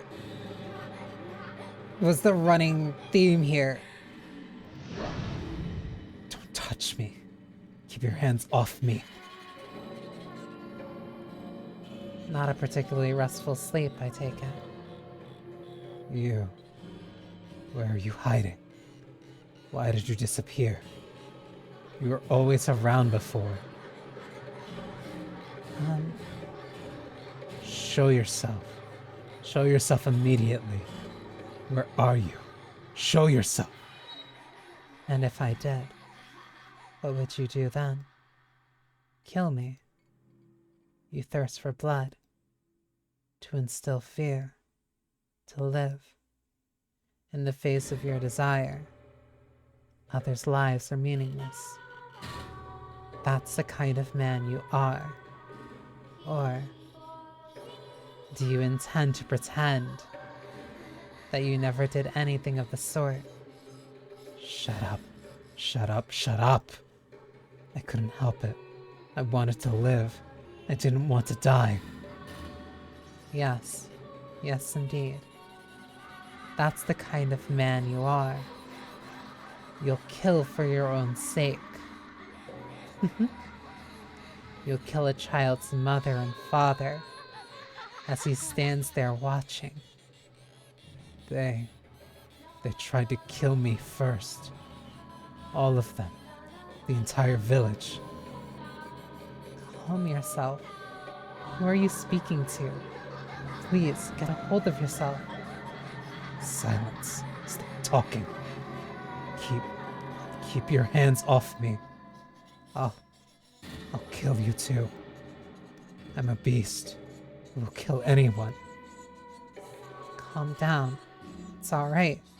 Everything's alright. It's alright. I'm a beast. Beasts kill. And so I kill. Breathe slower. I will not harm you, and you will not harm me. It's alright. Put your arms around me. See for yourself that I am not afraid of you. This is brilliant. What are you clinging onto this woman for? Is that the only way you can maintain your grip on yourself? It would be so much easier if you simply accepted the fact that you're a beast.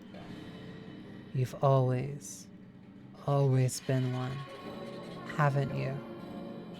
Can a beast cultivate love like a human? Weep in sorrow like a human? No, they cannot. It's utterly ridiculous. Who is that voice that he is talking to? clearly the way that he's hearing it, like, it's the maid, but she's been gone the entire time. Shut up. Shut up, shut up. It's alright. I'm right here. I'm right here.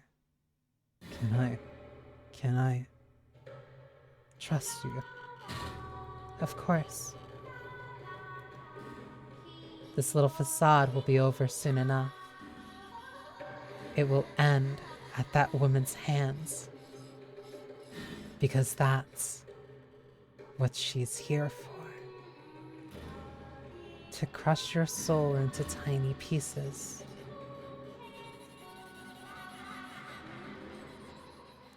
What?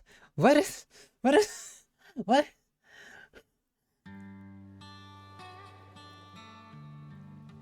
We met 3 years ago. I thought for sure I would get burnt. Sitting beneath the hellishly pounding sun on that sweltering summer day. It's only ever on days such as those that we end up having lunch outside. Not just outside the house, literally outside. The heat was searing. I could hear the cry of seagulls from the restaurant's terrace. I remember that day clear as crystal. Ah, yes, I have to say, the food here is spectacular. And I love that they give you so much meat. Though, I thought my gut explode the first time I saw it. When you say, son. Indeed. Yes, it is. By the look on your face, I'd say you're already feeling it. You're not going to make it in this line of work without a big old stomach, son. I'm a huge fan of this country's food. One taste and you never forget it. I'd like to bring the entire cuisine back with me if I could. This is the first time we've seen you in how long? And you're talking about food. The first thing you've asked when you arrived was, is the restaurant by the seaside still open, for goodness sake? Is your heart made out of stone? What? Would you prefer we discuss the mundane? Why don't we talk about the market developments and our spice inventory? That's not what I mean. That's not what I meant. It's hot. My parents' relationship is on thin ice, but the air feels like it's on fire. It's much too hot. My dad loves the seaside restaurant. It actually specializes in fish, but he always asks for meat. Meat, water, and the seaside keep being brought up.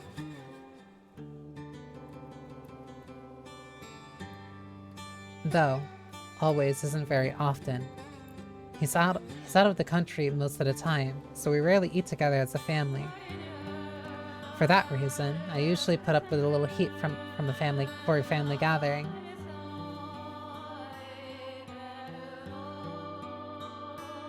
Today, however, is awkward. Go on, son, dig in. You can't find food this good back home.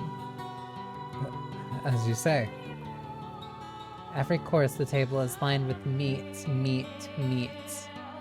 Even I'm starting to feel heavy. I'm starting to feel heavy in the gut. At this rate, I might turn into meat myself. Don't say that. Please don't say that. Please don't say that in this game. Please don't say that. What kind of meat would I turn into, though? Please don't say that.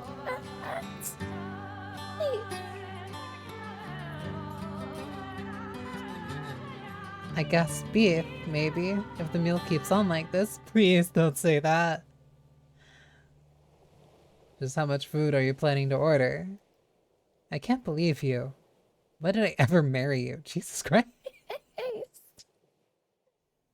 This is the last family dinner. They're breaking up after this. Come now. We're out as a family. You could stand it to be a little bit more pleasant. And who do you think is making me unpleasant? Now. Now.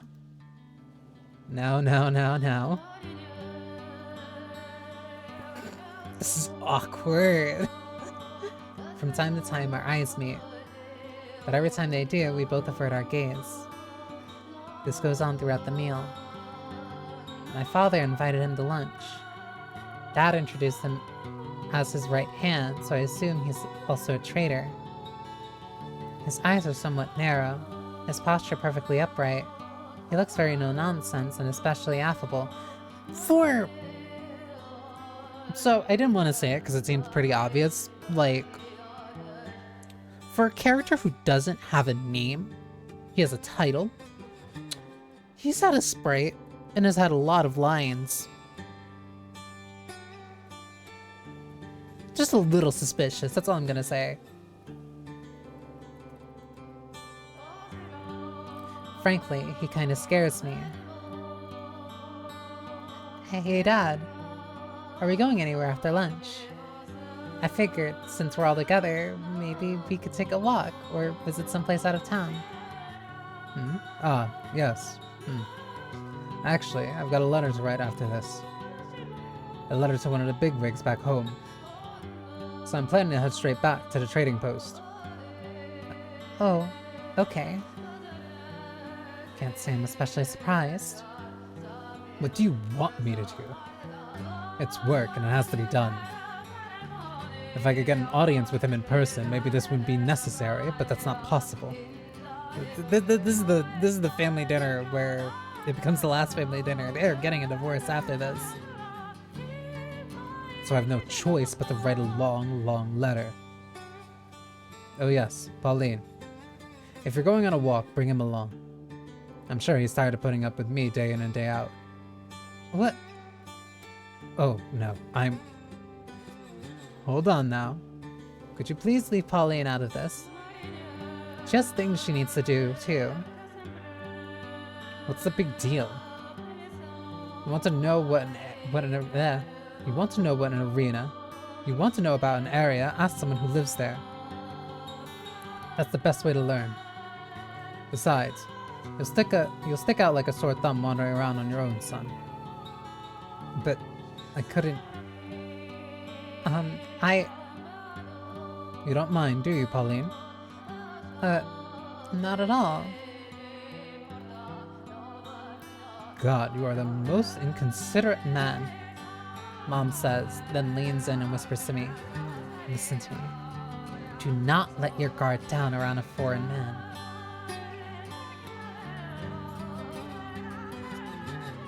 Wait, he's a foreigner. He doesn't live by them.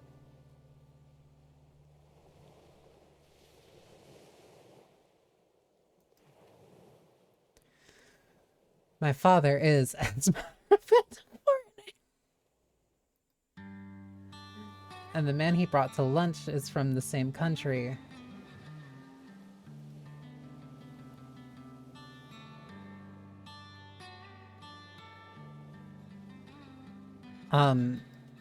This is a park. Indeed it is. It is a park. My assignment to show this man around town is, to be honest, going quite horribly. This is a park. No, just no. Couldn't you come up with anything better, Pauline? But I don't know anything about the history of this park. In fact, I don't know much of anything about this town's history. I just sort of walk around every day, not really paying it much mind. Wouldn't someone more knowledgeable be a better guide? I can't do it. Don't ask this of me. Also, he doesn't talk very much. And he's got this perpetually stern look on his face. He really does scare me. Don't worry, Mom. Your daughter won't mistakenly fall for a foreigner. Well, that didn't work out too well, now did it? At this rate, regardless of how I feel, I am still technically his guide. I got to try a little harder. Though, I know it won't be easy. And then, there's a fountain. There is, indeed, a fountain. There's a fountain. Again? No, seriously, Pauline. He has eyes.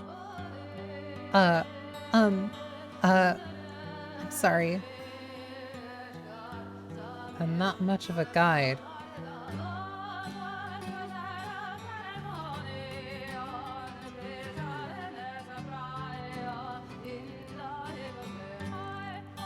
red eyes, yellowish skin, yellow teeth.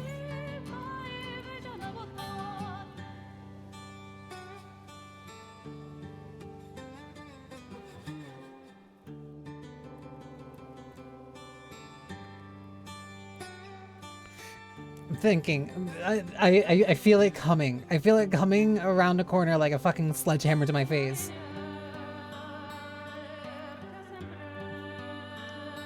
Maybe my dad could show you around instead. No, don't worry about it. I think you're doing just fine. In fact, I'm sorry you got roped into this. I doubt you much enjoy having to walk around town beside someone like me. What? No, that's not it at all. Oh, is that so? I'm glad to hear it. Here's an idea. Rather than guide me, how about this? Why don't you show me what you usually do? The places you normally go. Do you really want to see that? I prefer to see the town through the eyes of a resident. To see it for what it is, instead of what makes good sightseeing. Sight is also, like, recurring as an important thing here. Alright then. I often get ham sandwiches from shops around near here. Having lunch on the wall by the fountain is the most wonderful thing. Look over there. See the butcher shop? And the bakery next to it. I buy bread from the bakery, bring it to the butcher, get a few slices of ham, and put it on the bread. It's absolutely to die for. Phrasing. But you just had a huge lunch. I'm not getting one right now. Also, please, don't think I'm as carnivorous as my dad. A lot of meat eating just suddenly kind of brought up. Sorry. I didn't mean to imply any such thing. Jeez. Wait, hold on. Did he just smile? He did. It was a small one, but he did. He can actually smile. Being human, that should be obvious. But it's kind of strange seeing him do it. Maybe, just maybe we'll be able to get along, even just a little bit. Do you mind if I ask you a question? Sure, go right ahead. Could you tell me about your home country? I've asked Dad, but he won't tell me very much. Come on, how about it? I'm really curious. He probably doesn't know very much himself. What? About his own homeland? Some don't. What do you... How about that fountain? I'd like to get a closer look at it. You're not... Why don't you talk about where you came from? At the spot you say you like to sit. Okay.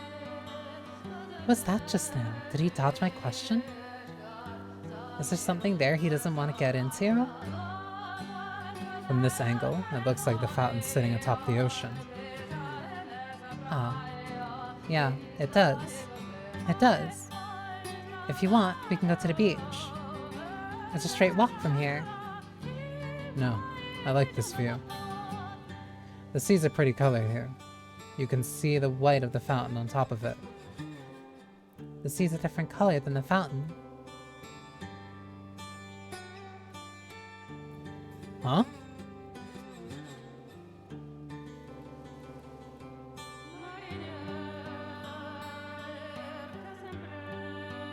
It is. In fact, the sea is often changing colors itself. That on the water, it can be easy to overlook. It can be the color of emeralds, or deep blue like sapphire, or almost black like obsidian.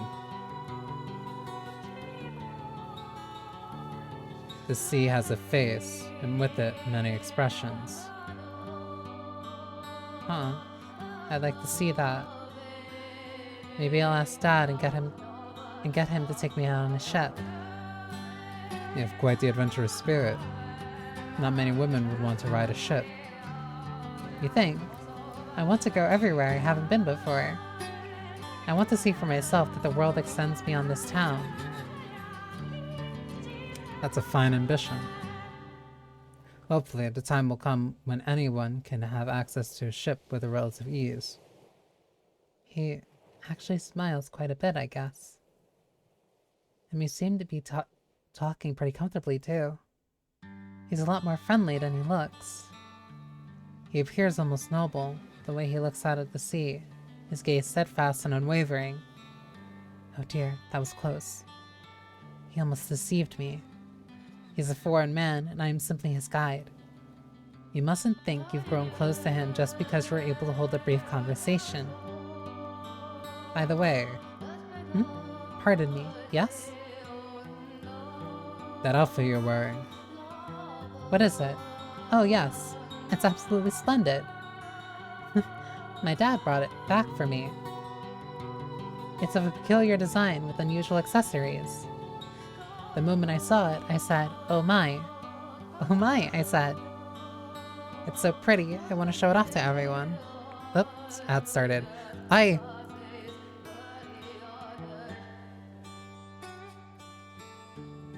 feel so uneased. Because again, like chapter 1, I feel the vice grip, like, slowly closing in. Like, I'm waiting for the moment where the trap snaps.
I can't wait for something horrible to happen.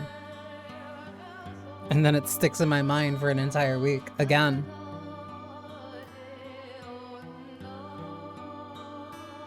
This game really likes twisting the knife.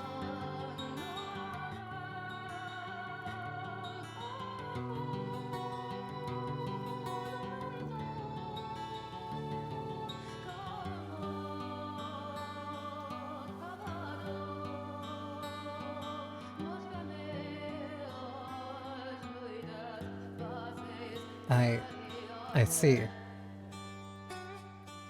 Oh, it's just so magnificent. He actually has a decent eye for clothing. I guess he has more in that head than his I guess he has more in that head of his than me. Actually, Hmm? I brought back that outfit. Huh? When I heard I was going to meet my boss's daughter, I thought it would be best if I brought some kind of gift. So I had a tailor imitate the style of my homeland. I'm delighted it's to your liking. What? What? What? Hold on a second. Yes? So you're saying these clothes I'm fawning over were given to me by you, and you had them made for me, Indeed. and completely oblivious, here I am wearing them now.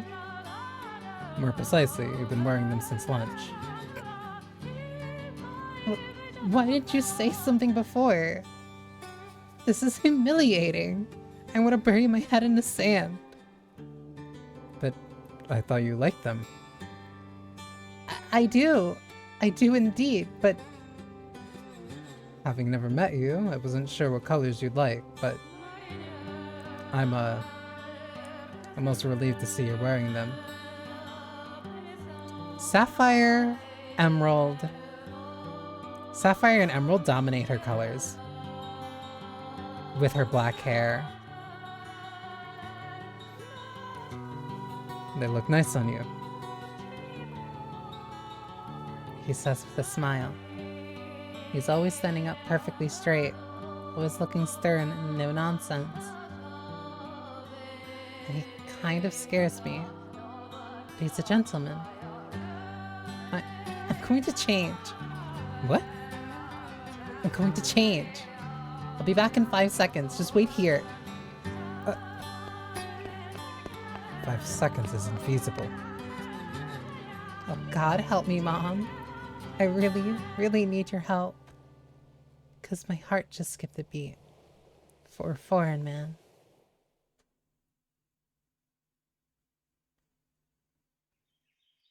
Oh, is that so? Well, very well then. Oh no, thank you for the information. I really appreciate it. And don't worry about me, I'll keep safe. Goodbye.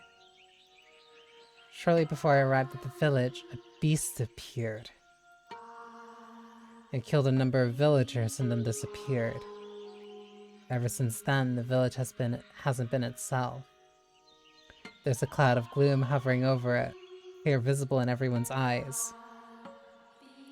At first, I thought their fear was of the beast returning, but that's not quite right.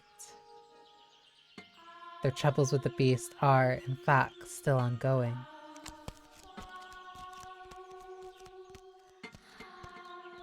Ah, Javi. Hey. I hear you were asking around about the beast. Yeah, Talking about the beast is taboo. People are going to push you away even harder now.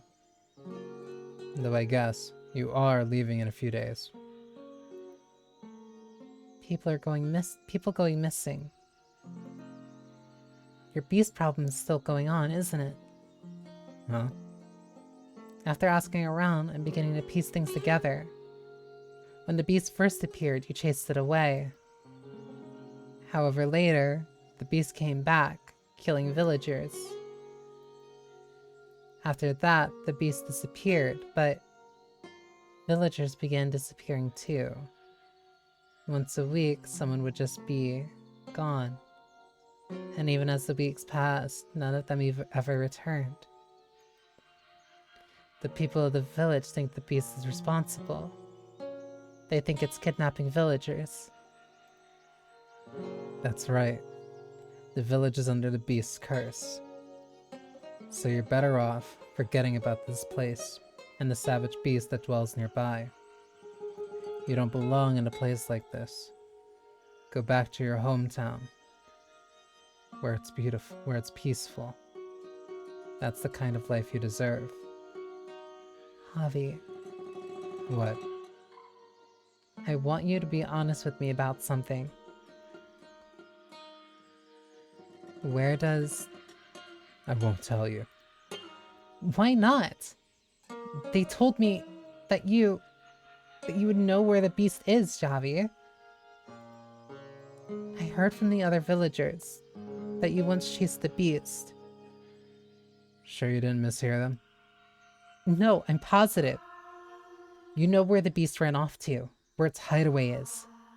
You chased after it, found its den, and then you came back. That's what I heard. Didn't you?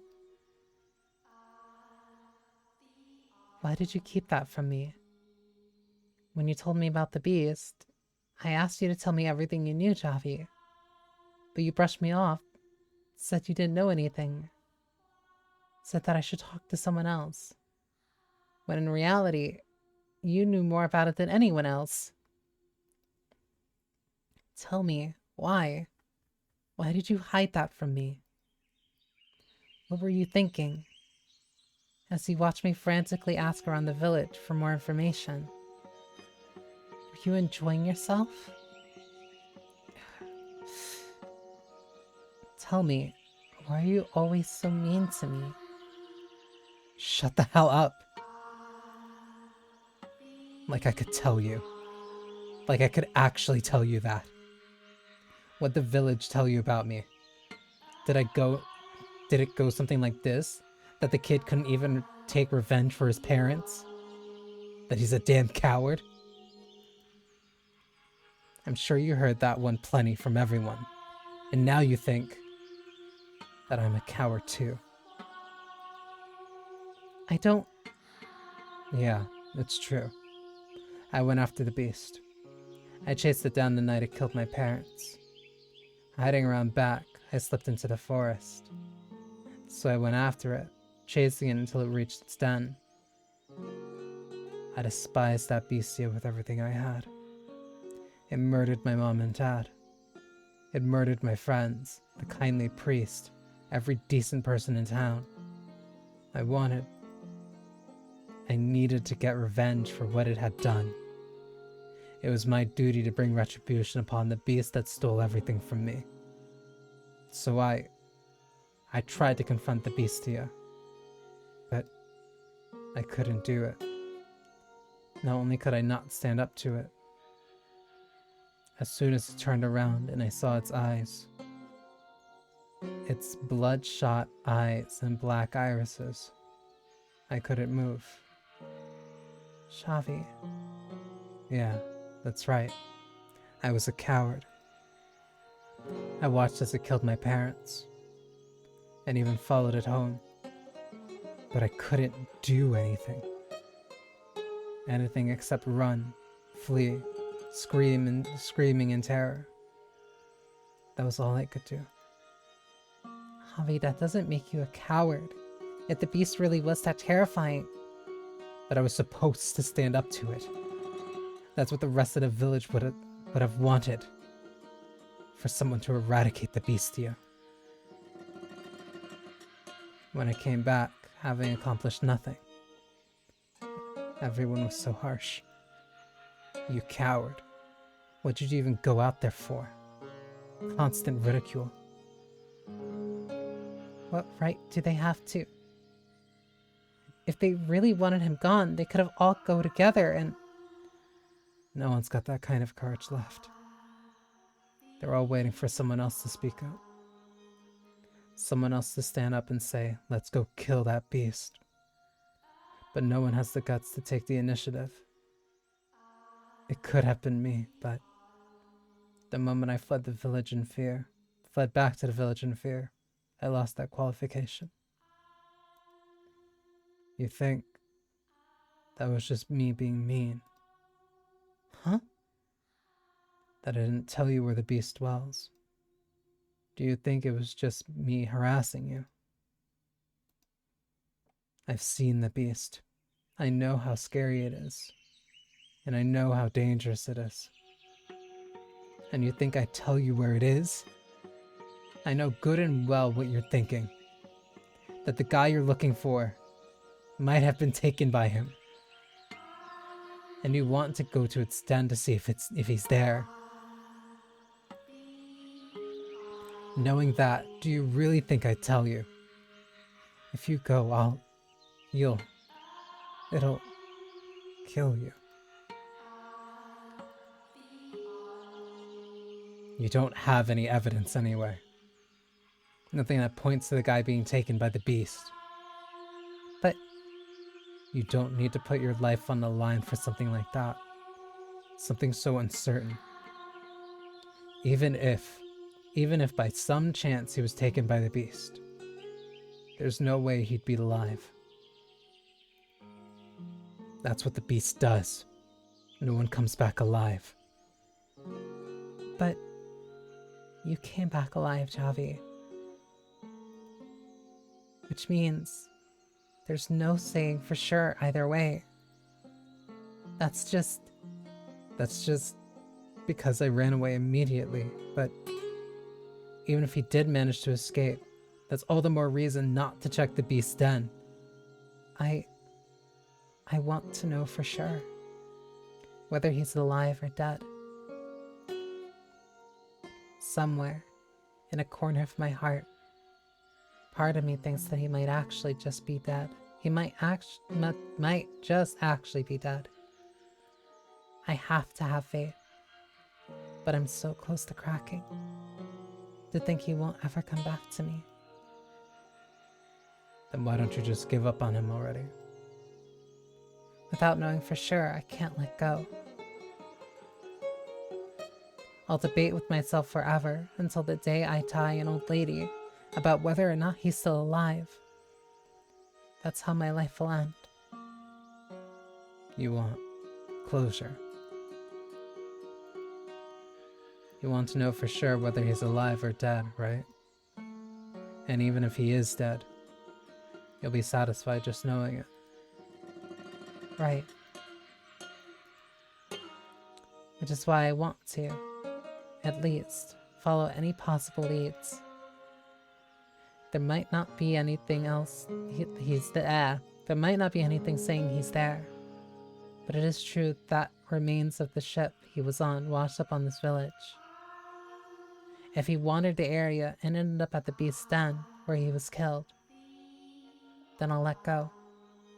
So please, Javi, tell me where the beast dwells. Make this the last time. Huh? Even if you find no trace of him at the beast's den, even if you don't figure out whether he's alive or dead, you'll give up your search for him. You'll assume he's dead.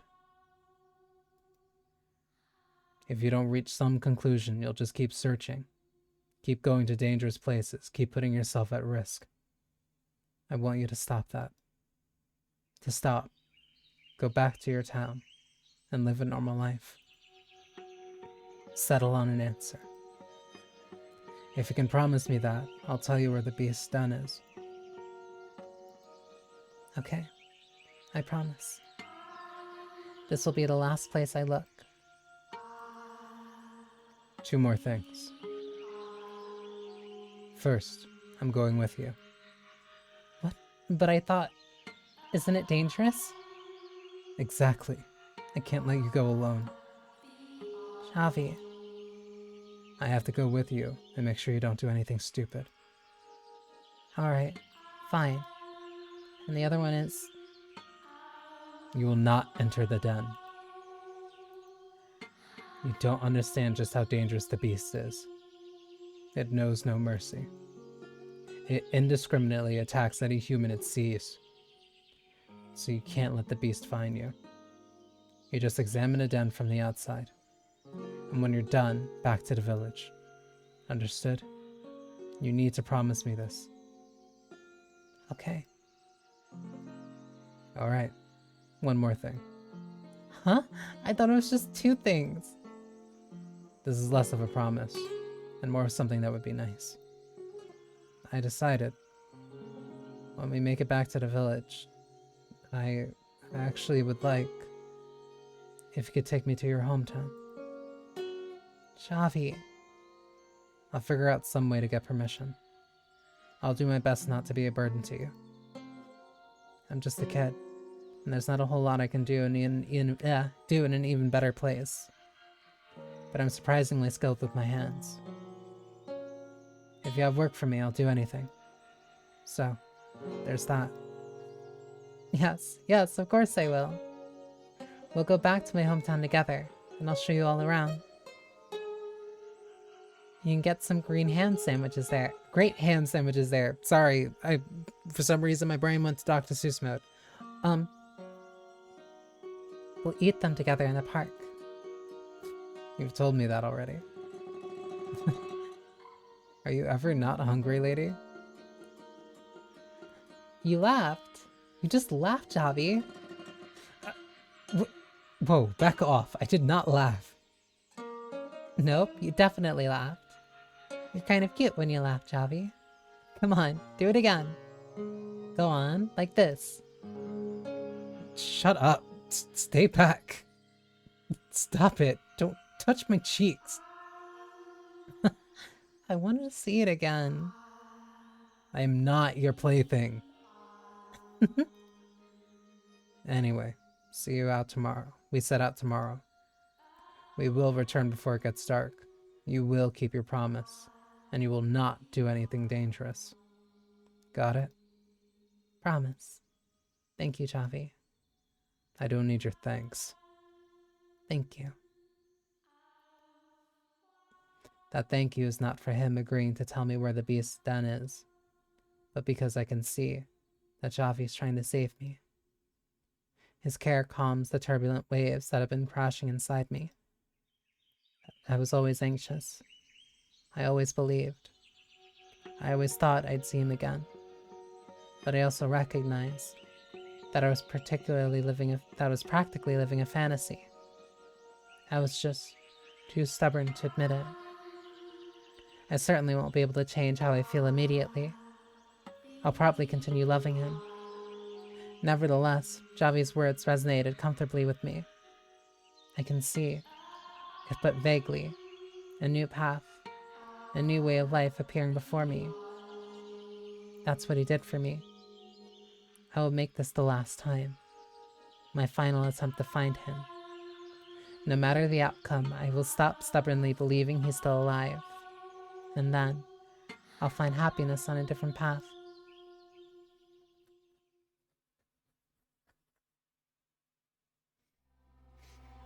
Master.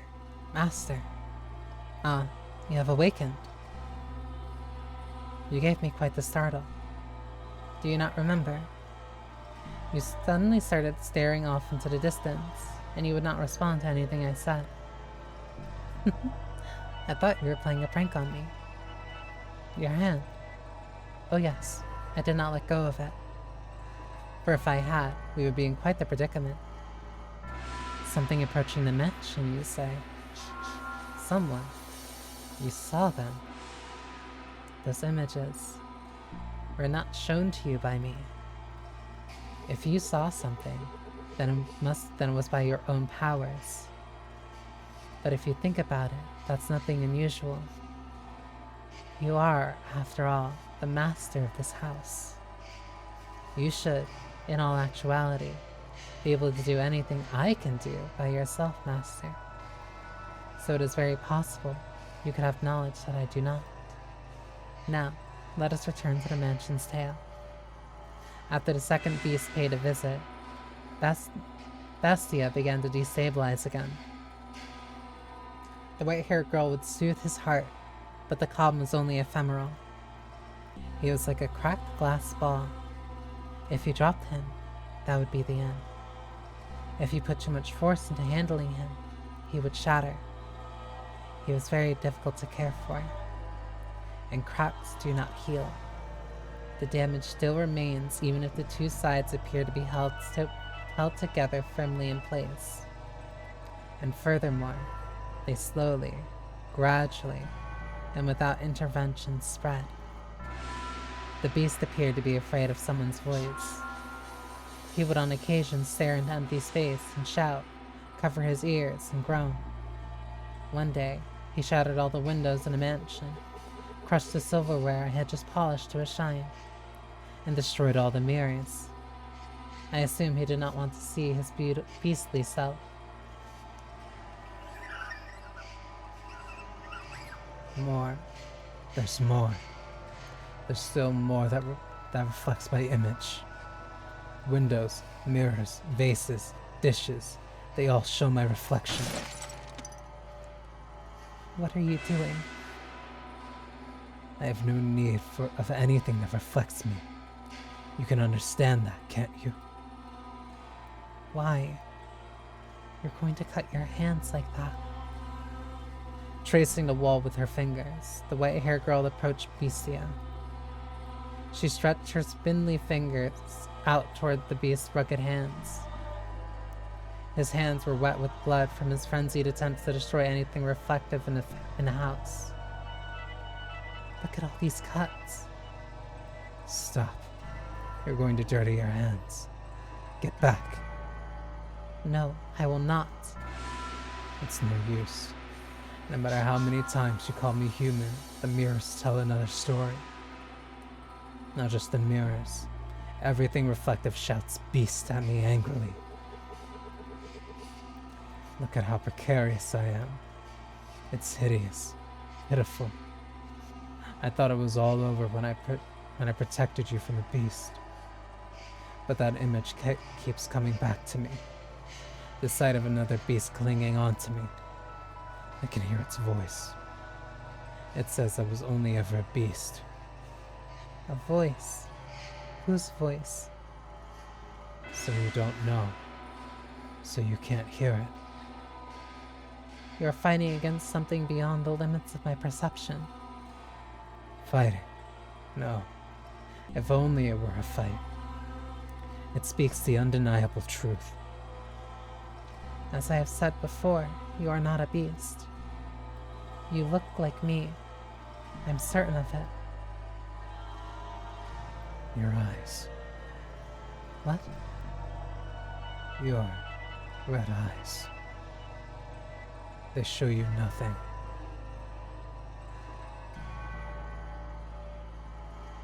But they show me what I am.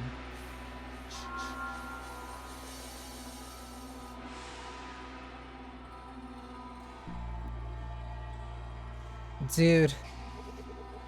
Don't do this.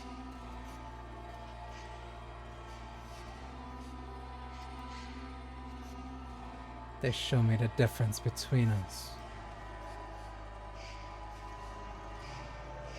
Are you afraid of my eyes?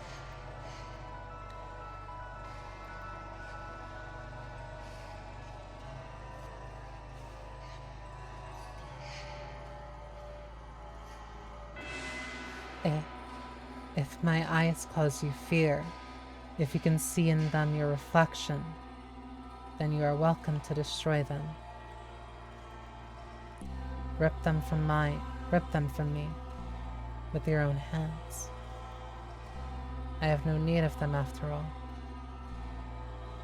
Why would you go so far for me? You. The voice says that you're laughing at me, that deep down you ridicule me. Do you believe that? After all the time we've spent together? I don't know. I'm starting to lose confidence. I believe you. I think I believe you. But I find myself wavering. I'm losing sight of myself. And of you. Of everything. In all my memories, I am a beast. The voice says I was always this way. Which, I suppose, means I am a beast. I can't be anything but. Do not trust the voice. Trust me instead. I do not want to make another mistake. To do something like run away, because I am so weak-willed. I do not understand this woman. She's so pure-hearted, so beautiful, like hope personified. I want to understand, to believe her. I was sure I could do it, but I keep failing. Why am I losing my grip on everything? Are words not enough to convince you? What? Are words not enough to convince you that you are not a beast? Then see for yourself. Feel for yourself. That there is but one difference between us. What are you doing? I assume our skin and our hair and our eyes are different colors. But those do not count as difference. The only thing that differs between us is our sex.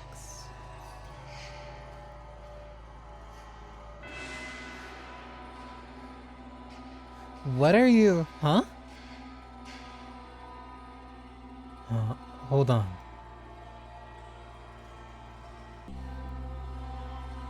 Another shot, Bestia was frozen in place. And he was right to be surprised.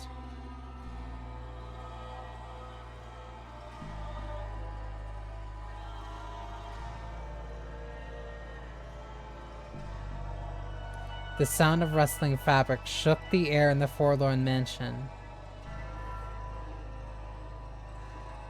Huh?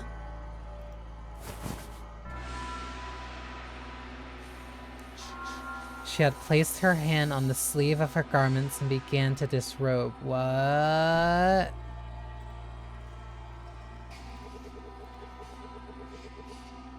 Before long, gaze upon me. She was standing there completely undressed. Her body was incomparably beautiful. Slender, not an ounce of excess fat on her. The sight of her was impressive, almost divine. Even I let out a gasp when I saw her. See for yourself. This was the first time the Bestia had seen the white-haired girl unclothed. Though they slept in the same bed, as I said before, they did not have a physical relationship. She grasped his unmoving hand and guided it toward her.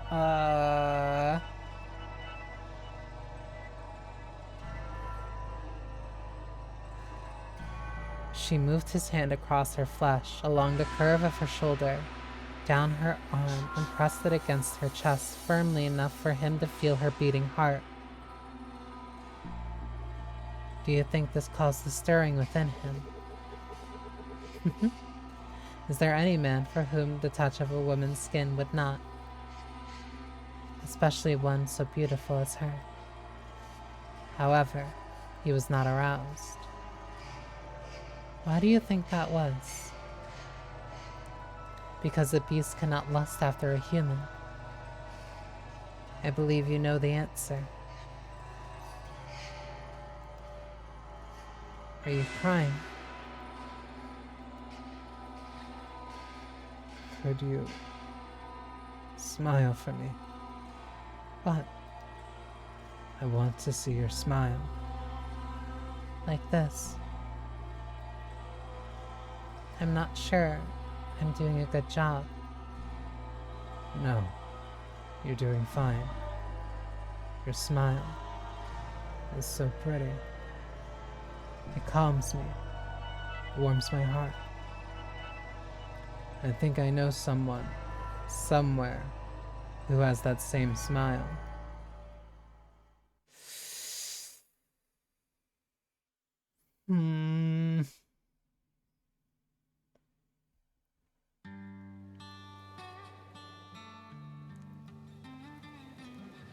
Thank you for seeing me off. Don't mention it. I learned so much about this town thanks to you. You made my stay here quite enjoyable. What's the matter? You're looking rather glum. I wonder. I wonder why the sea exists. I was born in a port town, so it's always been there for me. This huge, never-ending expanse of magnificent ocean. far too big for a single measly little human like me to cross. It's so pretty. It is. I feel like I understand why you like the sea.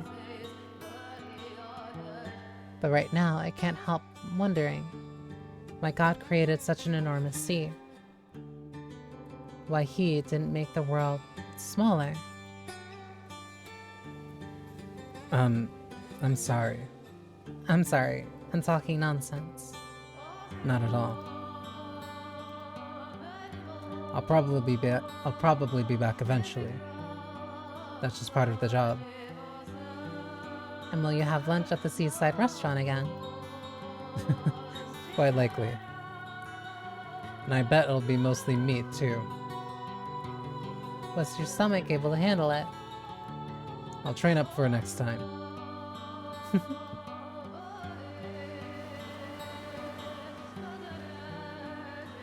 Your ship is going to embark soon.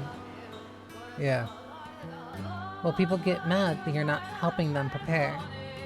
most likely. Then you should hurry off. Yeah. Pauline. Hmm? I just wanted to thank you again. I appreciate you taking so much time to show me around. Is that all? No. I don't know why, but I was considering leaving without telling you this. I'd like you to tell me. I'd feel better if you turned me down. What? My homeland is only getting more isolated. Unlike your country, mine is not eager to associate with the rest of the world. I probably don't even have their patronage anymore.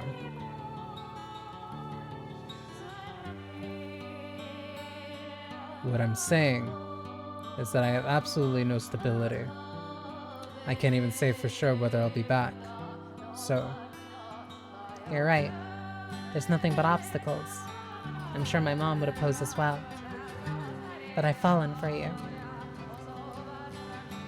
The way you look staring out at the sea, the shape of your lips when you smile at me, the kindness in your voice. The more time I spend with you, the deeper I fall in love with you. The whole world could separate us, and these feelings would not change. well, damn. You beat me to it. If I'd waited, I don't think you would have ever gotten to it. I'll say it myself too. I love you, Pauline. I fell for you the moment I first saw you. I promise we will meet again. Mm-hmm. I promise. I'll be waiting. Thank you. It's visible in both of our eyes. This love, strong enough to wash away all our tribulations. It's all right there, plain as day, in each of our eyes. Mine and his.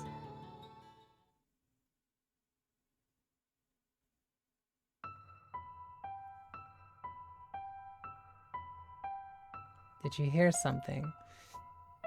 Calamity is coming! Huh? It sounded like someone's voice. I didn't hear anything. Must have been your imagination. Oh, You want to turn back, lady? huh? You're looking nervous. I'm just fine. Let's keep moving.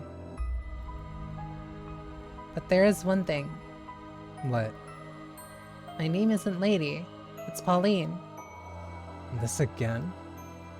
Lady is so distant. I don't like being called that. So call me Pauline. Polly. How's that? Can I call you Polly? Oh, come on. I'd really rather you call me Pauline. I'm an only child, so I've always wanted a younger brother or sister. Polly makes it sound like I'm the younger one. I'm not your brother, and I'm not a child. You called yourself a kid yesterday, though. That's not what I meant. Oh, fine. You can call me Polly. It's not my full name, but I'm glad you're calling me something other than Lady, Chavi. Then that's what I'll do. You laughed. Be quiet. You're no fun. There's a mansion up ahead, standing atop the cliff. I can't say why exactly, but I feel like it's something that shouldn't be there. What do you mean? It feels out of place in this area, and something seems off about it. Like it's somehow ethereal and could disappear at any moment. No, I'm probably overthinking things. No, I think you're on the right track, actually. Sorry, that was stupid of me to say. It's okay. We still can't see the mansion Chavi's talking about from here. Just dense, overgrown trees. But for some reason, I can sense that we're approaching it. It's a strange sensation.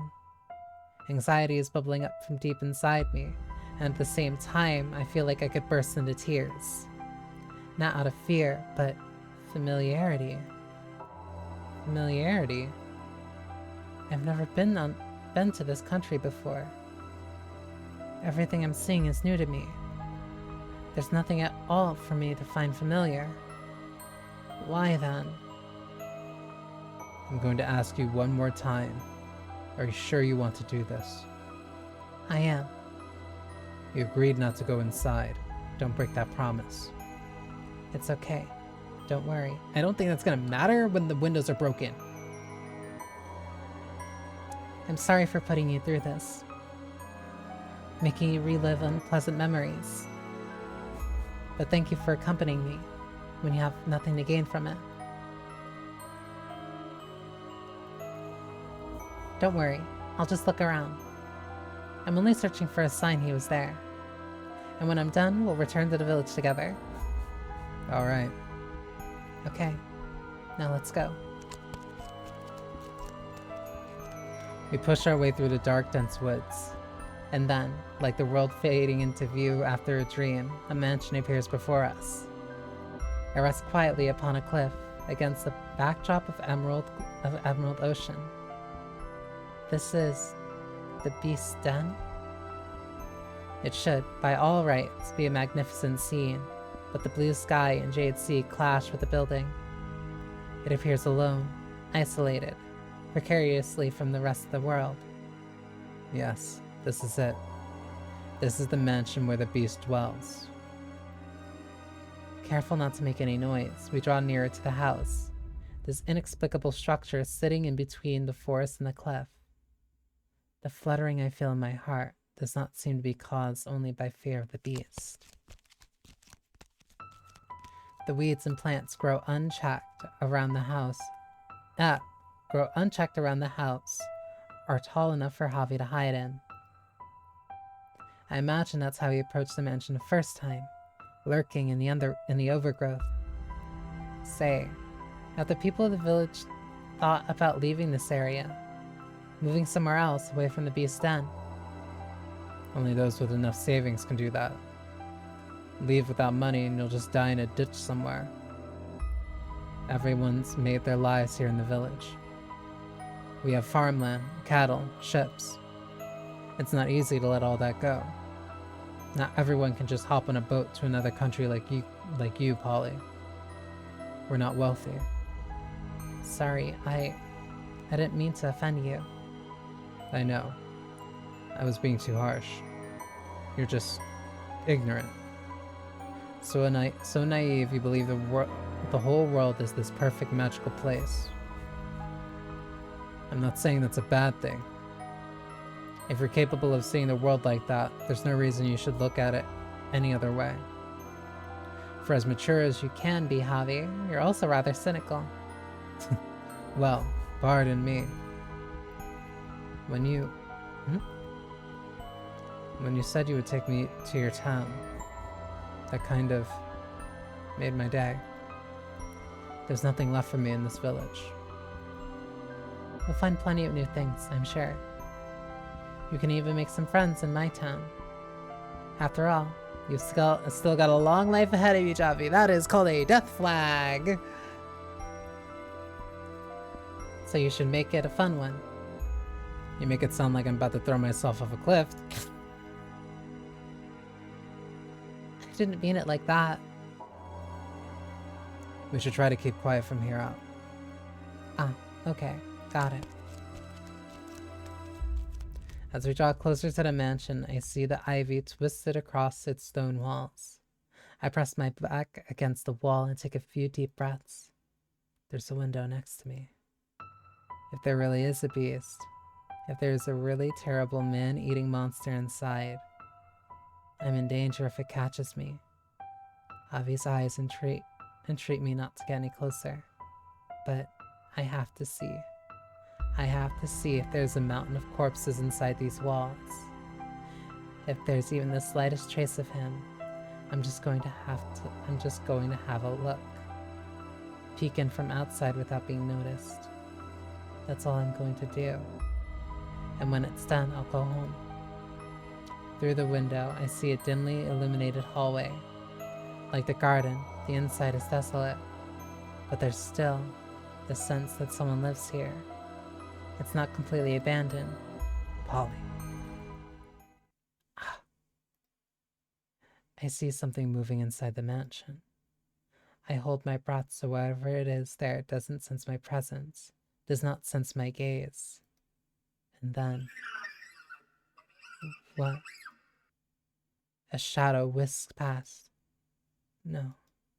Polly? Hey, Polly! Open up. Please open the door. Stop it, you idiot. What do you think you're doing? Please open the door. Polly, you promised me. Have you lost your mind? The only thing in there is a... It's not a beast. Huh? It's not a beast. A beast isn't living in this mansion. You're wrong. It is. There's a beast in there. A Bestia. Get away from the door. The beast... It's not a beast. Open the door. Open the...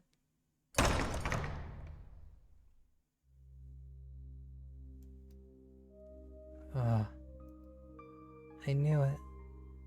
I knew it. I was right.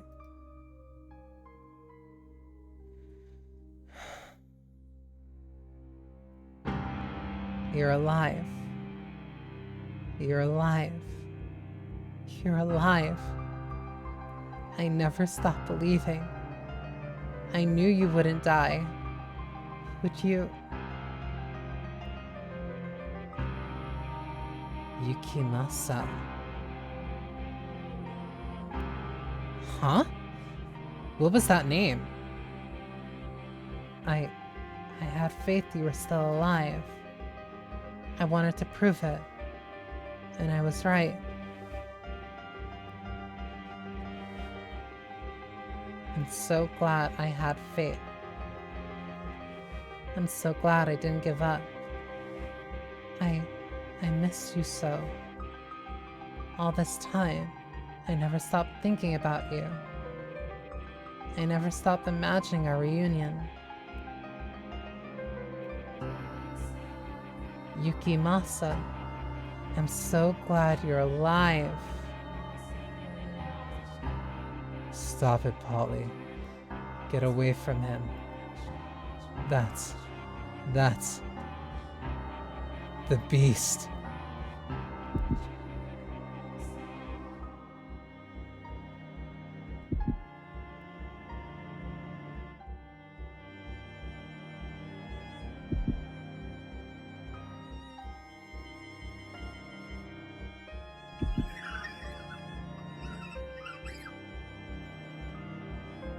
You'll kill me if I don't kill you, and so I must show you that I will. I must show you that I'm serious. I must show you, or you just won't understand. The sword's a katana!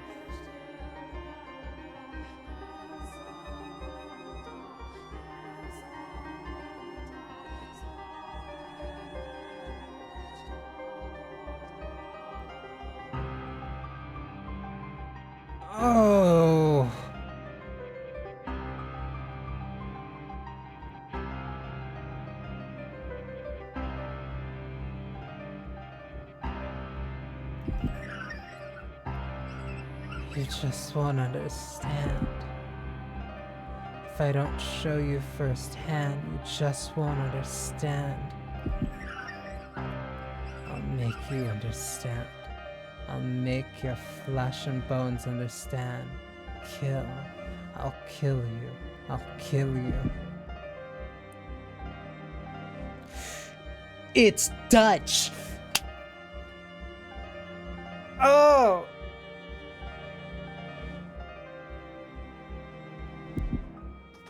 This overlaps with my own specific...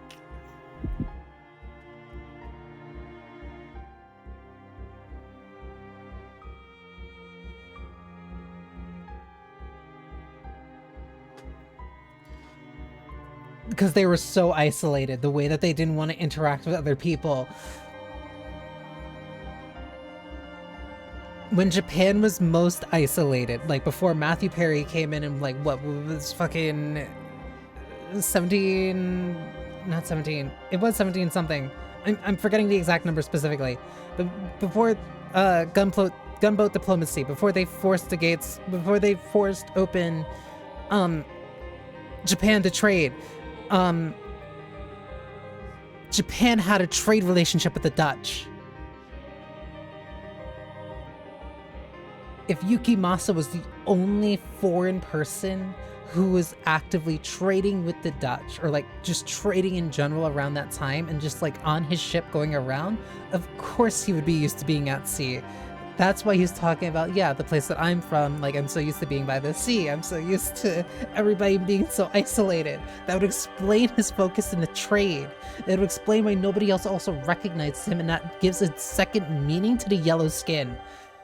I thought it was scurvy, or like some type of disease of him not having like enough nutrients. That's why he wouldn't recognize an orange.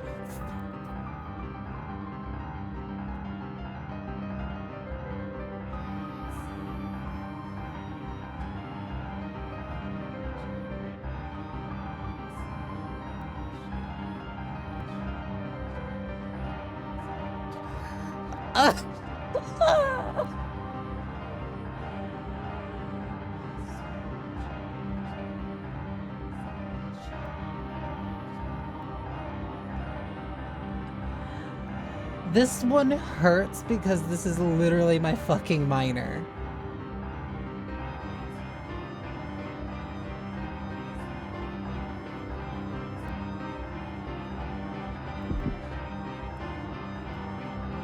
Pray for my mercy.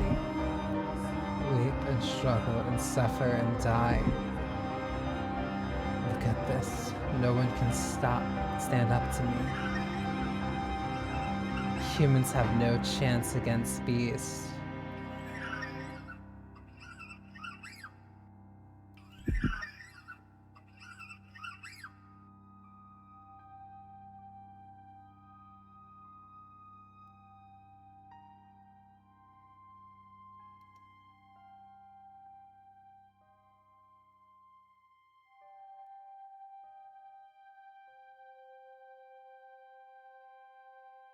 That's why her garb is like that.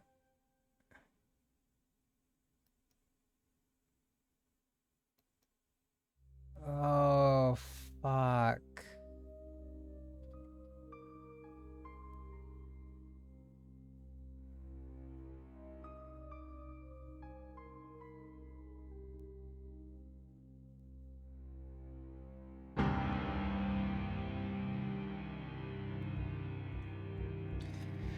This is how my fucking...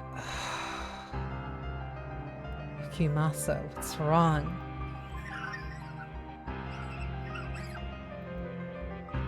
What?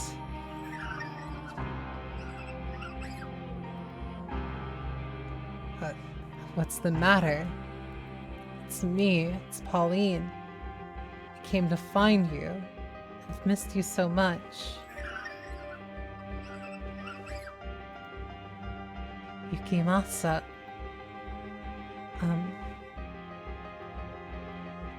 Sorry, I don't understand your language. He's speaking Japanese.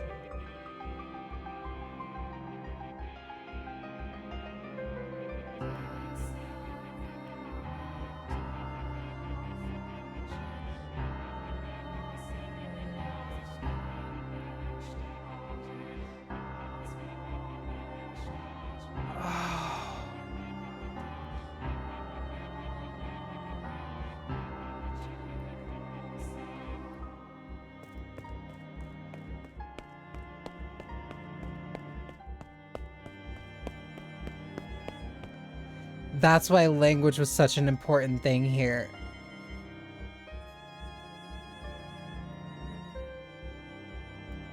Wait, where are you going? Stop it, Polly. Don't go after him. Polly!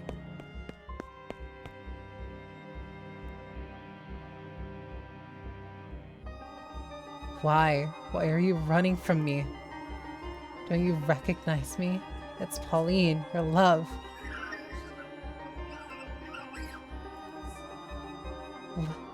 Why?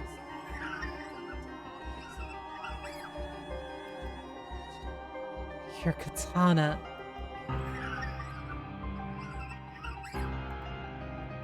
Why would you point that at me? You're scaring me. What's gotten into you?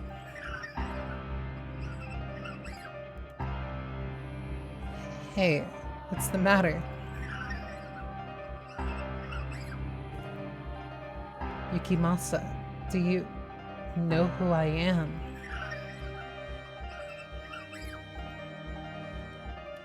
What happened? You used to be able to speak my language so fluently. Let's talk. What do you say? Put that thing away, please. It's dangerous.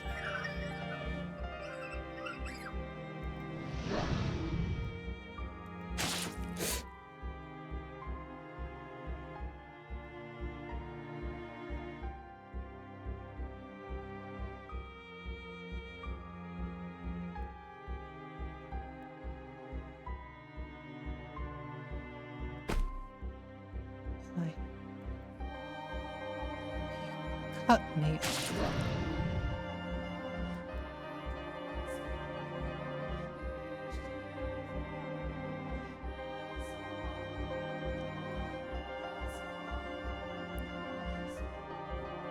It's so hot. Why? Yukimasa, it's me. It's Pauline. Open your eyes.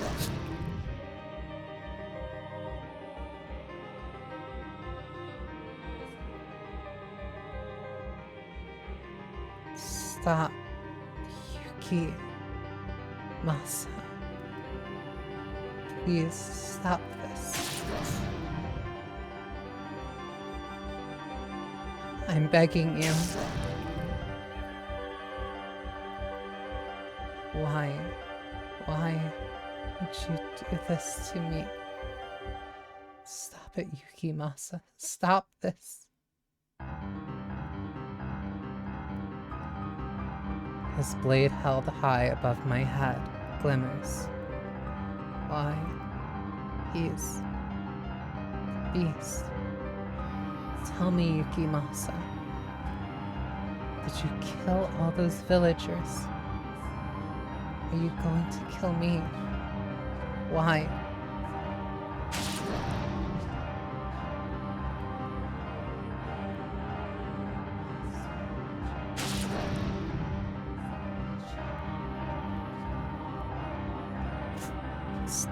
Stop.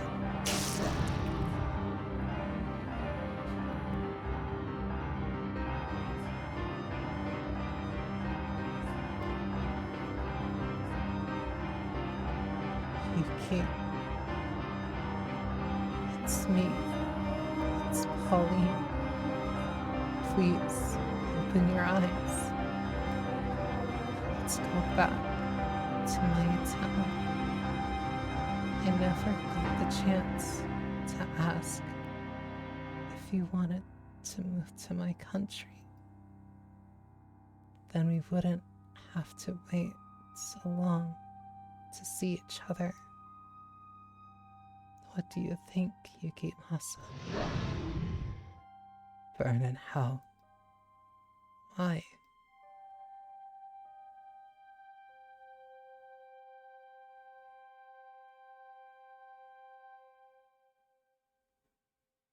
Tell me why.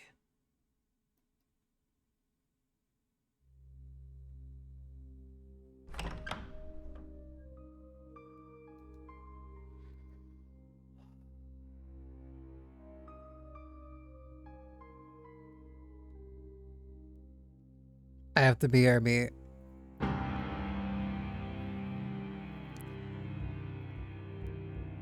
That.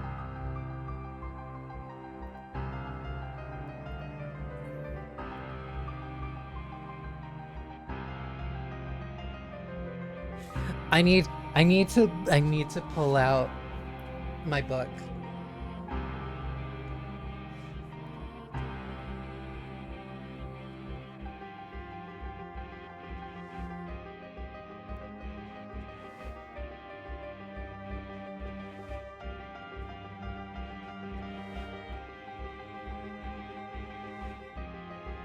Because this is 16.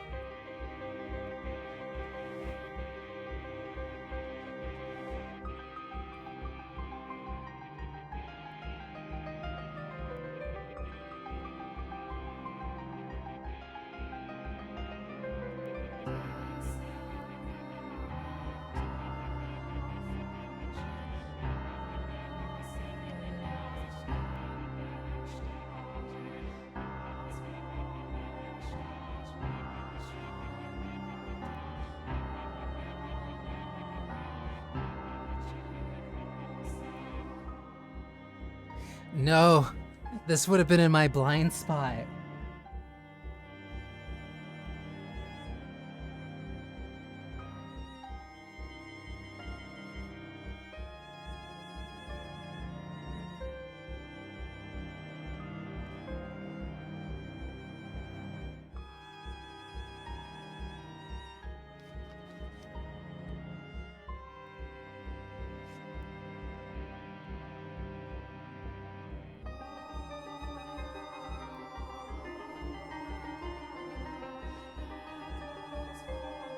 This would have been in my blind spot.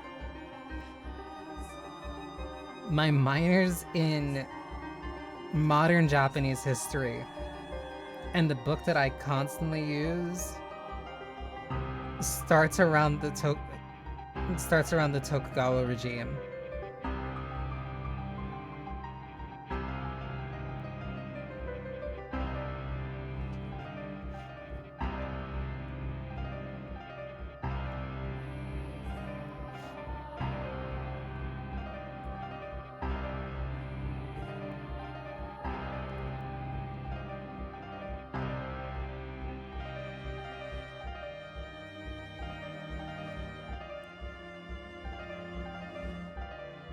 Sekigahara.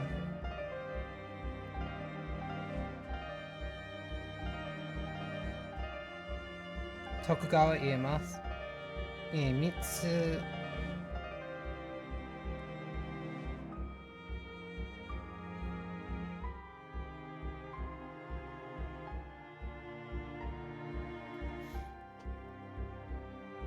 Yeah, no, this would have been before the gun diplomacy.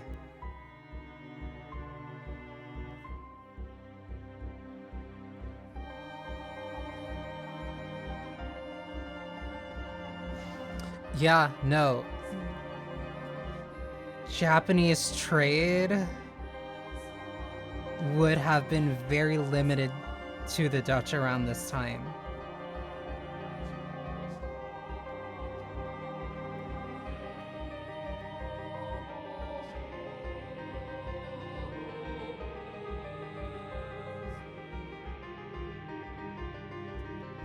I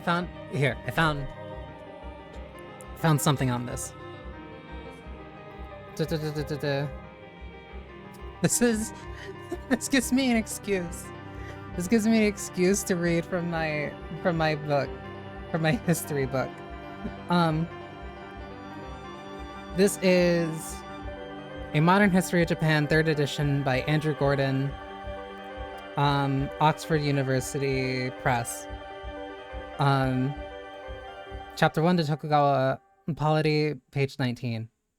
From 1633 to 1639, the same years during which he initiated a policy of alternate attendance, Iemitsu issued a series of edicts that restricted the interaction of people in Japan with those outside. He prohibited the Japanese from voyaging overseas to the west of Korea or to the south of the Ryukyu Islands, Okinawa. He banned the practice and teaching of Christianity and travel of Catholics to Japan. In 1637-38, peasants in the Christian stronghold of Shimabara, near Nagasaki, rebelled, moved by the combination of economic grievances and a Malarian hope for spiritual deliverance. Bakufu forces viewed this as a challenge by traitorous Christians. They suppressed the rising brutally, killing perhaps 37,000 people, young and old, men and women. Iemitsu also expelled the Portuguese traders. The last ships left Nagasaki in the summer of 1639. Finally, he forbid all remaining foreigners from traveling inland or from selling or giving books to anyone in Japan.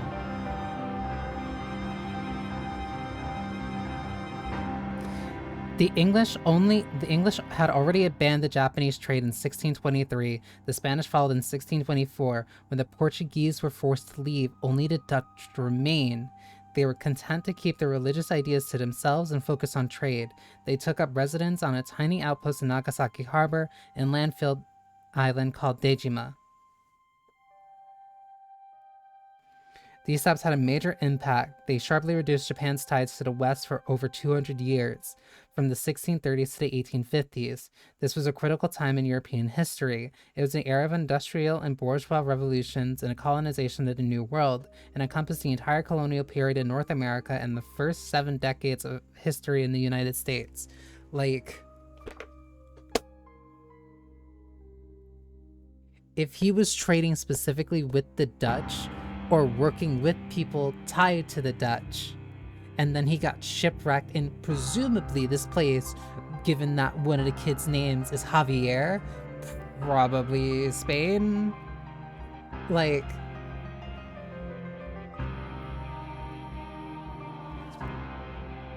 he would be seen as a freak.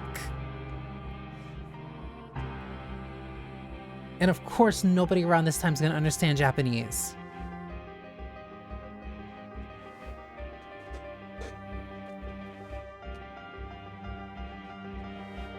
That's insane.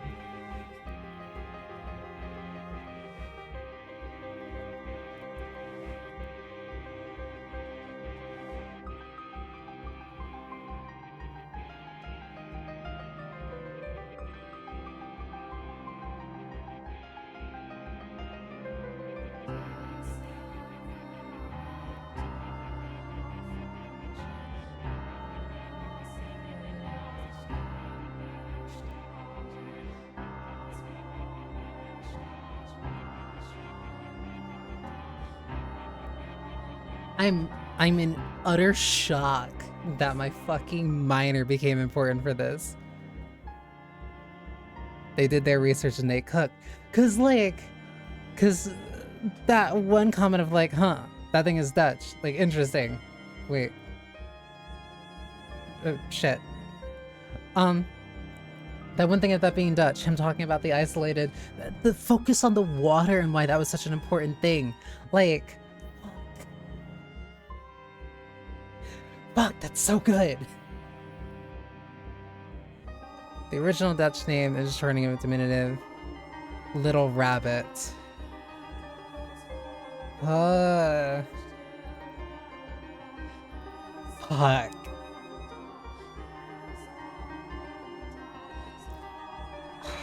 That's such a good twist.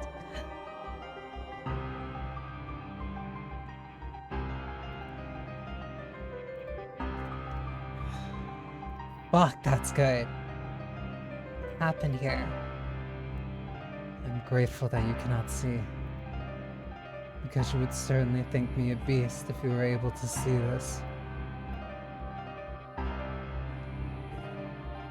Wait, so what language are they speaking? Because you cannot see. You do not know. You do not know what I look like. Because you do, but I do know. Another beast like me broke into the mansion. It would be another Japanese sailor. Was it? I protected you. Did I not? I protected you. Say that I protected you. That I did this for you. Actually, a beast.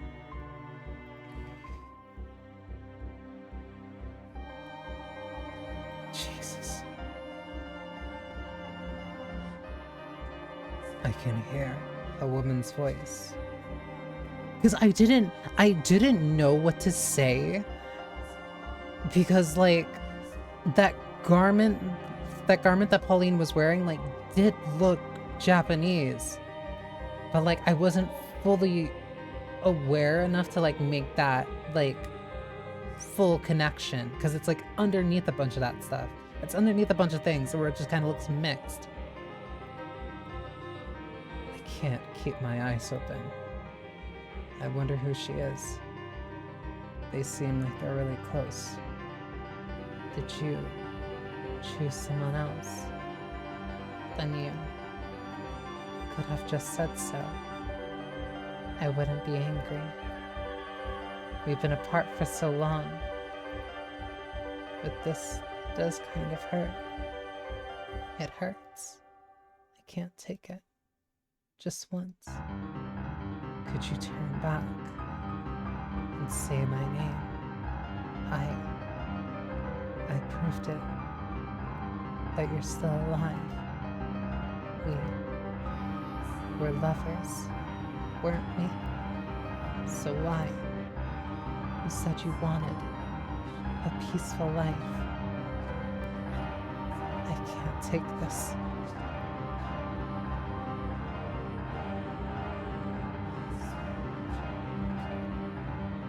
It hurts so bad. You keep us. I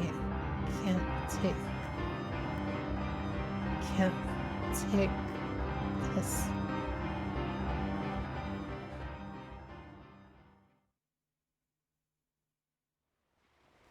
What I want most is to spend a nice quiet life with you.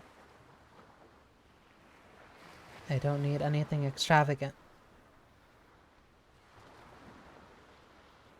Just an ordinary life, slowly growing older, having 3, maybe 4 children. We'd never fight, and eventually, before I knew it, I'd be an old lady. Thinking, it was an uneventful life, but it was the best I could have asked for. That's the life I want. And what about you? Yes, I too wish for a peaceful life with you.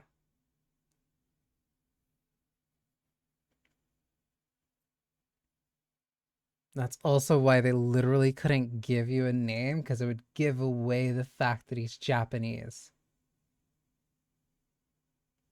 Polly, I couldn't. Again, I couldn't do.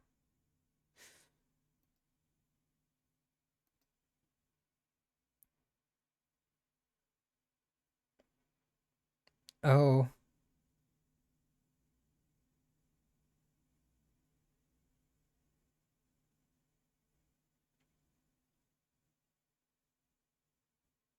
Master. Master. What is the matter? You look pale as a ghost. What? I lied to you. I haven't told you a single falsehood, Master. About the beast. That means you weren't seeing her memories then. That means you were seeing her memories then. Is that so? That must have been quite difficult to witness. But I assure you, I have told you no lies. Bestia was convinced he was a beast. And as a servant of this house, It is my responsibility to present my former master to you as he saw himself. Ah!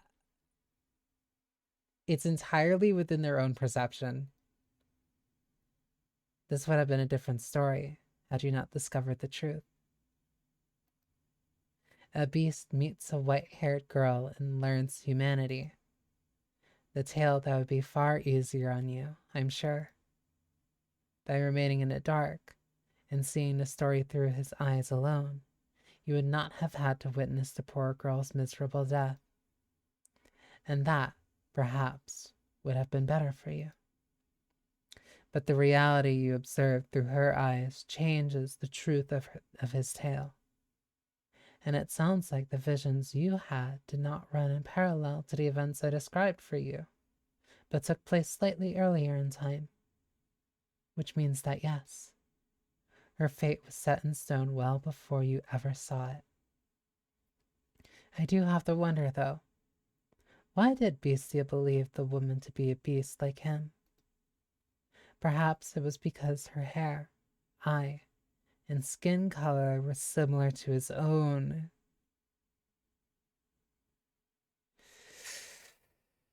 A manifested self-hatred.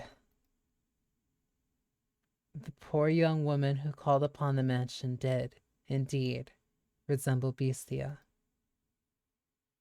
They were of a similar race. Half her blood was the same race as his. That's why.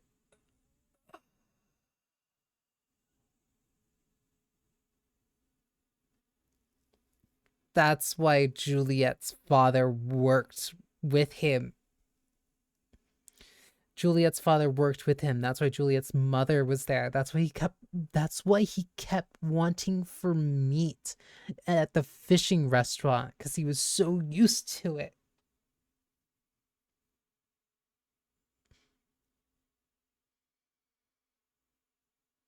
Fuck. But was that the only reason? Would that be enough for him to mistake her as a beast? For a beast? I have my own theory. His memories may have played a role. I suspect Bestia was afraid the memories from when he was human would cause him to waver. But that is simply my own speculation. Perhaps he had merely lost his grip on reality. How well have you come to understand Bestia, Master? You do appear to think he was an ordinary human who believed himself to be a beast. But where does the line between man and beast truly lie? That I do not know.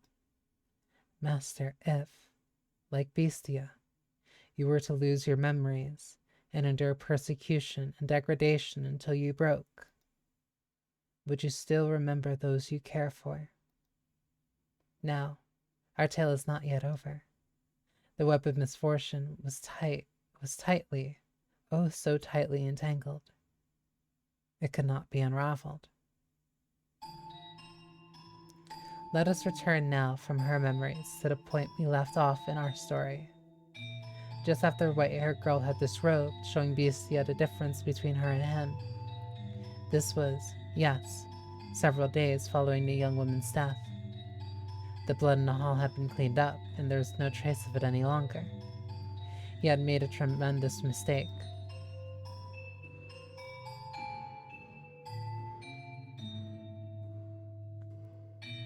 Though, the only people aware of this mistake are you and I. That was him. The other beast that he saw. That's why I reached out for him. He is completely trapped in his own delusion. There is, perhaps, a chance the white-haired girl had realized, but she knew nothing of the woman. So I entreat you not to fault the white-haired girl for trying to be kind to Bestia. She is without sin. In any and all times. The beast. No. The man made the white-haired girl put her clothes back on.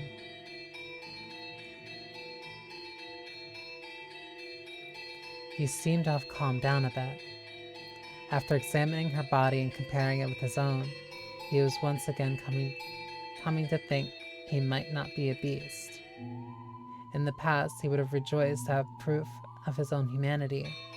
However, it was for him then the seed of several new doubts. You said I am a human. Yes, Do you still believe this? I certainly do. You are simply mistaken. You believe yourself to be a beast because of what the villagers said. Why did they call me a beast? If I were able to see, I could surely answer all your questions. But I cannot. So all I can offer you is my conjecture. Go on. Tell me. I suspect that you do not come from this country. How? How did you deduce that? No, you do not come from this continent. You came to this continent from far, far away, perhaps even across the seas. This land has been cast in a turmoil by the war. Fortunately, no fighting reached the village, but it has blocked trade routes, stripped them of their independence, and cast a dark shadow over their hope. They are quite devastated, I imagine. And then you showed up. From what I heard, this area is not particularly friendly to people from other countries. Even less so those from another continent. I doubt they know much about distant lands, so they probably never seen someone like you before. But in addition, you would have been wearied and worn. I guess you were emaciated, wasting away.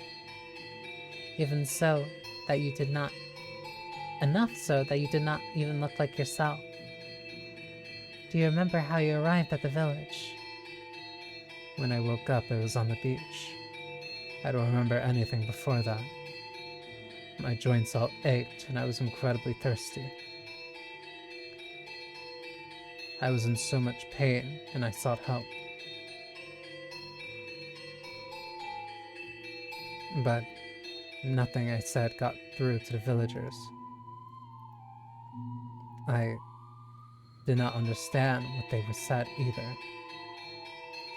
But the one thing you did understand was that they were calling you Bestia. Right. And I also understood that the word was used to describe beasts. The way they looked at me, it wasn't normal, so I imagine at first they simply didn't want trouble.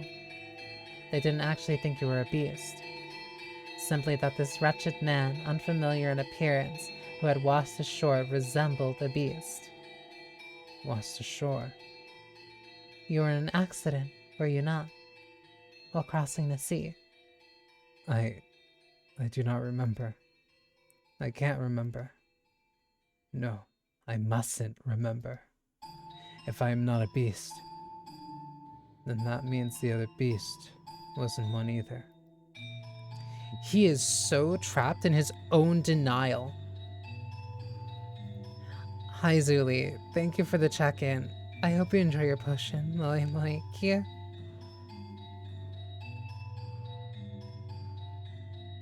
I'm so happy my very specific focus for a minor factors into this. What did the beast look like? It looked somehow similar to me. Its hair color, skin color, eye color, Long black hair.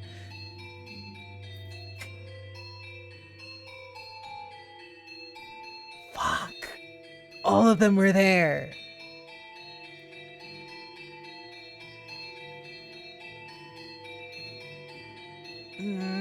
Yeah, stand up, do stretches, walk around if you need to. All the clues are like literally right in front of me. And the way it spoke seemed vaguely familiar, which means it was. I cannot accept that. If I do, then that means I have done something terrible. No. What? They did call me a beast. I was, in fact, a beast. As I've been saying, that's because. Tell me I'm a beast. Please. Let me remain a beast. How do you imagine he saw the world? I cannot even begin to fathom. But you can never know what someone else sees. And there is nothing to say. And there's nothing to say they see the same thing as you. As you and I have seen different things, so too did the man and his lover see different things. Or perchance, the true shape of the world is visible only through the white-haired girl's sightless eyes. Do you think the reason he so stubbornly rejected his human memories is because he had taken the life of his beloved? I, personally, believe that there is more to it than that. Because that started before.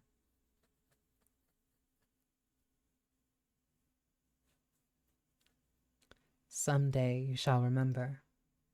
You shall remember everything. I will not allow you to avert your eyes. Remember that you have always been a beast, incapable of saving anyone, only of taking. Remember and suffer. Agonize. Writhe. It's gonna do it again. Anguish. I don't know why it is only doing this for this chapter. 5, 4, 3, 2, 1. Grieve. 5, 4, 3, 2, 1. Suffer.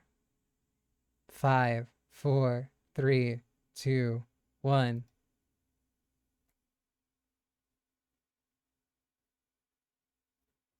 Where is this? Pauline's father. Such a damn shame. Our homeland is but a stone's throw away, and they still won't let us in. Just how long are they going to maintain this stance? Regrettable, isn't it, son? That's why he was calling him son.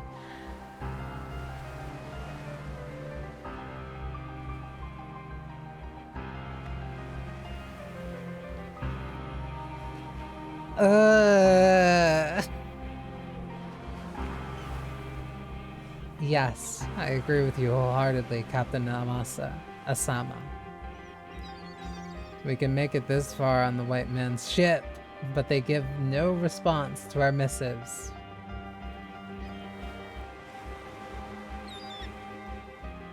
I'm not sure it's even reaching the magistrate's hands. It is so difficult to be even the slightest bit accommodating to your fellow countrymen. They seem to be treating the white men rather poorly as well. Yeah, for a fucking reason. I hear they imprisoned them on a tiny man-made island. There's no way to make friends. Well, all things considered, we can hardly call this our homeland anymore anyway. For how many generations has your family lived overseas again? I am the third. I see. Then I doubt you have any attachment to this land. That's not true. I may never have the opportunity to set foot on her soil, but my spirit dwells within this land. My grandfather has told me much about this country, of her 4 rich, vibrant seasons and boundless beauty. I am deeply grateful that you invited me on this voyage to visit her, Captain Asama. I have finally, if only at a distance, laid eyes upon my home. I cannot say when this era may draw to a close, but I hope the time comes when we can proudly proclaim her our motherland. You can't find food this good back home. I eagerly await the day that becomes true. Indeed, as do I. I've lied to her. She believes I was born in the Orient. But in the truth, I have never once set foot in that country. I was born in Europe. My family has not been permitted to return since my grandparents left. I can still remember as clear as day the look of profound regret on my grandfather's face as he departed from this world. He bequeathed unto me a katana, and on that day, that blade became the one object binding me to my homeland. I could not bring myself to tell her that I am disallowed to return home. Fuck! Hi, Tiagi. Thank you for the check-in. I hope you enjoy your potion. Moi moi kyo. Also, good morning. I did not want her to think that I had been forsaken by my country, but you were! That my country would do such a thing. The subtitles called me doggy. You're not a doggy, I promise. You are a tiger capybara. It doesn't stop with the haymakers. Also, hi Alina, thank you for the check-in. I hope you enjoy your potion, moi moi kyo. The fact that I read that exact section explaining like all those policies, and this is like literally outright, it's not giving you specifically Layla. The fact that it's not telling you specifically what those policies are, but the fact that I know it because of my minor, I feel so great. Hang on, I fucking vanished. Oh my god. My camera's acting up.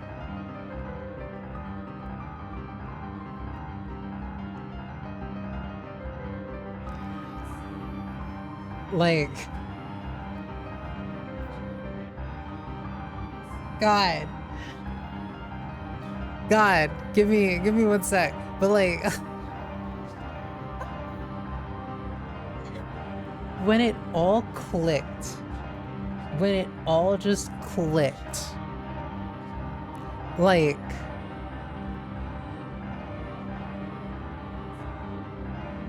I have never been more happy for my minor. The fact that it came up in this very specific one scenario, insane.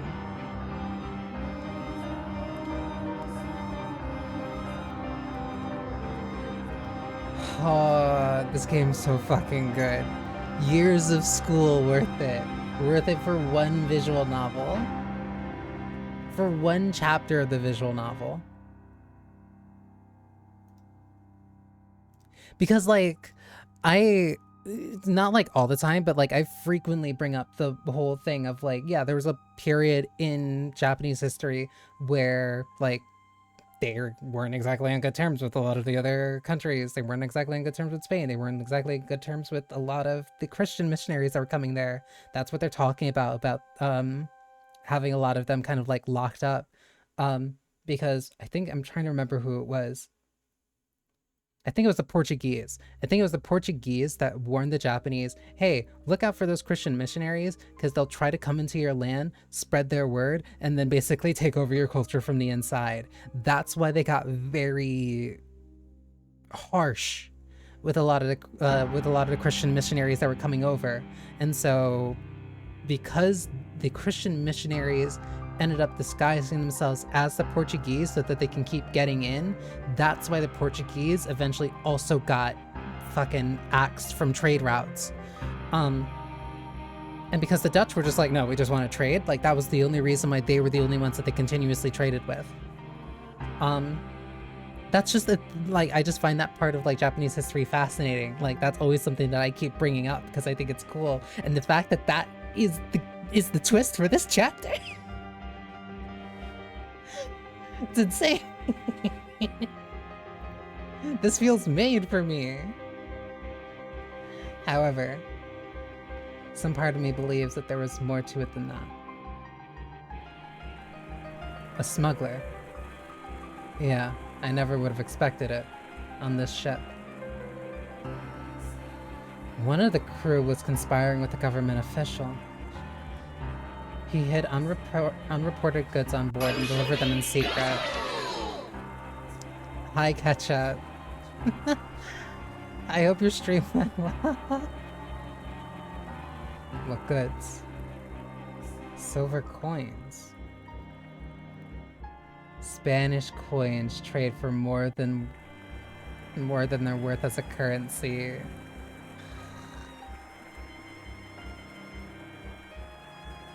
I'm glad stream is going well for you. It's going great for me. I feel justified in my higher education because of a visual novel. The official was sentenced to commit seppuku.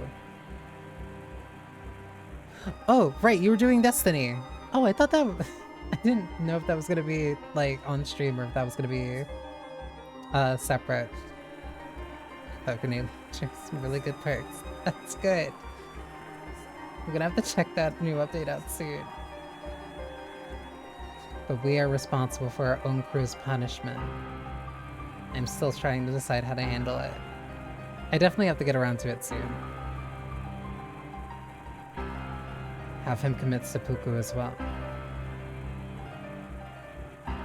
The sailor has brought shame upon the entire ship.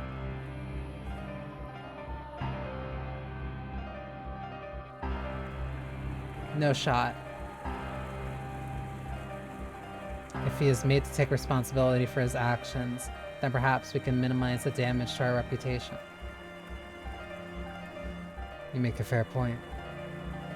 Unfortunately, he is not of this land. I doubt he is familiar with the ritual.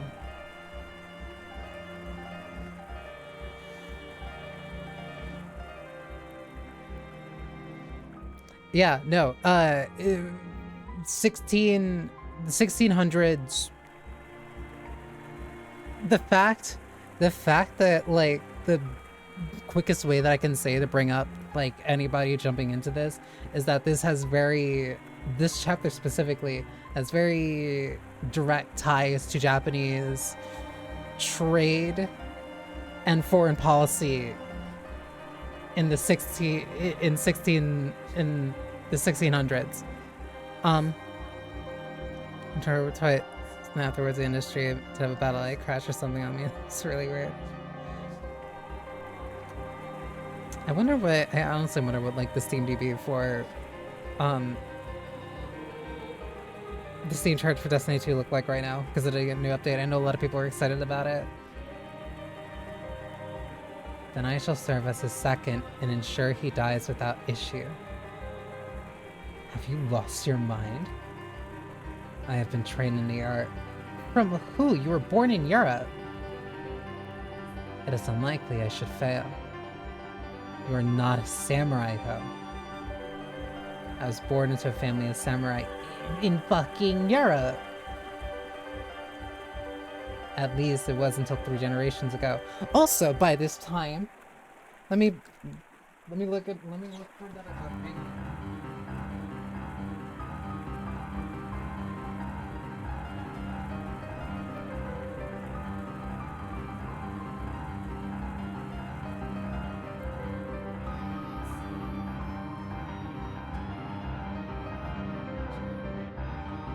Oh, holy shit. 167,000? That's insane.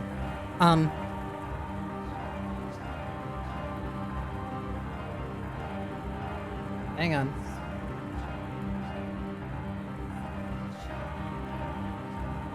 Because if he's saying samurai from 3 generations ago, from the 1600s,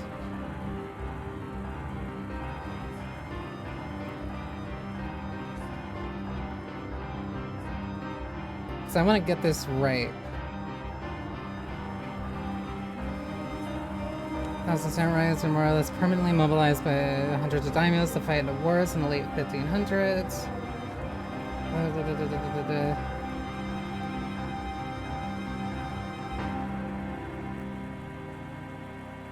Samurai gang wars, the West Side story in the shadows of the castle was frequently in the early 1600s. But then his family wouldn't have been there for that. Because he said 3rd generation.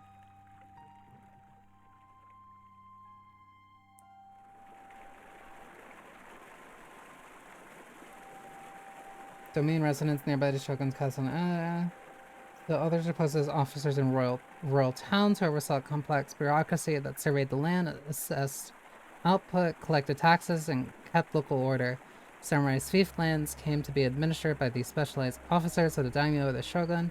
The officials would collect tax rice from the lands originally controlled by the samurai and forward the grain to the daimyo storehouse. Merchants would typically handle the sales tax of the rice on behalf of the daimyo, who would then pay out each of the samurai an amount equivalent to the expected income of that man's original fief.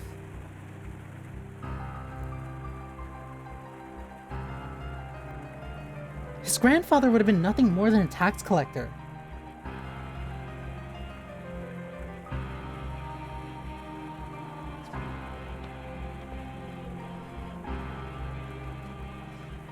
He is constantly delusional about what he is.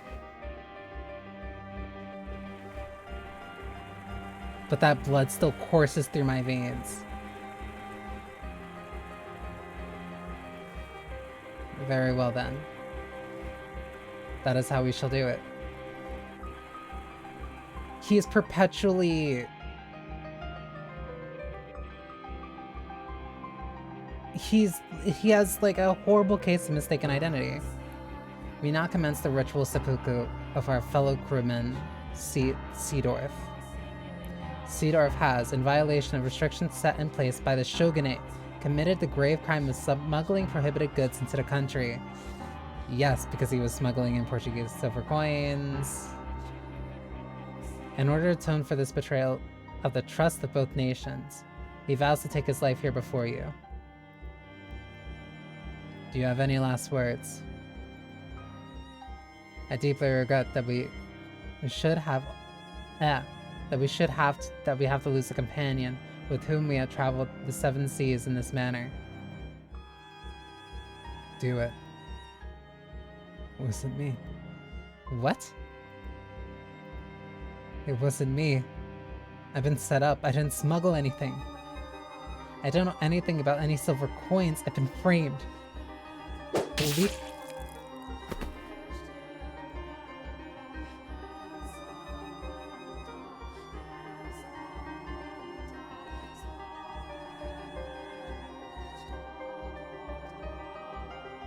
Yukimasa.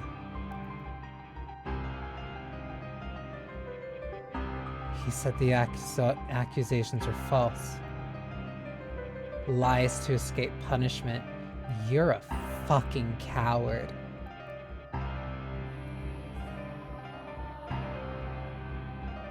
He is living in perpetual denial.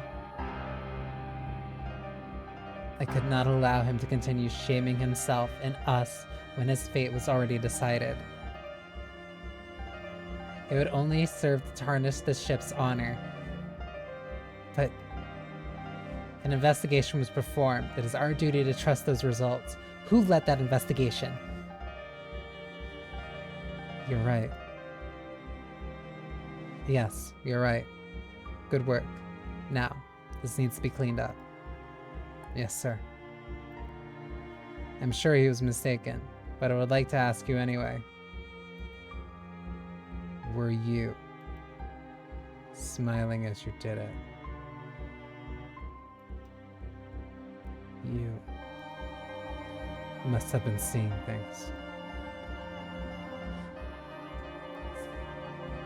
Was that really the only reason? I couldn't bring myself to tell her the truth.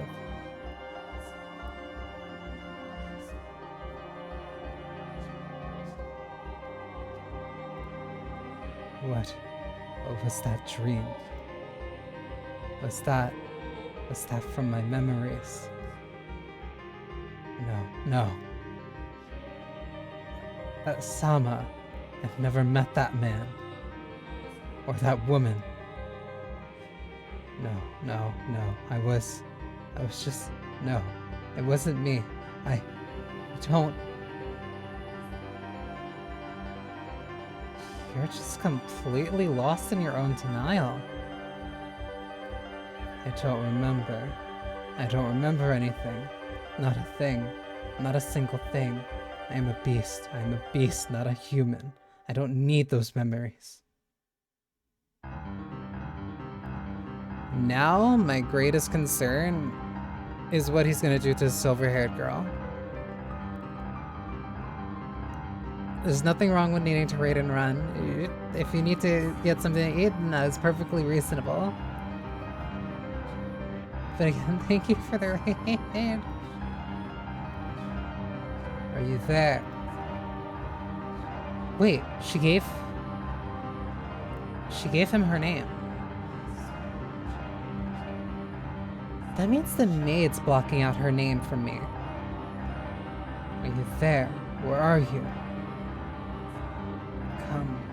Come to me. Be with me. Peace. My peace. Where are you? Where have you gone? Why? Why are you not at my side? Don't remember anything. Stop remembering.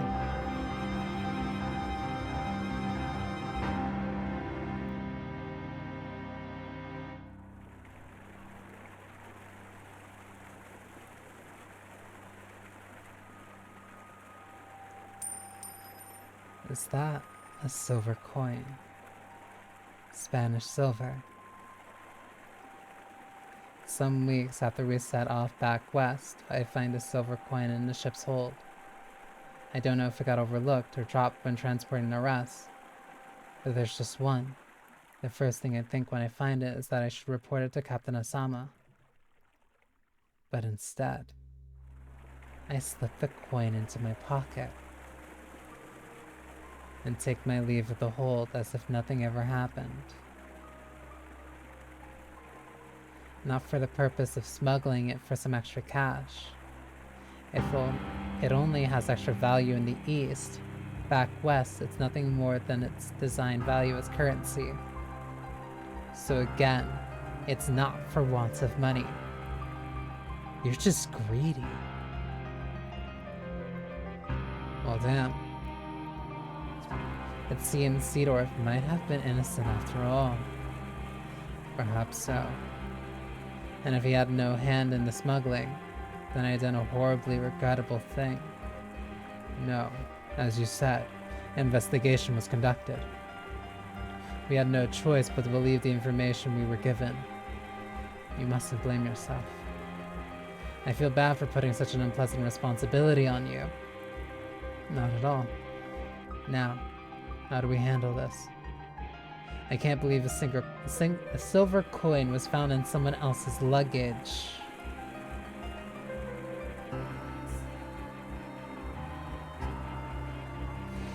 He's just in it for the thrill of the kill.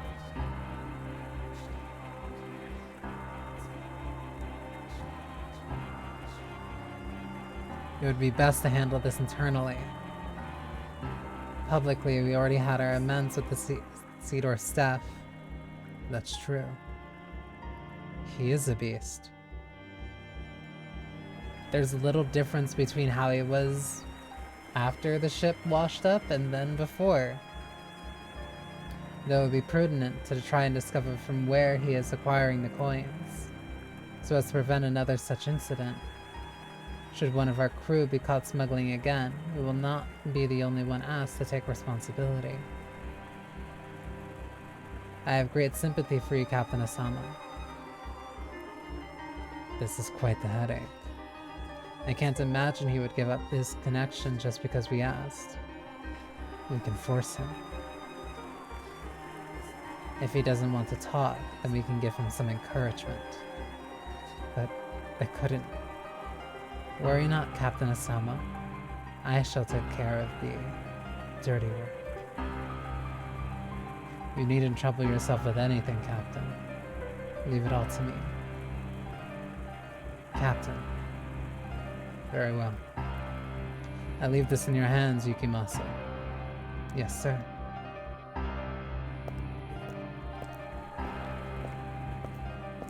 Sometimes the most polite ones are the ones that are most likely to be a sociopath. How are you feeling? Hey, untie me. What's the meaning of this? The silver coin was discovered in your luggage. Huh? A silver coin? Interesting. It would seem you have quite a knack for acting. Hold on, I don't follow. I thought the smuggling problem was taken care of. Seedorf wasn't the one doing the smuggling. It was you. Like hell. I've never seen any damn silver coins. This is some kind of mistake. Check my bags again. The coin was found in your luggage, regrettably. Captain Asama saw it himself. Lies. I swear I never touched one. Is that so? I swear, never once. Please believe me, I'm no smuggler. I've done good work, even on this expedition. You know I'm not someone who would get involved in smuggling. I don't know what kind of person anyone is. We may have known each other for years, but that doesn't mean I have any way of knowing what you think in private, how you feel, what kind of person you are.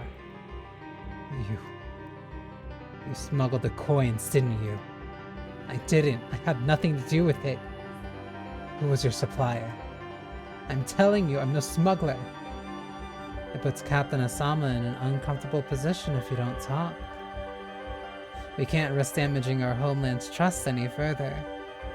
I swear to God I had nothing to do with it. So you won't tell. How can I tell you something I know nothing about? I see. You believe me? It's it's very, very important information. Enough so that you can't give it up so easily. In which case, I'll just do what I have to do until you talk. What are you... Whenever you're ready to talk, let me know. I'll stop right away. Stop. What are you... Quite the thick fingers you have. Let go. What are you... But it's all meat. Your bones aren't any thicker than anyone else's.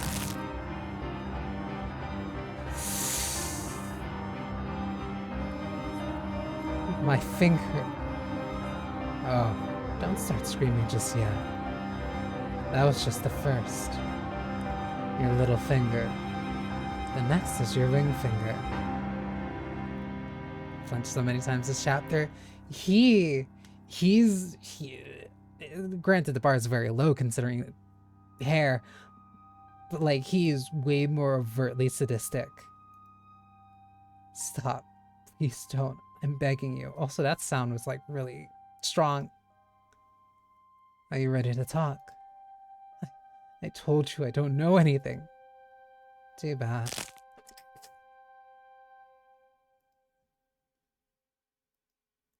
Your middle finger.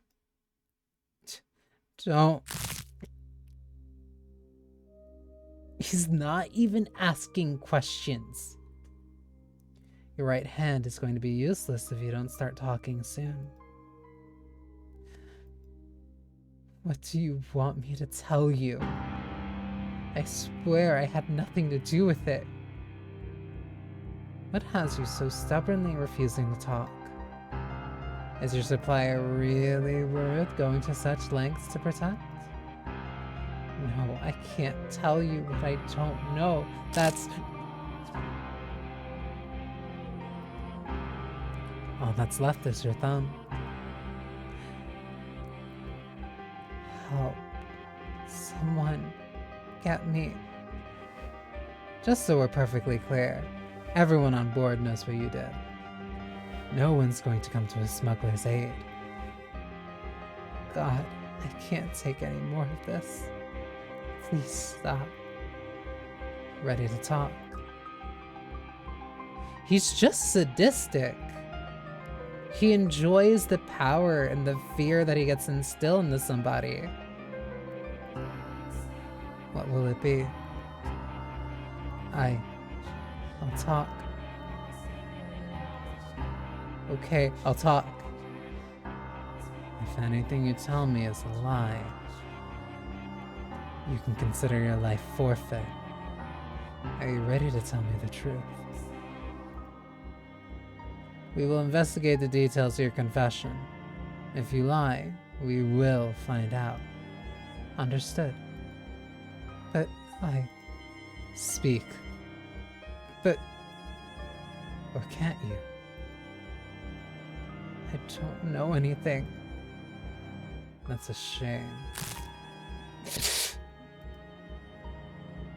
Oh, well, you won't be using your right hand ever again. Although, there are still 5 fingers on your left. Are you in pain? Do you want me to stop? Yes, please. Alright. 4 left. That is quite the face. I wish I could show it to you in a mirror. What's wrong with you? You monster. I'm not doing this because I want to. You're the one forcing my hand by refusing to talk. Now go on. Spit it out. You wouldn't believe anything I said anyway. How long have you been doing this? You're the first. Liar. You sick bastard. It's the truth, though. Then why? Why are you smiling?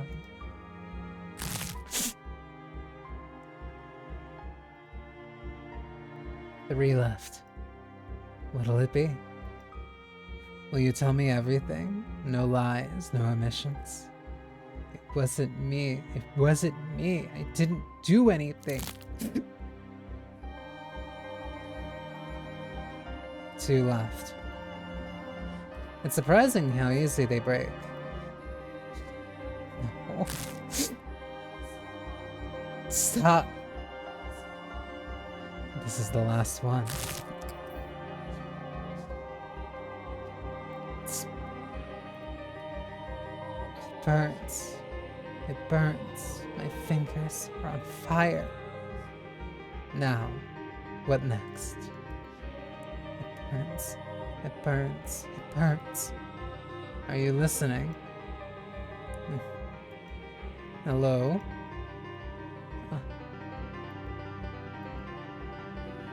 This over a few broken fingers. Need me to wake you up? What even is there next? Let me tell you something. I'm the one who put the coin in your luggage. Of course you don't know anything. Someone, anyone get in here. The silver coin wasn't... What the fuck was that? Don't go shouting things you'll regret.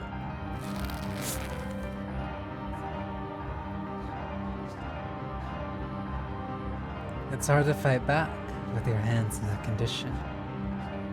Having trouble breathing, huh? Well, are you? We need air.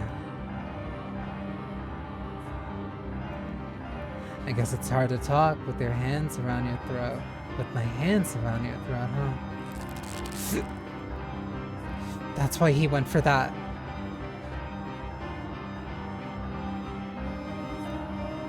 Do you want air?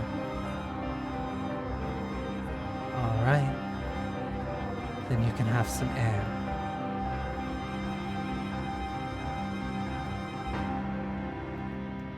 Someone, anyone, please get in. You just don't learn.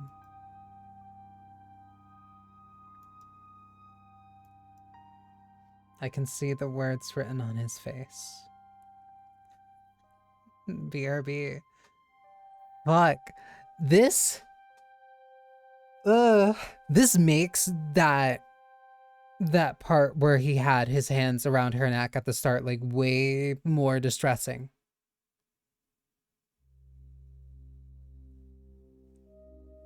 So where is this VN going? This is just a chapter. This is chapter 2 wrapping up.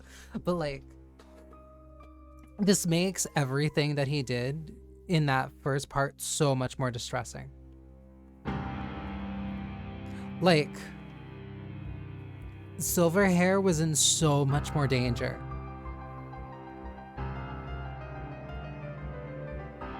He was not a good guy on the inside. She is uniquely capable of just being that sensitive and gentle to people in general.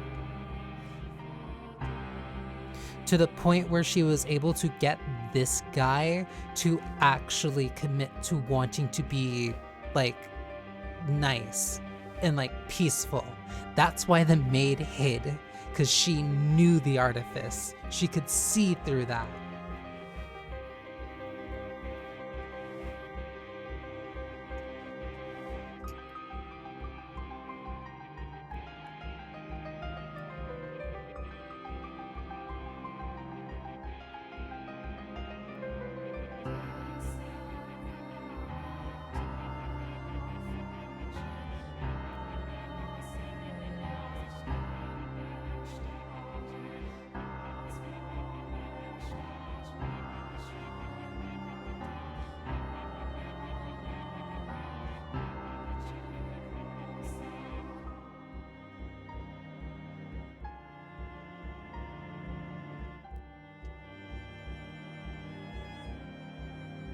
This VN...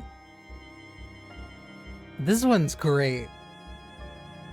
This one's real great.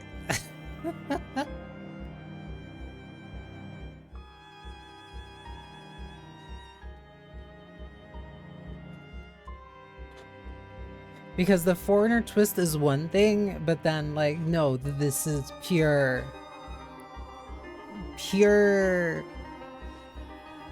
villainous sadism.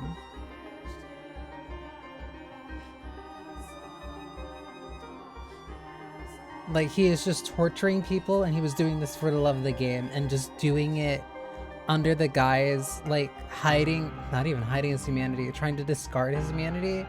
It was just like the artifice that he wanted. To him, living as the beast was his peace.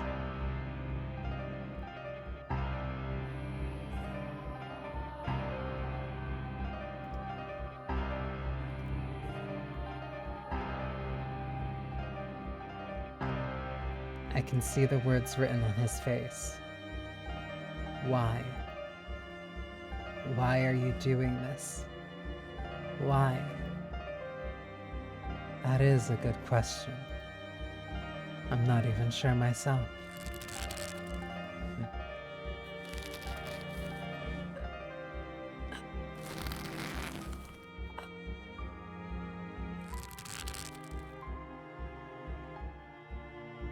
Hey. Answer me. Well, damn. I missed the opportunity to use my katana.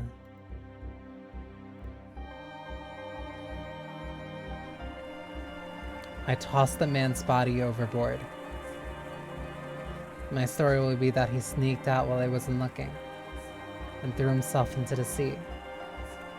As I watched the sack of flesh sink into the depths, I'm thoroughly shocked to realize I don't feel the slightest bit bad about what I've done. No regrets, no remorse, nothing. I comprehend that the things I've done are reprehensible, that they're evil, that knowledge wasn't sufficient to restrain my urges. There's an itch I felt deep within my chest ever since the moment my blade sunk its teeth into Seedorf's neck. I don't know what to call it, but I feel like I'm floating, like everything swirling about inside me has been unleashed, set free. There's also an edge of anxiety, though. If I continue down this path, what might I transform into? Despite feeling not the slightest bit guilty about the horrible things I've done, I still fear this life I've made slipping away from me. I want something to anchor me. What exactly am I? Is this what I wanted to become? The kind of man who can take another man's life without flinching, fully aware of his actions. And if that's truly what I am, perhaps it would make things easier if I did lose everything.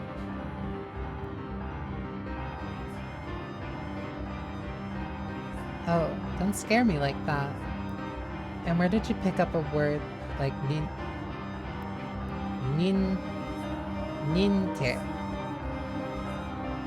I never took you for someone so pretentious. I'm sorry. You just look so much like a rabbit there. The way you tossed your head back and forth looking around for me. Holy shit!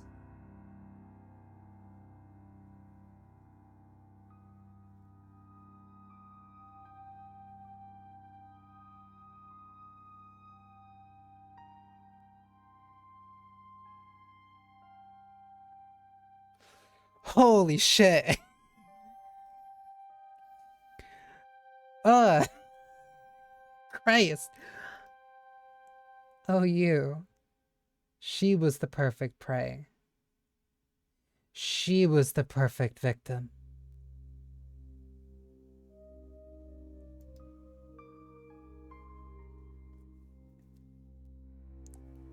Ninche is something you call a child. I'm not a little girl anymore. I'm sorry, really. Don't be so mad, Pauline. I'm not mad at all. It's been a year and a half. We finally get to see each other again. This is after that we do. Did you have any trouble out at sea? Did you fall ill or get caught in a storm or run into any kind of danger at all? No, there was no trouble. Everything went fine without incident. The sea god was watching over us, I suppose.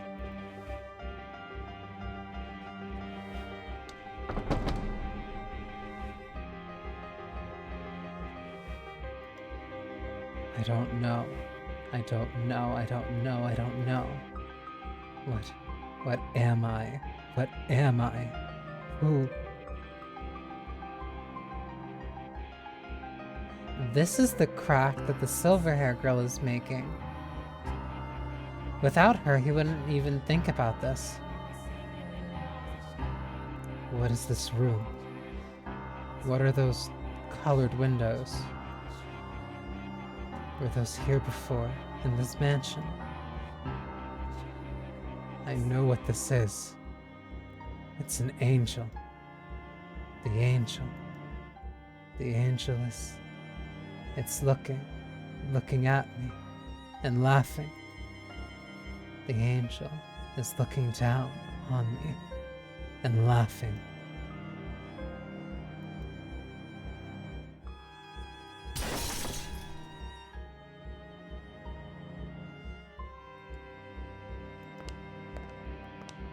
She's in so much danger. What are you doing? The angel. The angel's laughing at me. The angel. So I I, the angel. You, where were you? I went to the kitchen to get a drink of water. You have nothing to worry about. I will not run away from you. Because she does not fear him, he loses all power around her. I'm not human, am I? I'm not a human. You are. Not a human. You are. You. It's all right. I imagine it's quite disconcerting, having lost your memories. But no matter what happens, you will always be you.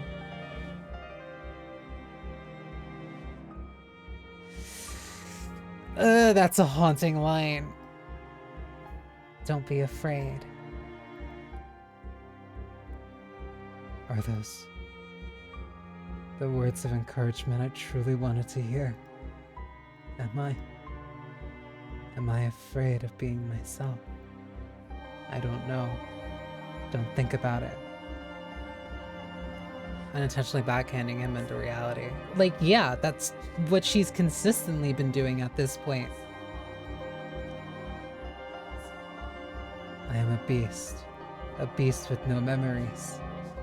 Like, intentionally or not, that is the role that she is fulfilling.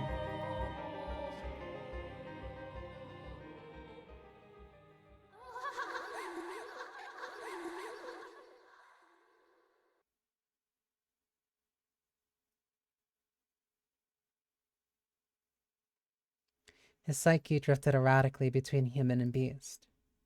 If he accepted himself as human, it might cause memories better left buried to return to him. If he accepted himself as beast, in exchange for his memories, he would no longer be able to rejoin human society. The white-haired girl fervently supported him in these precarious times. I was quite amazed. I had never imagined she would grow to be such a strong woman. Nevertheless, God is a cruel master. For what strength he gave her spiritually, he took an equal part from her physically. Though she persisted day in and day out to stay by the man's side, one day she suddenly fell ill. With her in the throes of a high fever and not knowing the cause, he fell into a perpetual panic. There was no medicine in the mansion. They could hardly manage to put together sufficiently nutritious meals. Though there was no medicine, maybe there was something else that could make him feel better. However, everything he could think of required him to leave the house. There's still more? Hey. Is there anything you would like? Anything I would like? I'm considering visiting the village. I see. You're going to the village. I thought I might be able to get some medicine. I would prefer to bring a doctor here, but no one would come if they learned you were in this mansion. So, he was planning to put on the disguise, to enter the village as a person. The white-haired girl smiled when she heard this idea. She had, after all, always wanted him to think of himself as human. However, because she was so pure-hearted, she did not comprehend the full extent of slaughter he had confessed to committing. The revenge he had taken on those who had chased him around. How sinister his cackling and furious his reaping. She did not grasp how serious it was. She had faith that Bestia had kindness in his heart. If you cannot get any medication, then buy me some oranges, please. Oranges? This is a land blessed by the sun. You should be able to find some wonderful fresh oranges. Will that make you feel better? Yes, it would. Okay. Bestia's mind was made up. He would don the skin of a human for her, to protect the peace he had. He would return to the place that had left him with many painful memories. It was, to him, the source of his fear. Whenever he let his guard down, their shouts would play back in his mind. Bestia, Bestia, Bestia, Bestia. Hideous beast. Though he had physically conquered the people who lived there, Bestia's memories of the village still haunted him. But her health meant more to him than any of that. He was willing to cast aside his fear if it meant the white-haired girl would recover.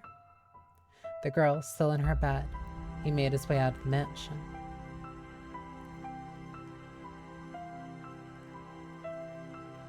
He crossed the overgrown forest, pushing forward one step at a time, all while trying to push aside his apprehension, until he arrived at the village.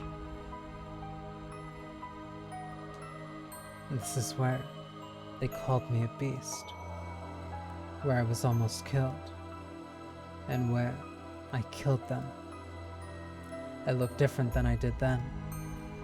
I'm dressed differently too, but can I play the part?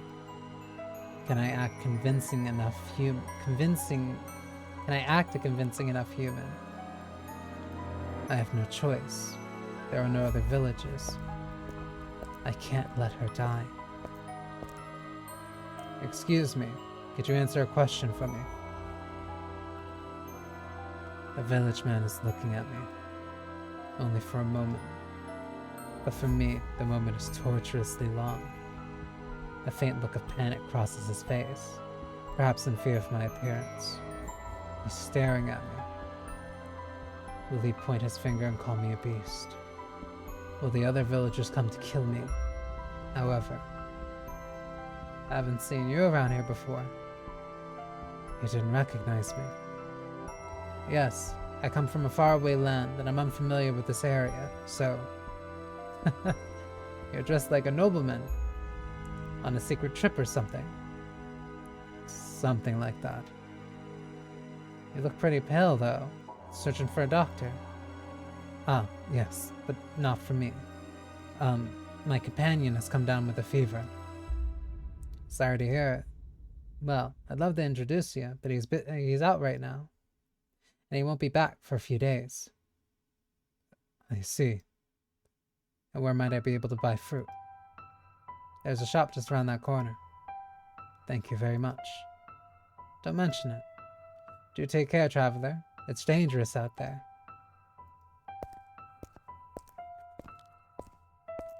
I'm starting to attract attention, but not the same kind as before. True, with what money? That is a valid question. They don't look at me with revulsion, hatred, or furious indignation. They're simply curious. The village feels different than last time. Could I have changed this drastically? Or is it because I really did look like a beast then? And now I look like a human? I don't know. Excuse me. Me? Yes. I would like to buy some fruit. Some oranges. Oranges? Alrighty, just a sec. The fruit vendor doesn't recognize me as the beast either. Any other year, and it'd be a lot plumper than this. But this year, we've had the end of the war and this whole mess with the beast, and it's just been crazy. If you like, how about you come back in a few years and try our oranges again? They'll be several times better, I assure you. I'll keep that in mind.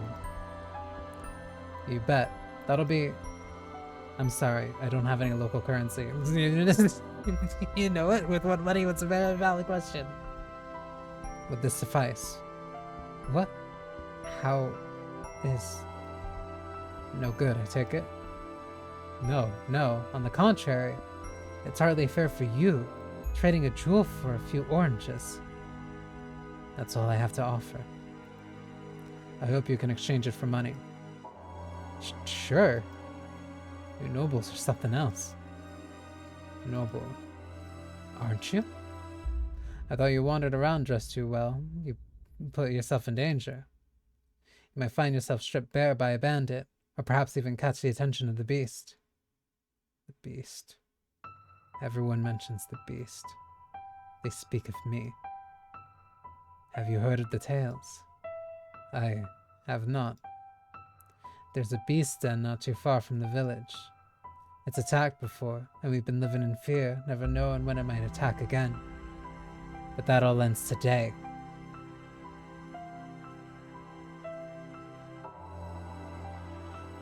Oh, shit.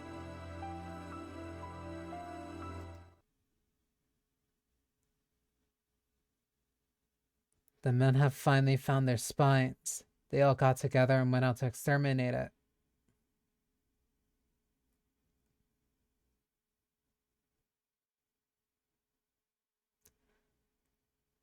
Oh. That's not fair.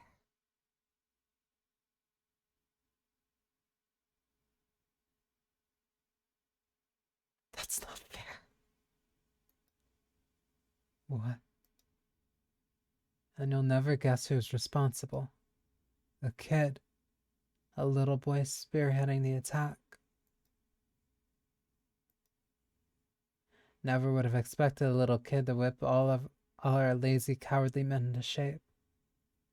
The boy is the one who knows where the beast den is. Ah, hold on. What about your oranges? The men have banded together, and they're going to kill the beast. Why now? Why when I'm not there? I'm the beast. I'm right here. I'm what you're trying to hunt. The only person in the mansion right now is her. He regretted not asking the fruit vendor how long ago the party set off. Though what good would that knowledge have done him? He had to hurry back regardless. The sun was beginning to set, draping the surrounding in a deep blackness. As if to keep him from returning home, the night wrapped its hands around his head, covering both eyes. In what direction did he have to head to return to the mansion?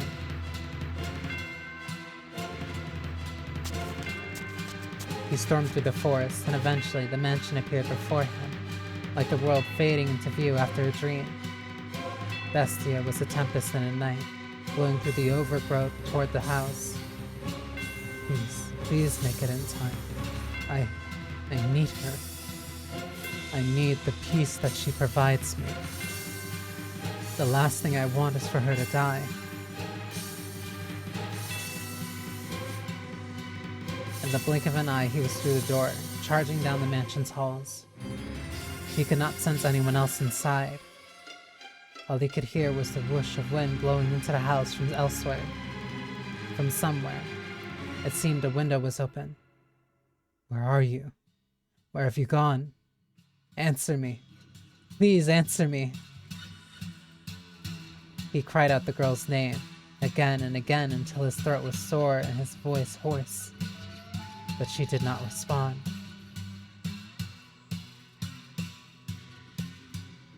He rushed into her bedchamber.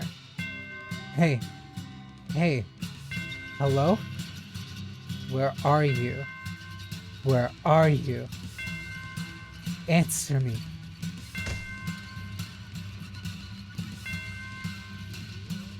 The man swung his head back and forth so hard he thought he might break his own neck, and when he made the look down, he slipped, falling on his tailbone. He felt something slick on his hands, a sensation he would recognize anywhere. The liquid was still warm. That cannot be. It cannot be. Muttering incomprehensibly in fear, he crawled back through the door of her chamber and into the corridor. Like a genuine beast, he followed the trail of slippery fluid on all fours. The trail glimmered like red wine. It stretched down the hall, past the living room, smeared across the floor like it had been wiped down with a mop.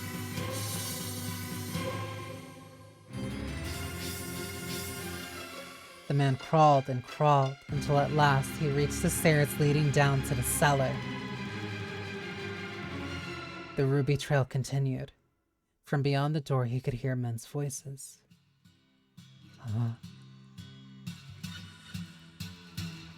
With a howl, the man stumbled down the stairs, throwing open the wooden door. His first impression was that the stench of blood was suffocating. And indeed, there he discovered the white-haired girl.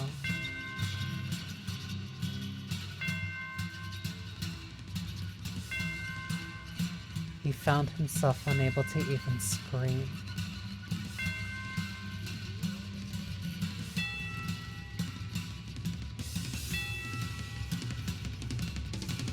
Her once porcelain skin was no longer even sickly pale. It was now the bloodless color of dirt. God!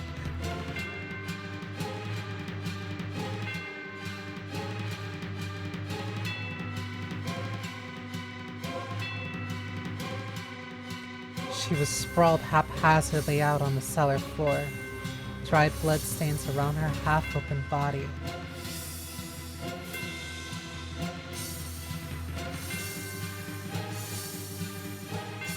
And those lips were naturally lacking their former rose and sheen.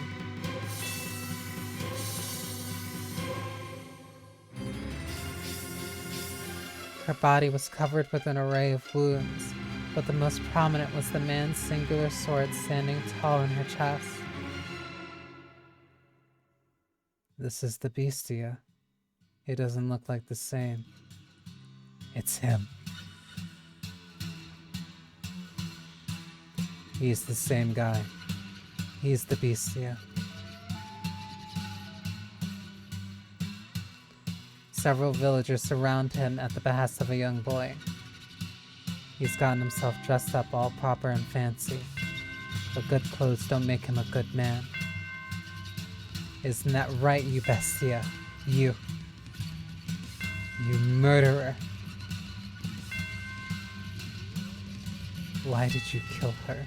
Why did you kill her? Why did you kill her? Why did you kill her? Why did you kill her? Why did you kill her? Why? You want to know why? Her death was an accident, I'd say. I feel bad about what happened, but any woman who would live with a man like you must be a witch.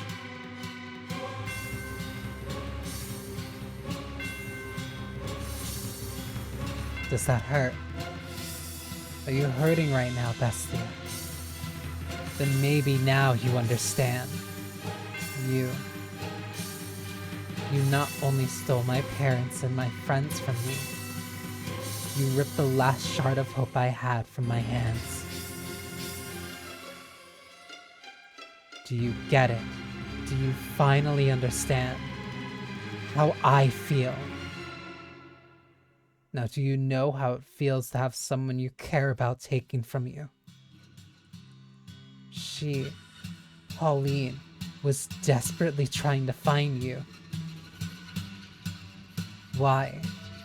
Why would you kill someone so devoted to you? Do you understand what you've done?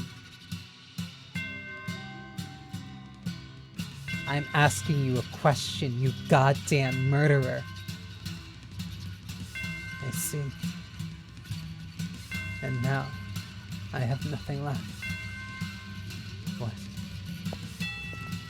The man stepped forward, almost perfectly calm.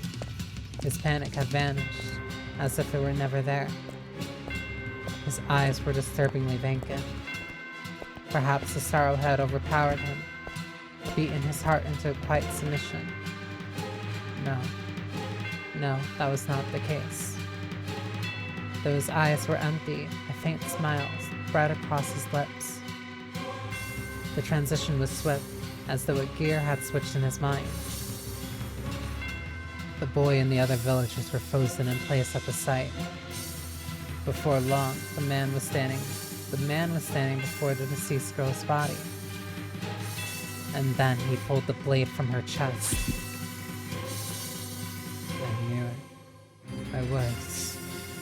I really was a beast. And what I wanted was a tether. What are you yammering on about? Didn't you care about that woman? Didn't you choose her over Pauline? Who you then threw aside and butchered? What is wrong with you? What was she to you? She was mine. Serenity.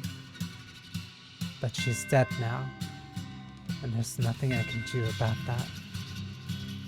Peace, calm, tranquility. The man's behavior was downright eerie, causing the boy to flinch back. Believing he had everything taken from him and could not possibly lose anything more was, I imagine, what allowed him to stand up to the beast, the source of such crippling fear. Yet now he found himself unable to move. He found himself in the face of such an incomprehensible creature, paralyzed by fear. And the villagers were similarly dumbstruck. Not even I could understand his behavior. What the hell is wrong with you? How can you laugh at this? I don't get it. How indeed. I wonder myself. I don't know either. But you know what? It doesn't matter anymore. Because every last one of my anchors has broken off and sunken into the sea. He's an awful person and horrible things have been constantly happening in this chapter, but like, fuck, there's been some really good lines.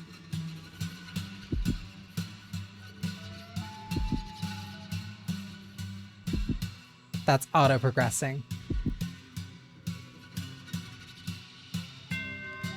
Damn it, get moving, kill it. I'll slaughter every last one of you.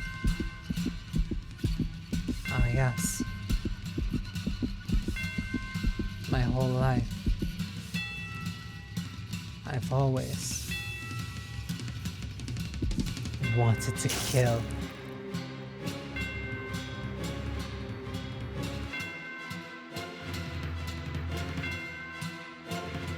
What is it that afflicted you with such madness? Losing your memory in the shipwreck? The abuse and insult you suffered at the villagers' hands? Or was it your grief at not being able to return to your homeland? No, none of those were the root. You were always like this. You always bore those twisted desires. You held these deep, constant urges to cause others harm. That is your essence. The real you hidden beneath the mask of sincerity. The true beast was your heart. The beast was a convenient skin for you to wear. You wanted to be a brutal, savage murderer. You never really loved the white-haired girl, or the black-haired woman for that matter. You were merely attached to them, fixated on the idea of a world of tranquility. You used this piece to anchor yourself, to prevent you from drifting off into a sea of your desires. You yearned to cause pain, but also hungering for the opposite, a calm life. You idolized this idealized life, spent in quiet harmony with another, because you knew just how difficult it would be for you to attain.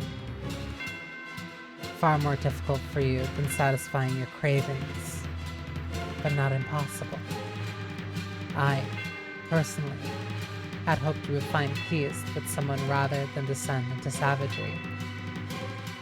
It may have only been superficial, but it would have been very human. But ultimately, peace slipped through your fingers, and no one else was left to suppress your desires. You cannot, after all, hold them back yourself. What a tragic man. What a hopeless man you are.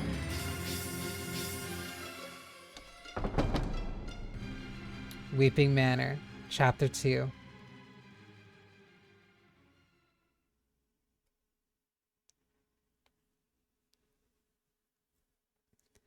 The door to the cellar swung shut.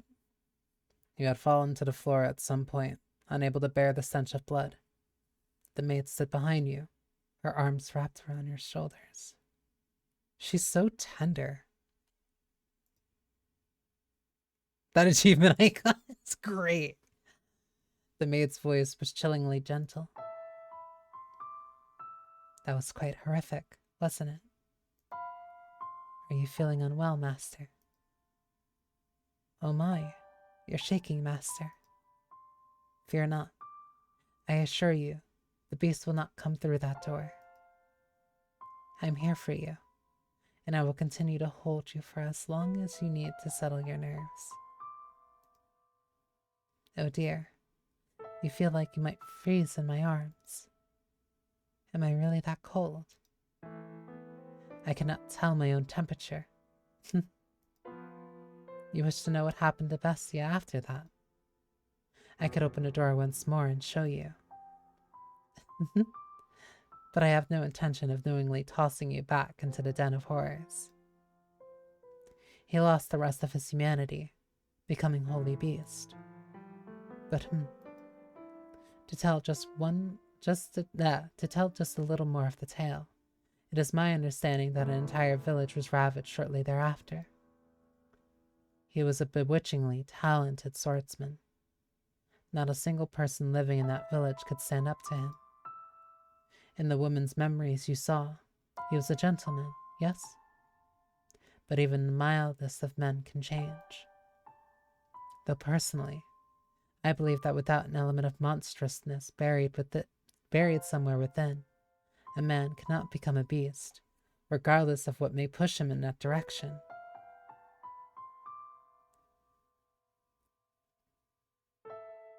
That's a very sweet perspective. Not all men are monsters.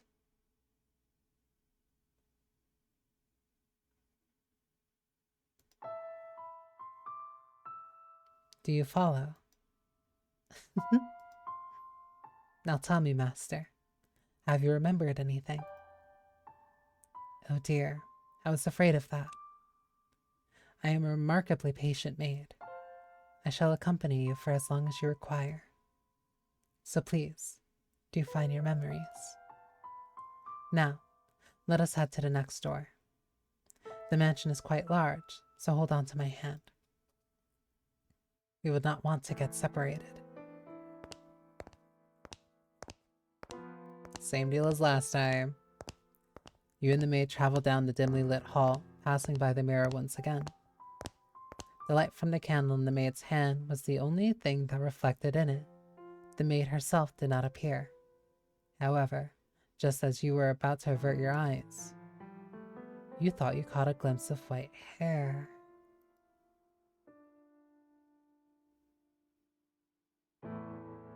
You heard a voice echo in the darkness. And when you turned to face the mirror again, the glass was the color of obsidian, as if it had been painted over. The voice seemed to be coming from beyond the manor. The maid did not turn back, evidently having not heard anything. You.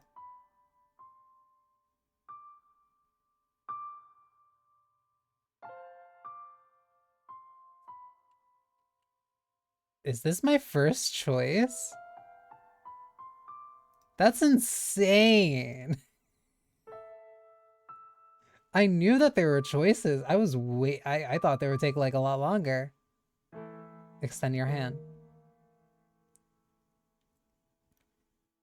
You extended your hand toward the darkness overrunning the mirror.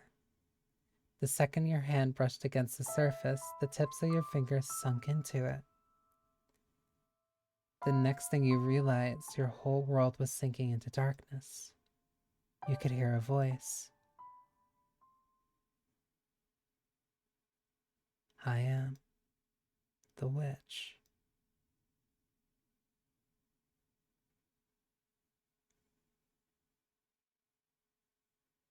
Huh?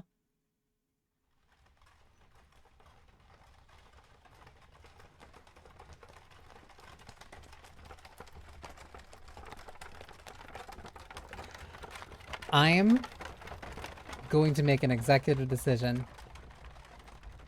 and save here because this seems too important, and I can't just like assume how long this is gonna take.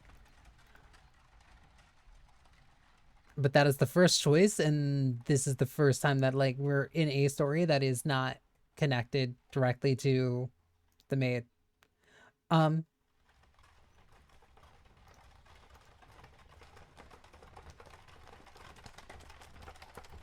yeah, adjourn for right now.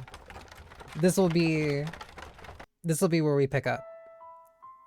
Um, chapter 2. Insane. Love the fact that my minor came up for this. Insane. Um,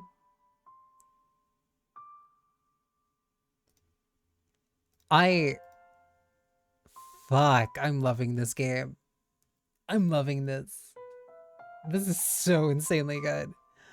Um, I can't wait. I can't wait.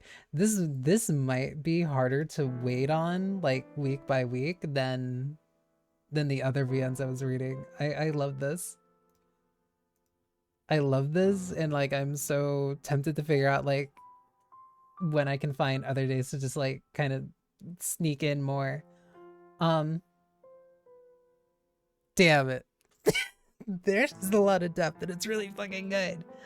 Um but yeah, let me oh my god. Okay, perfect. Because I did run late. This ran really late. Fuck. I completely lost track of time. Um, I have to get up in like 5 hours. Um, but I'm gonna read into code. Code is doing Yoshi Story retro achievements.